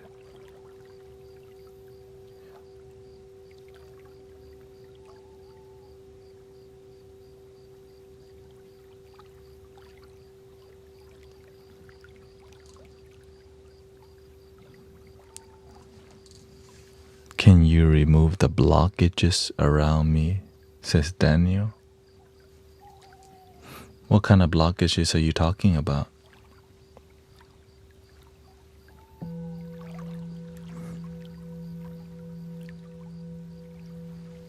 Let go.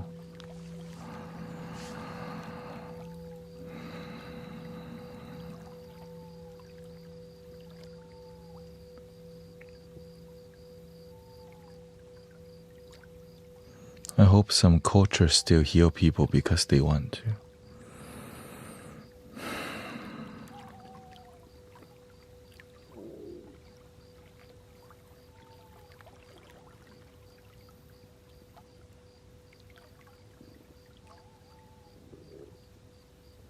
There's great teachers still alive and great healers still alive, but just very few great students.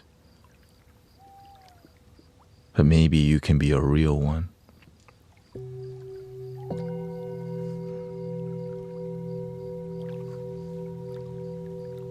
You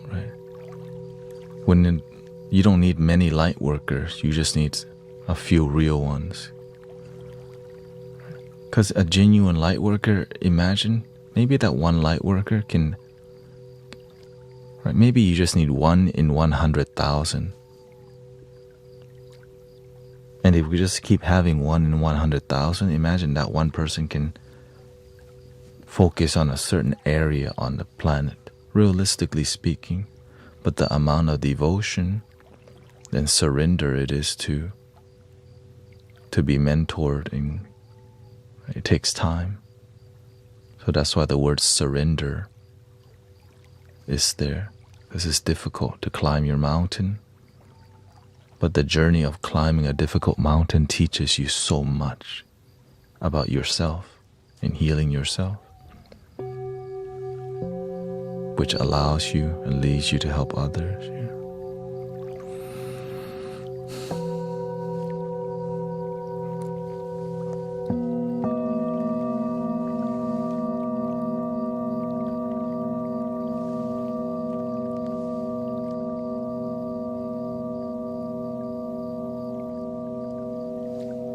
You say you have financial blockages and hexes.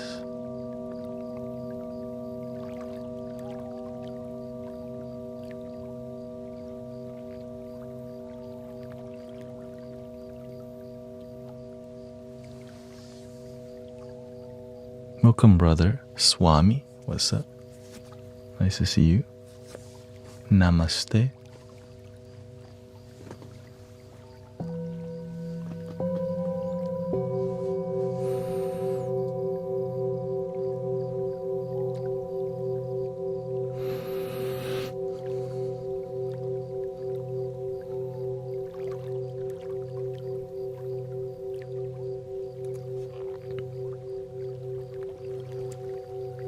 Oftentimes when you don't have good financial responsibilities, it's because you learned that from your parents and the people around you, which seems like a hex. It's just habit, right? So the best way is to learn financial responsibility and better financial habits rather than see them as a hex or financial blockage, which I think blockage, right, is a bad habit with finances.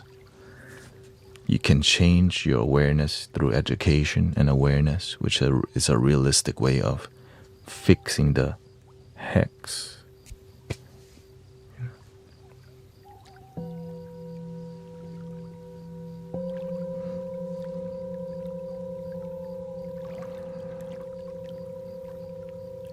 Yes, getting a job helps, but the issue is some people have a job, but they don't know how to save money. Well, why?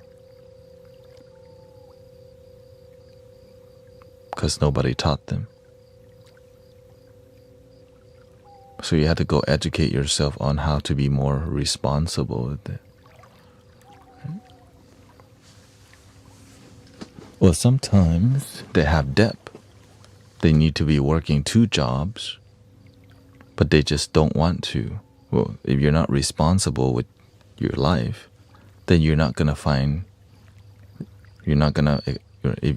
gonna still have debt and issues, which will block you from many opportunities in life. And some people, they're in big, deep trouble, which means you may need. And so it's just more about the more we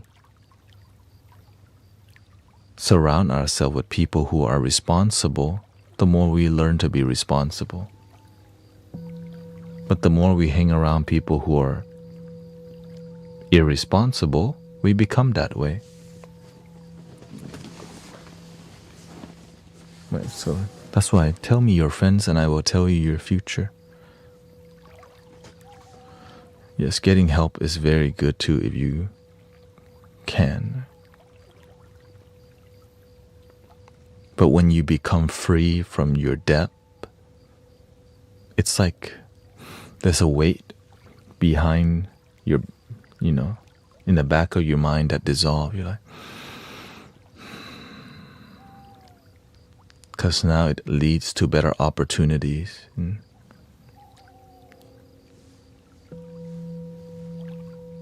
Maybe buying a house, starting a business, and all these things. Whatever your dream is. So that's why the more we mentor and support each other and be realistic with each other, then we can help the world be a better place.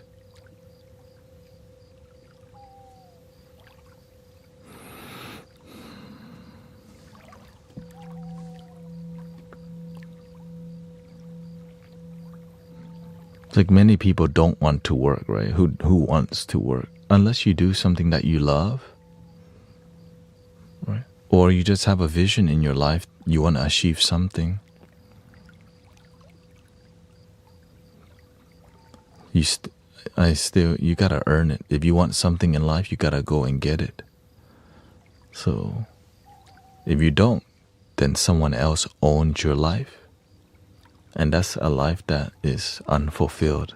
You don't own yourself, someone owns you.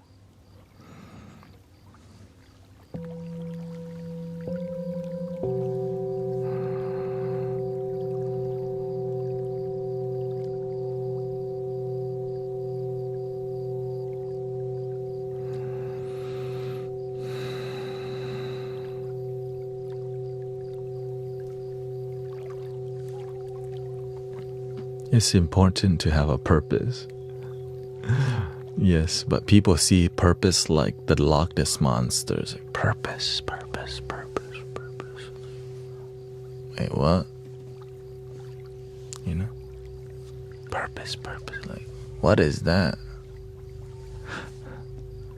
And so the best way to find purpose is to study the people who you believe have a purpose and study what they do with life. When you have a purpose, you have a reason to wake up. When you lack a purpose, you're trying to hit the snooze button 5 times first before you wake up. What the? I gotta go to work today. And then you still go to work late anyways.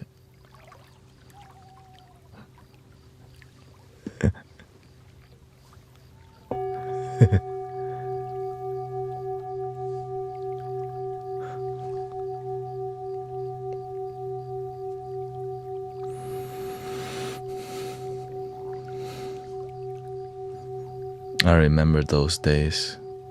That's why I'm grateful for my life now, because I get to do this as my life. I used to have night or negative dreams.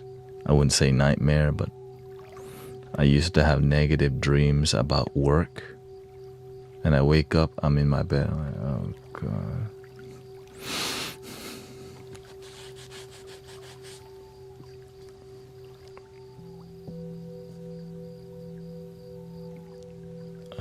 Thank you, Dylan. Thank you so much.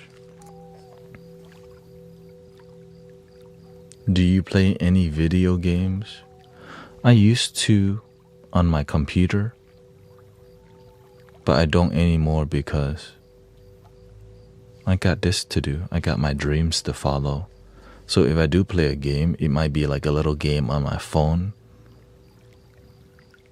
But I'm too busy building my life and my dreams. And that's why I quit playing like first-person shooter and stick game on the Steam and playing immersive. I don't play any game that is immersive because it pulls you in and makes you want to play more. Oh, thank you. Aloha. Welcome, Daniel. It's by design, right? When things are so fun,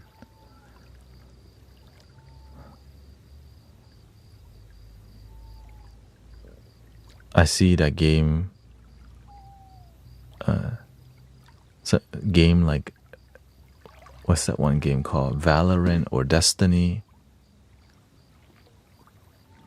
Or games like that where you're like, it's a first person shooter, but there's different roles and it's fast paced. I'm like, dude, that game looks so fun, but super addictive. If I start playing a game like that, then I couldn't stop. And so it took me a long time to quit playing video games because it's fun because there's a lot of dopamine that you get from learning the map, learning the role, and learning how to team building skill. And you don't have to talk to anybody and you can win, right? Essentially, you feel good about yourself because you win, but at what cost? You know. Oh, welcome, Eliana. Nice to see you. I couldn't just play 2 hours. Right? It's I know my personality. When I do something, I don't want to just do. I don't want to not. Like, I'm trying to give it my all, and so I eventually need to be the best at what I'm doing because it brings me satisfaction to be my best doing something. So instead, I just focus on being the best that I can at helping humanity now. Yay.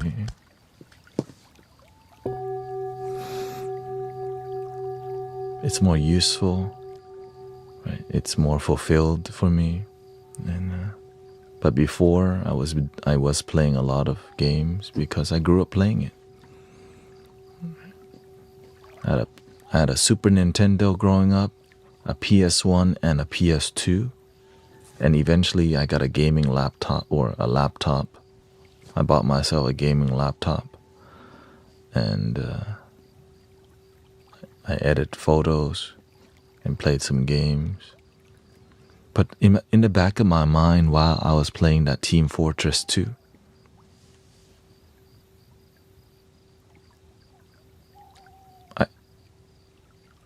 is this adding to your future? Right? The voice the voice in my head, the voice within, is this adding to your future? Deep down, I'm like, hell no, of course not.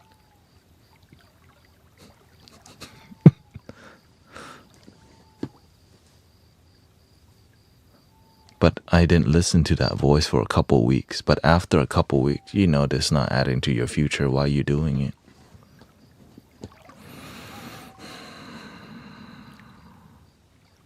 It took me 2 years to quit playing games. 2 to 3 years, because I would delete Team Fortress, Planet Side. There's another game called Dirty Bombs, Guild War 2. I would uninstall games off my computer and uninstall Steam only to reinstall it like the next day. Like, golly, I can't. Eventually, I built a habit of uninstalling. So I kept uninstalling so much that my brain eventually realized you don't want to do this anymore. So it worked on the long term. It's just I had to keep uninstalling the game to just signal to myself, let it go, let it go, let it go, let it go. And so, yeah, I'm glad that because if I was busy focusing on games, I couldn't build my dream life of being here with you, helping people on this way.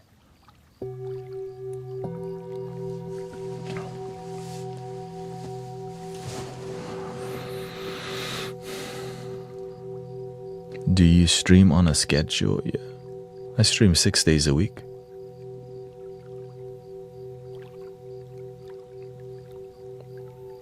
I stream twice a day, 3 to 7 p.m. CST, 11:30 p.m. to 5:30 a.m. Except on, that's my general schedule. I don't stream on Saturday. And Sunday, I do an outdoor sound bath because we do it a free local sound bath here in Houston. But I still stream on Sunday at night, yeah. How long did it take you to collect your bowls? These, in total,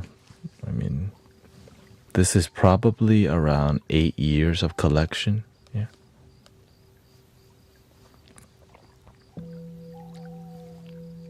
So it didn't just happen overnight.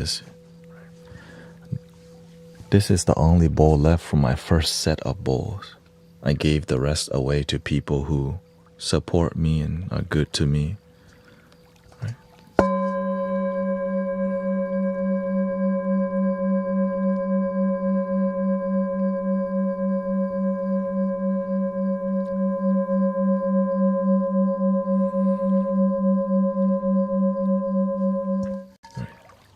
So that came from my first set, long time ago.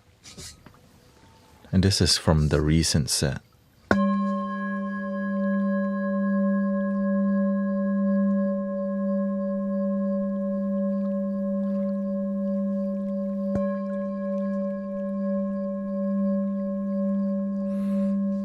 A bit more crisp. And I was blessed to find an affordable antique set, right? Which has bowls like this one. Some people love this a lot. And it is the most popular bowl because it's the lowest frequency bowl.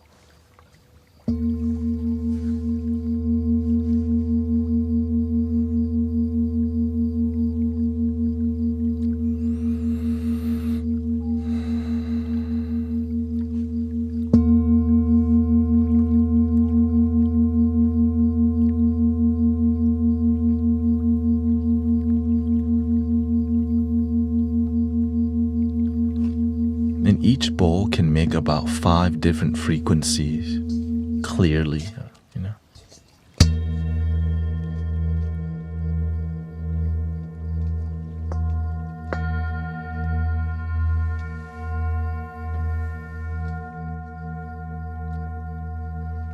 it's just, that's why you have so many different mallets. Like I'm actively using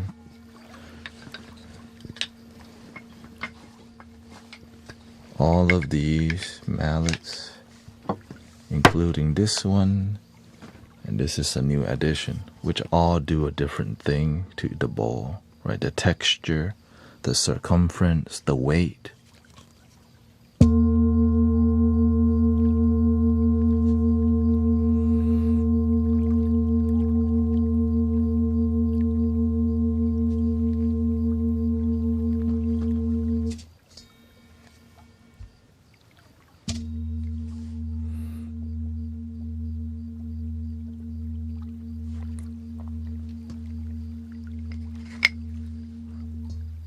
This is more rubber.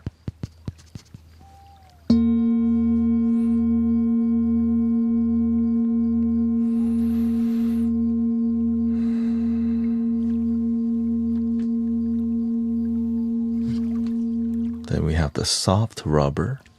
This came from a tuning fork.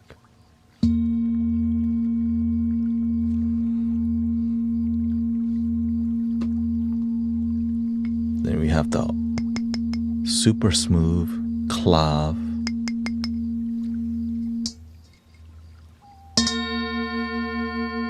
Like completely different, and it polishes different.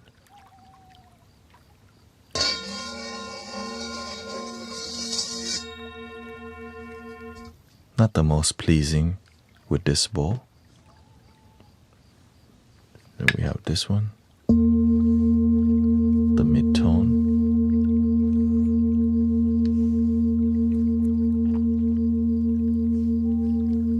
Which polishes.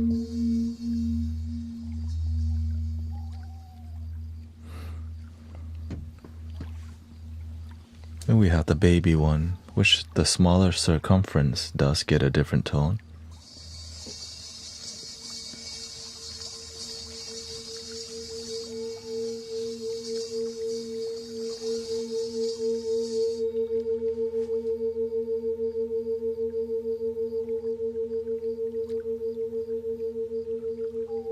Interesting, right? You can even use your finger as a mallet, right? The knuckle. The microphone's so sensitive, I can just use the pads of my finger. And of course, the fist.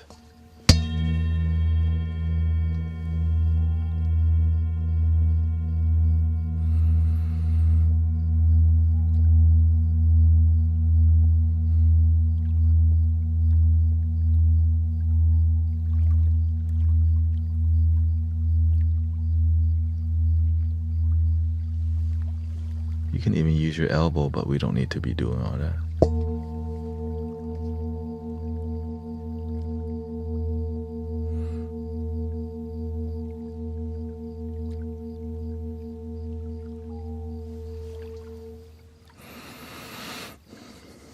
The Muay Thai style.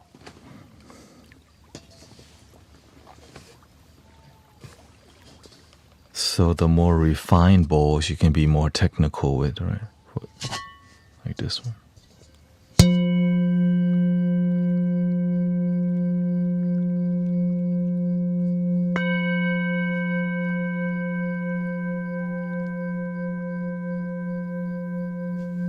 Because of it's very smooth. Whenever it's smooth, you can be more technical because it's not gonna scratch as much, for example.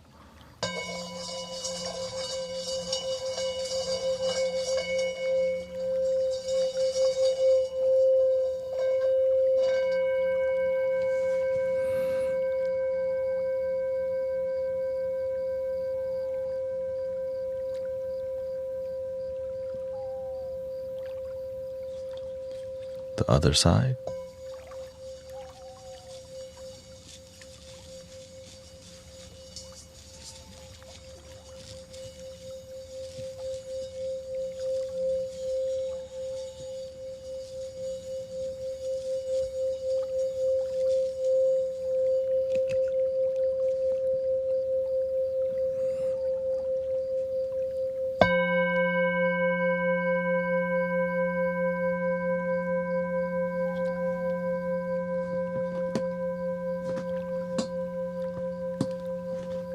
So there's a lot of technique involved, which can be interesting if necessary. You don't need to be so technical unless the energy needs you to be. Right? Especially it's called cutting, right? Being sharper. It's like a sword. If the energy needs to be sharp because somebody tripping or does some weird negative thing, right?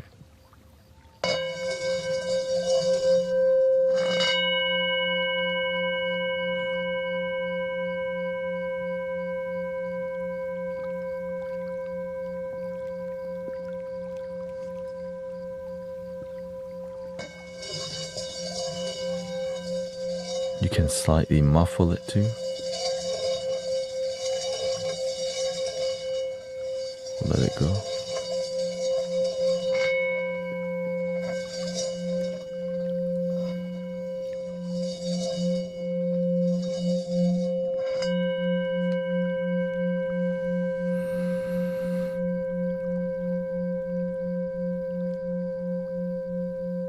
Yeah, so you build the vibration, but because this wood is so heavy, when you just raise the mallet up, it hit the tip, creating that bing. Right?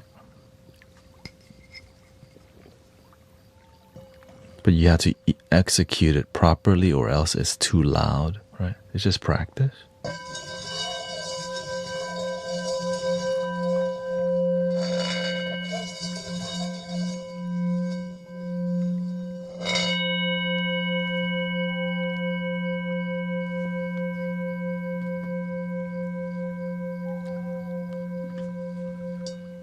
Even with this mallet, you see, there's a soft felt side and then there's an exposed side. Of course, it's ripped, but the difference,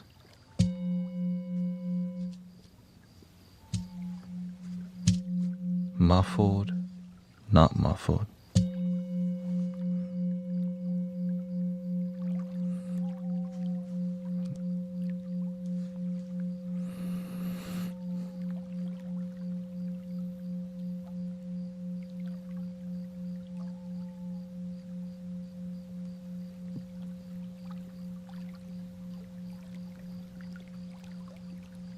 And that's why these bowls cost more, because look how steady that frequency is.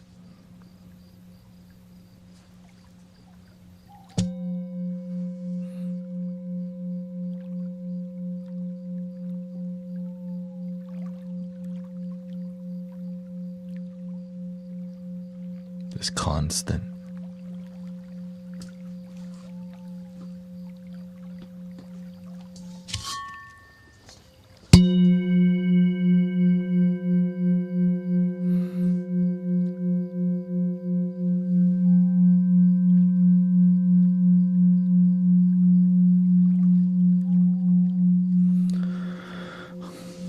Is that a way to judge quality? I mean, usually people judge the quality of singing bowl by how long it sustains for, just by tapping.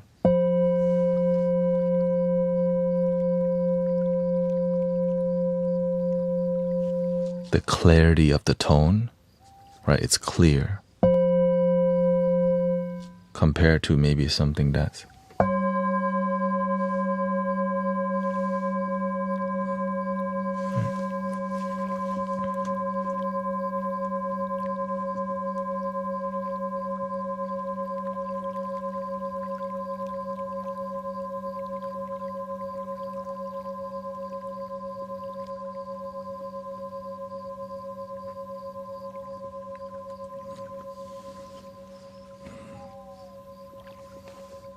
yeah.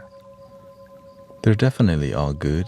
It's more about it's about using them, right? Learning how to use them.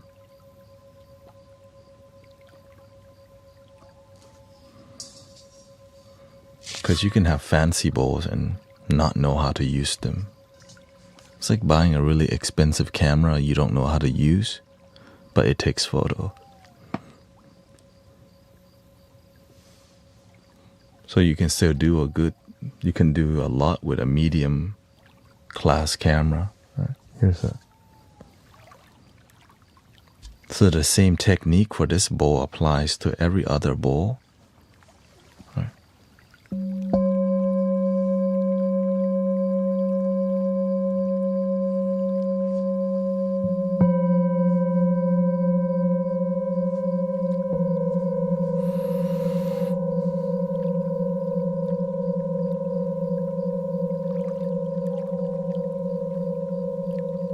They're not that expensive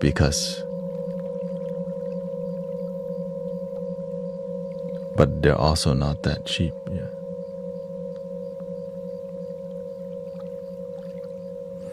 So I'm not at the point where I can just buy anything yet, so I had to find the best value for the best price, right, for my budget. So there's a budget.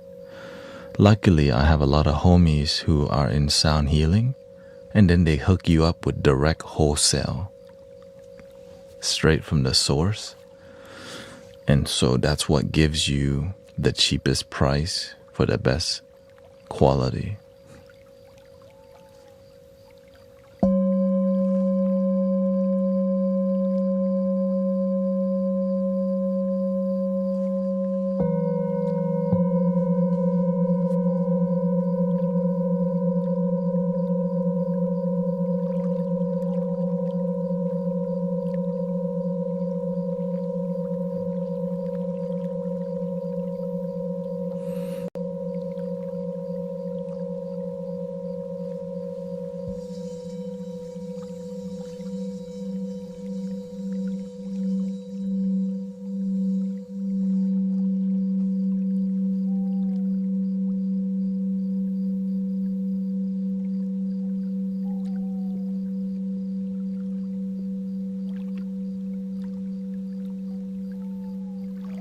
Why did you use the word homie?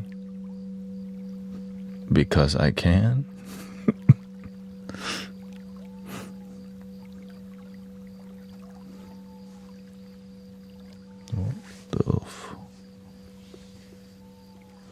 Why did you ask that question?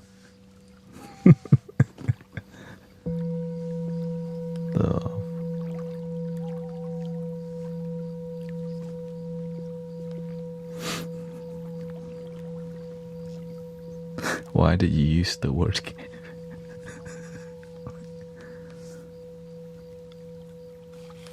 Okay, maybe the answer is because I grew up in Houston, Texas.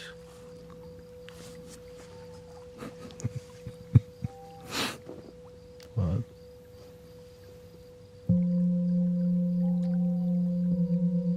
Unless you want me to say, get on the way. Get this way. Maybe that's better, you know. Welcome, Cindy. Good morning. You inspire me to take care of yourself. My son will buy balls. Oh, have fun with your balls. Shout out to your son buying you balls for your birthday in October. Oh, shout out to the ball gang. Expanding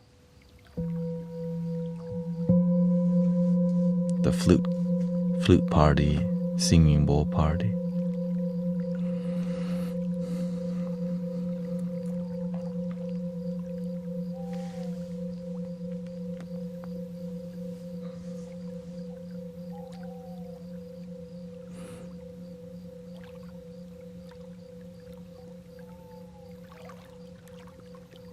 And also these bowls sound very good because we have really good microphones in here.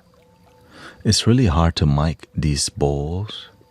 So a lot of people, miking technique is difficult. It takes time to learn. So welcome, Sister Tanya.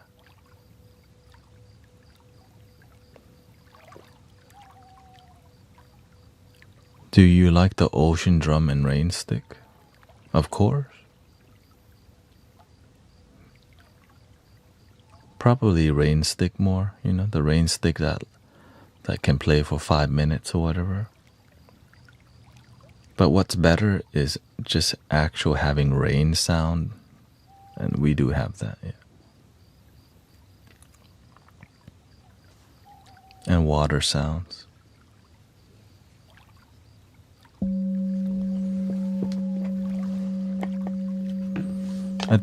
I think I have 30 more minutes here. I've been streaming 5 hours so far. Can I get a bowl for $20? I mean, it's not gonna sound like any bowl in here, but you definitely can, yeah. Just being honest.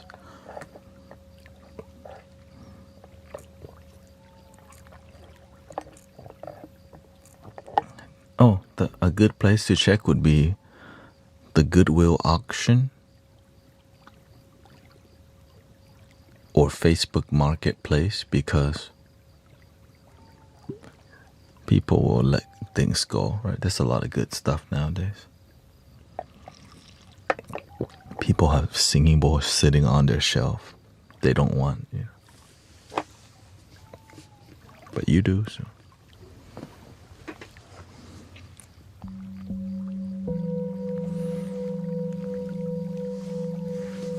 There's also music on all my social media. If you like the music that I'm making non-talking, it's there. I have guided meditation. Also, 11-hour sound bath of a cinematic flute and sound healing vibe is there. 8-9 hours, so that's there. I enjoy this the most though, because I get to hang out with real people.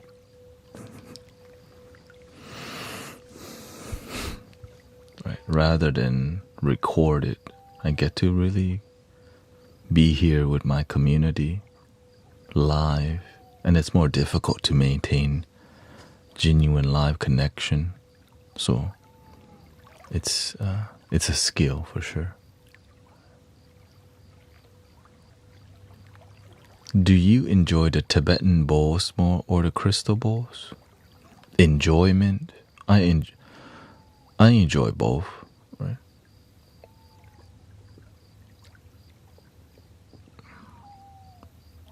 I enjoy both, really.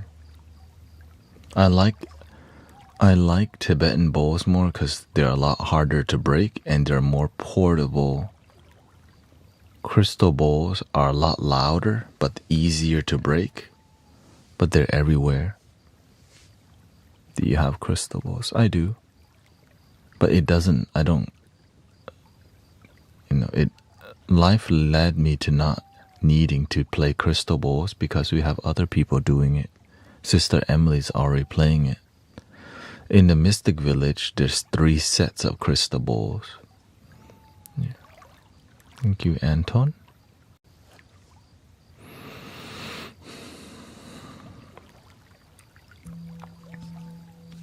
It's about your energy, right? The crystal bowls are louder, but they're a lot more fragile. And it's a lot, it's popular, but you have to learn how to be more gentle with them because they're so loud. With Tibetan bowls, they're so quiet, you need to learn how to mic them good or use them in a setting that's right. So they're less effective in a public space unless you know how to mic them. So that's why crystal bowls are a lot easier because you don't even need to mic them. They're so loud and cheaper to get started with.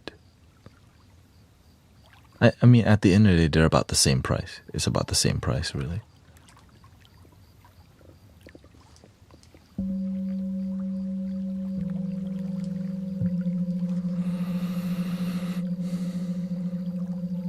Because nowadays, the price of everything has gone down so much. You just follow what you love and be an amazing practitioner.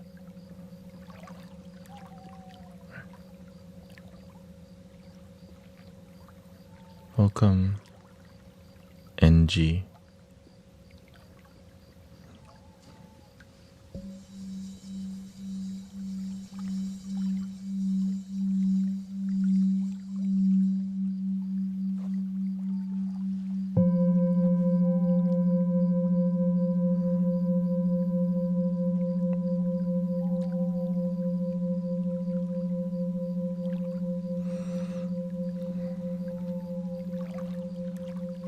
Yeah, before I got my first, do you enjoy playing gongs? Yeah, it's just I think it's not. I don't think it's practical. The setup time, right? And they're very expensive. But yeah, it's a thing. It's just I guess if you love it, you'll find a way to be a gong practitioner. So usually before people play gongs, they start with this. And then when they make this work, they get gongs. And they get better gongs, and then that's kind of where I see people end. So focus on helping people heal. The tools are there to help people heal. But sometimes the way we practice the tools, people aren't healing, which is unfortunate.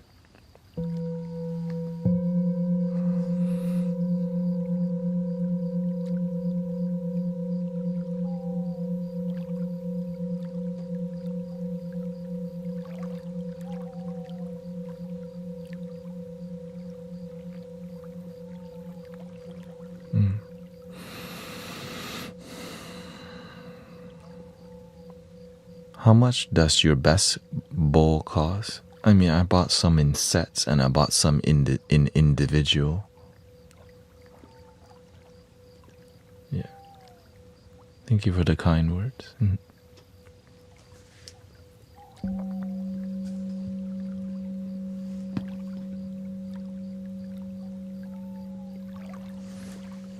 The most expensive that I bought is actually this one. Right? Which is why we just...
which was $450,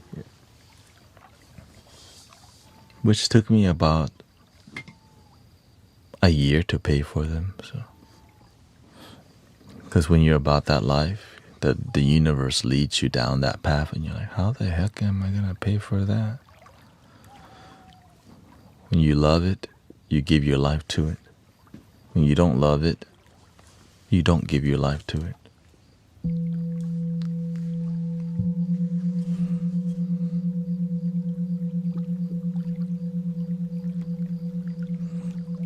Because it makes you surrender and find a way to make it work, you know.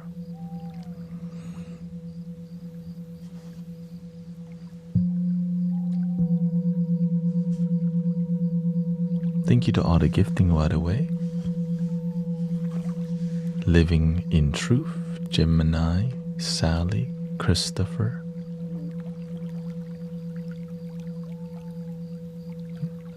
Love Beyond Desire, Saint Susie.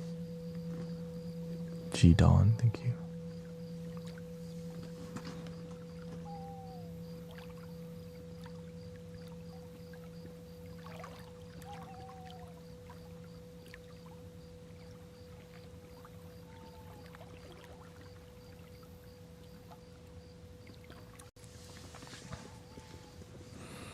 What other instruments do I have? I don't have all my... I didn't unpack completely yet, but flutes is my... Right. Flute is my main Tibetan bowls and flute are my main things in here. Jeez. This is one of the harder flutes I have here.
Of course, I normally have more Native American flutes out, but yeah. The bowls are for music. And sometimes I play the bowls and the flutes together for deep relaxation. I mean, everything we do in here is for deep relaxation anyway.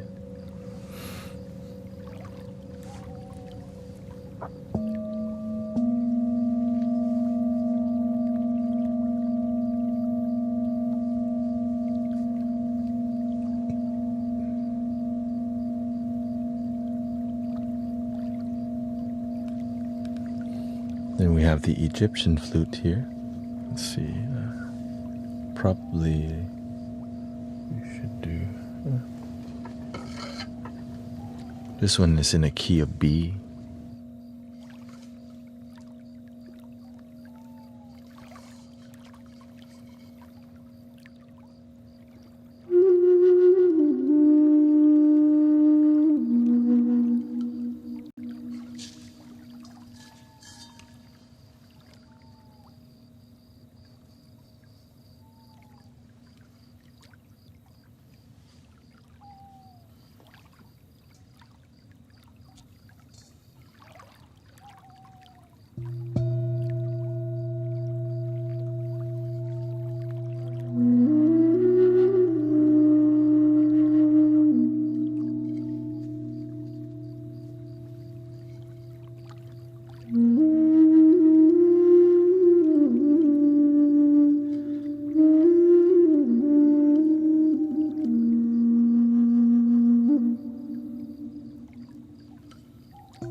What scale flute should I buy as a beginner? You should buy the sound that you like. Native American flute is the easiest one to begin with. Yeah.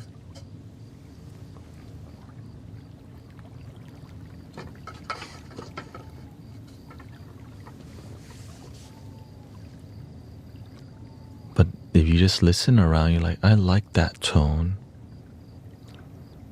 And usually the difficult one to play is the bass flute. Right? The easiest one to play would be like a mid-tone. So just know that they're all difficult. One is easier to begin with, but to sound good on any instrument require you to practice. Right. For example, let's see here. And the flutes are a lot cheaper now because of 3D printing. Like this is a 3D printed flute.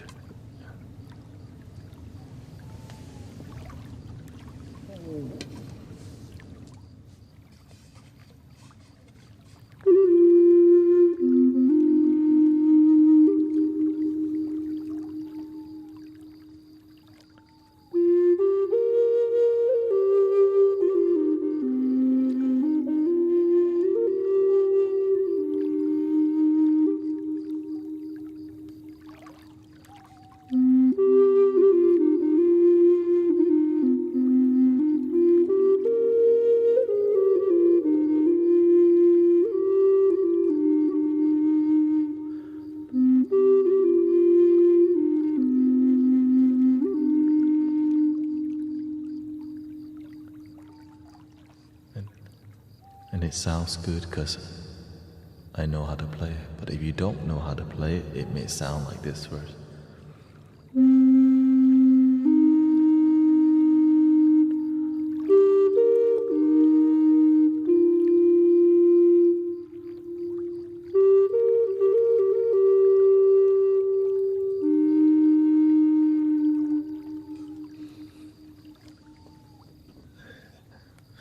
To just get good sound in the beginning is difficult. For example, sometimes you don't close the hole completely, and you don't realize you're not. You're like, oh, what is it?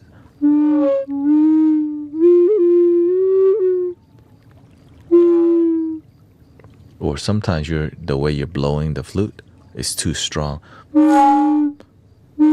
because you can overuse your air too much. Especially with the bass flute.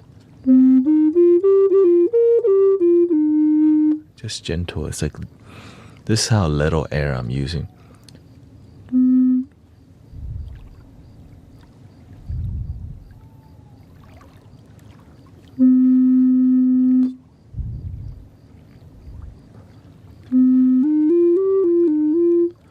But when you're new, you don't know how to use little air, because you don't think about reducing. You think about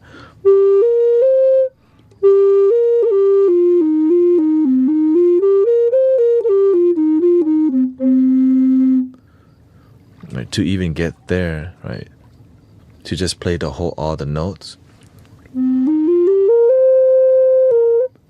just to know to keep this down.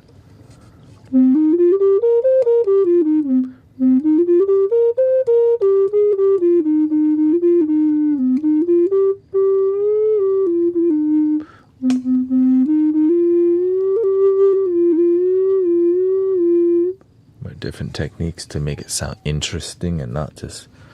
So you have to, if to progress, you have to be inspired by the instrument. So that's why I tell people, buy the flute that you like the sound, because you're gonna want to practice because it sounds good. You know what I'm saying?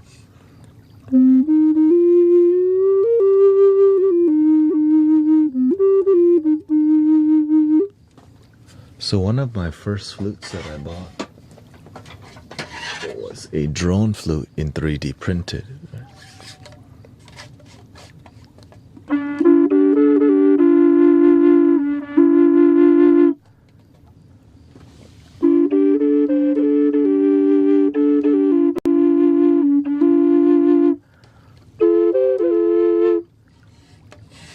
But it was a drone. This is called a triple drone, and it's a bit harder.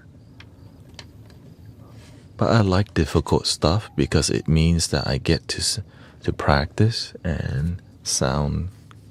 Whenever you make difficult things, right? Of course, the bamboo flutes cost more, and 3D printed is way cheaper. But bamboo is still cheaper than hardwood flutes.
What about Chinese flutes?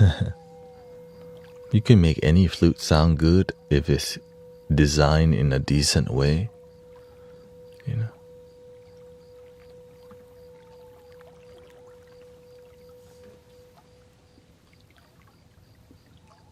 Well, thank you, Jenny. Thank you so much.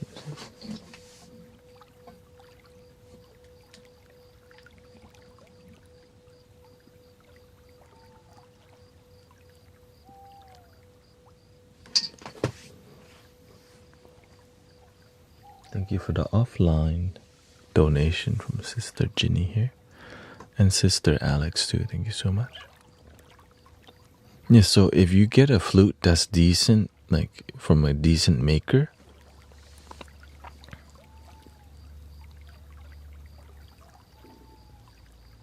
basically if you spend a little money, not even that much, you'll get a really good tone. Right? That's it. It's really hard to find a flute it's hard to find a flute that sounds bad if you pay a little bit more for it. But if you're just looking to buy it for the cheapest price, you have to know what to look for, because if you buy the cheapest flute, you end up buying a gift shop flute, which is fine if you know what to look for. But the most affordable, cheapest way is 3D printed. Or if you have a 3D printer, you can print it yourself. See? Like this one. I printed this myself at home.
My goal is, when I get the 3D printed running again, we'll send out more flutes. Yeah. And the cheapest flute to get involved into that's in tune would be the Irish tin whistle. One of these. You can find this almost anywhere.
Yeah, you could make,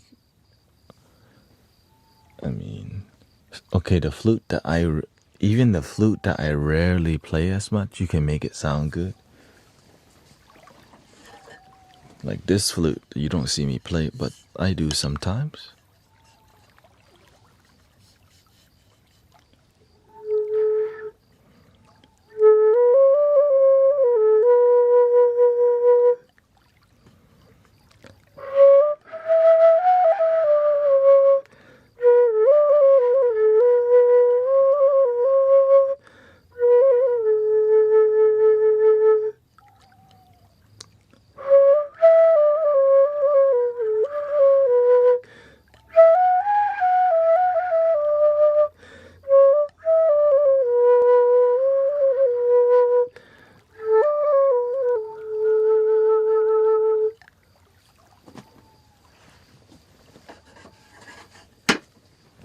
when you love it, you'll make loving music with it, and it leads you to better instruments, better music, better energy.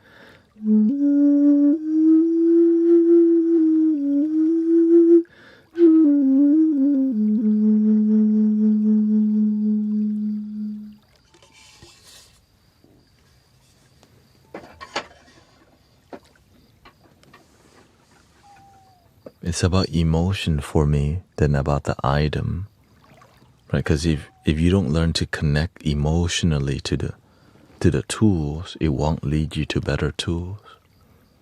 Because whenever you think the tool outweighs the skill, it makes you not a practitioner. It makes you more of a collector. I want to cultivate and inspire practitioners, people who practice rather than who collect. That's what we need more of in the world. So that's why you see me, I use all of my bowls. If I don't use them, I give them away. Right? So I actively use what I have, or else I just send them to people here.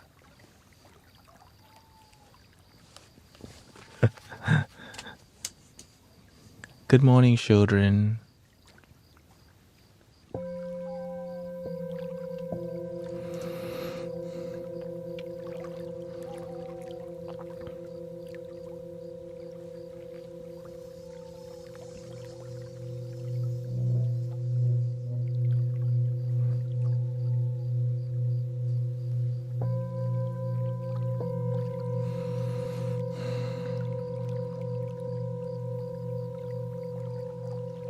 This is why you get up so early. We shout out to waking up early.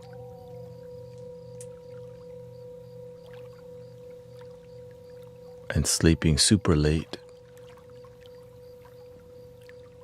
to help humanity.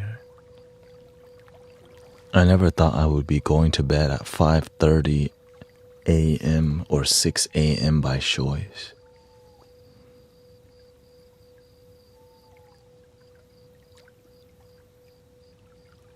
But sometimes your dream needs you to do things you didn't expect. Just as long as you are healthy, right? I'm still sleeping. It's an unorthodox, not normal time. Like you sleep at 5:30 a.m. And then Tanya is taking her children to school at that time. But the one thing I know is that a lot of people have a good sleep tonight and waking up good. So I would like to stream. Why did you cough? Oh, my throat. I was clearing my throat. Wait, you think I'm smoking?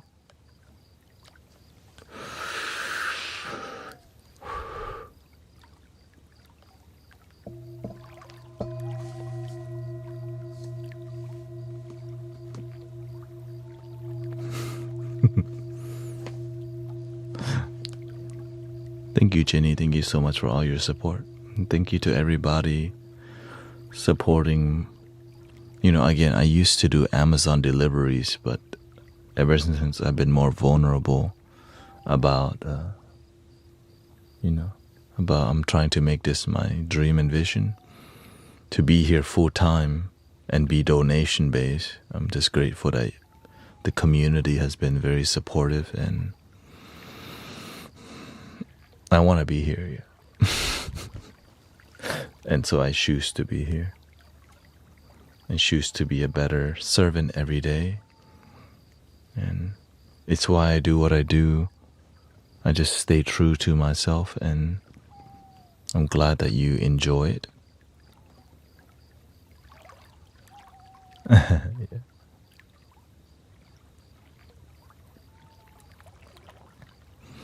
So I think today this is the end of the line for me. Usually I would go for maybe 30 more minutes, but my body's telling me this is a great time. So until I find more, because I just got back from a trip this week, so I'm still, eventually my goal is to push it till 6 hour stream, but I think 5:22 a.m. is not too bad. So thank you, Gemini and Beverly. Thank you to all the moderators. I know lately the video tube has been growing a lot, so thank you, Sakathy. I've been so stressed lately. I found this stream just a little bit ago. My mood has greatly improved. And thank you for being here. That's why we're here, right? To be a good humanity to each other, to be a good community to each other, so that you wake up good, sleep good, and know there's good people on the planet. And there's good people on the planet. So. 3 ohms, here we go. Breathing in.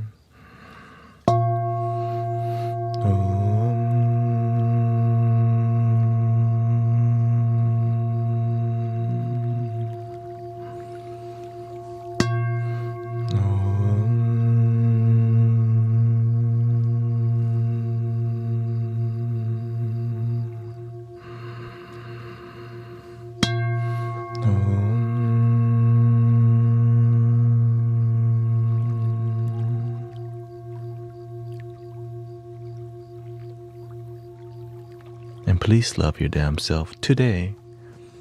Also, Rio told me he got home safely from Texas. He flew from Montana to hang out with us. So grateful for Eventually we'll be holding more retreats, and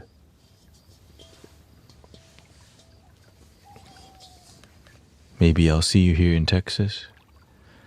The retreat would be, okay, we're meeting at a state park and see you there. And so it would be like a free retreat. You just have to let us know. New York. Thank you, Tanya. Yeah, it'll be more, because this more, we hold the space, you come hang out.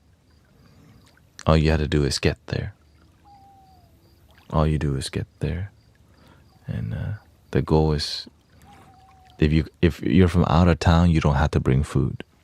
In town, we'll provide food and all these things. And yeah, if you're out of town, you don't have to bring food. We'll take care of it. But if you're in town, you have to bring food to support community, because it takes time to make food. I want the food makers to meditate and chill too. I see a lot of people cooking food and they're stressed. I don't want to see my brothers and sisters deserve to be happy cooking, because sometimes people spend too long in kitchen. They don't meditate. Not in my kitchen. Anyways, thank you everybody, and right. I hope you have a wonderful day, wonderful night, wonderful life. The end. Thank you, Rasta. Or is it Besta? Thank you so much. Joseph, thank you so much. Beata Miles, thank you so much. And I'll see you tomorrow. Well, tomorrow I have to meditate with my friends, so I might be streaming earlier. Yes. Thank you, Sheila, Sammy. Thank you to all the moderator, Poison Slash, Dark Unicorn. Thank you so much. Thank you to all your blessings.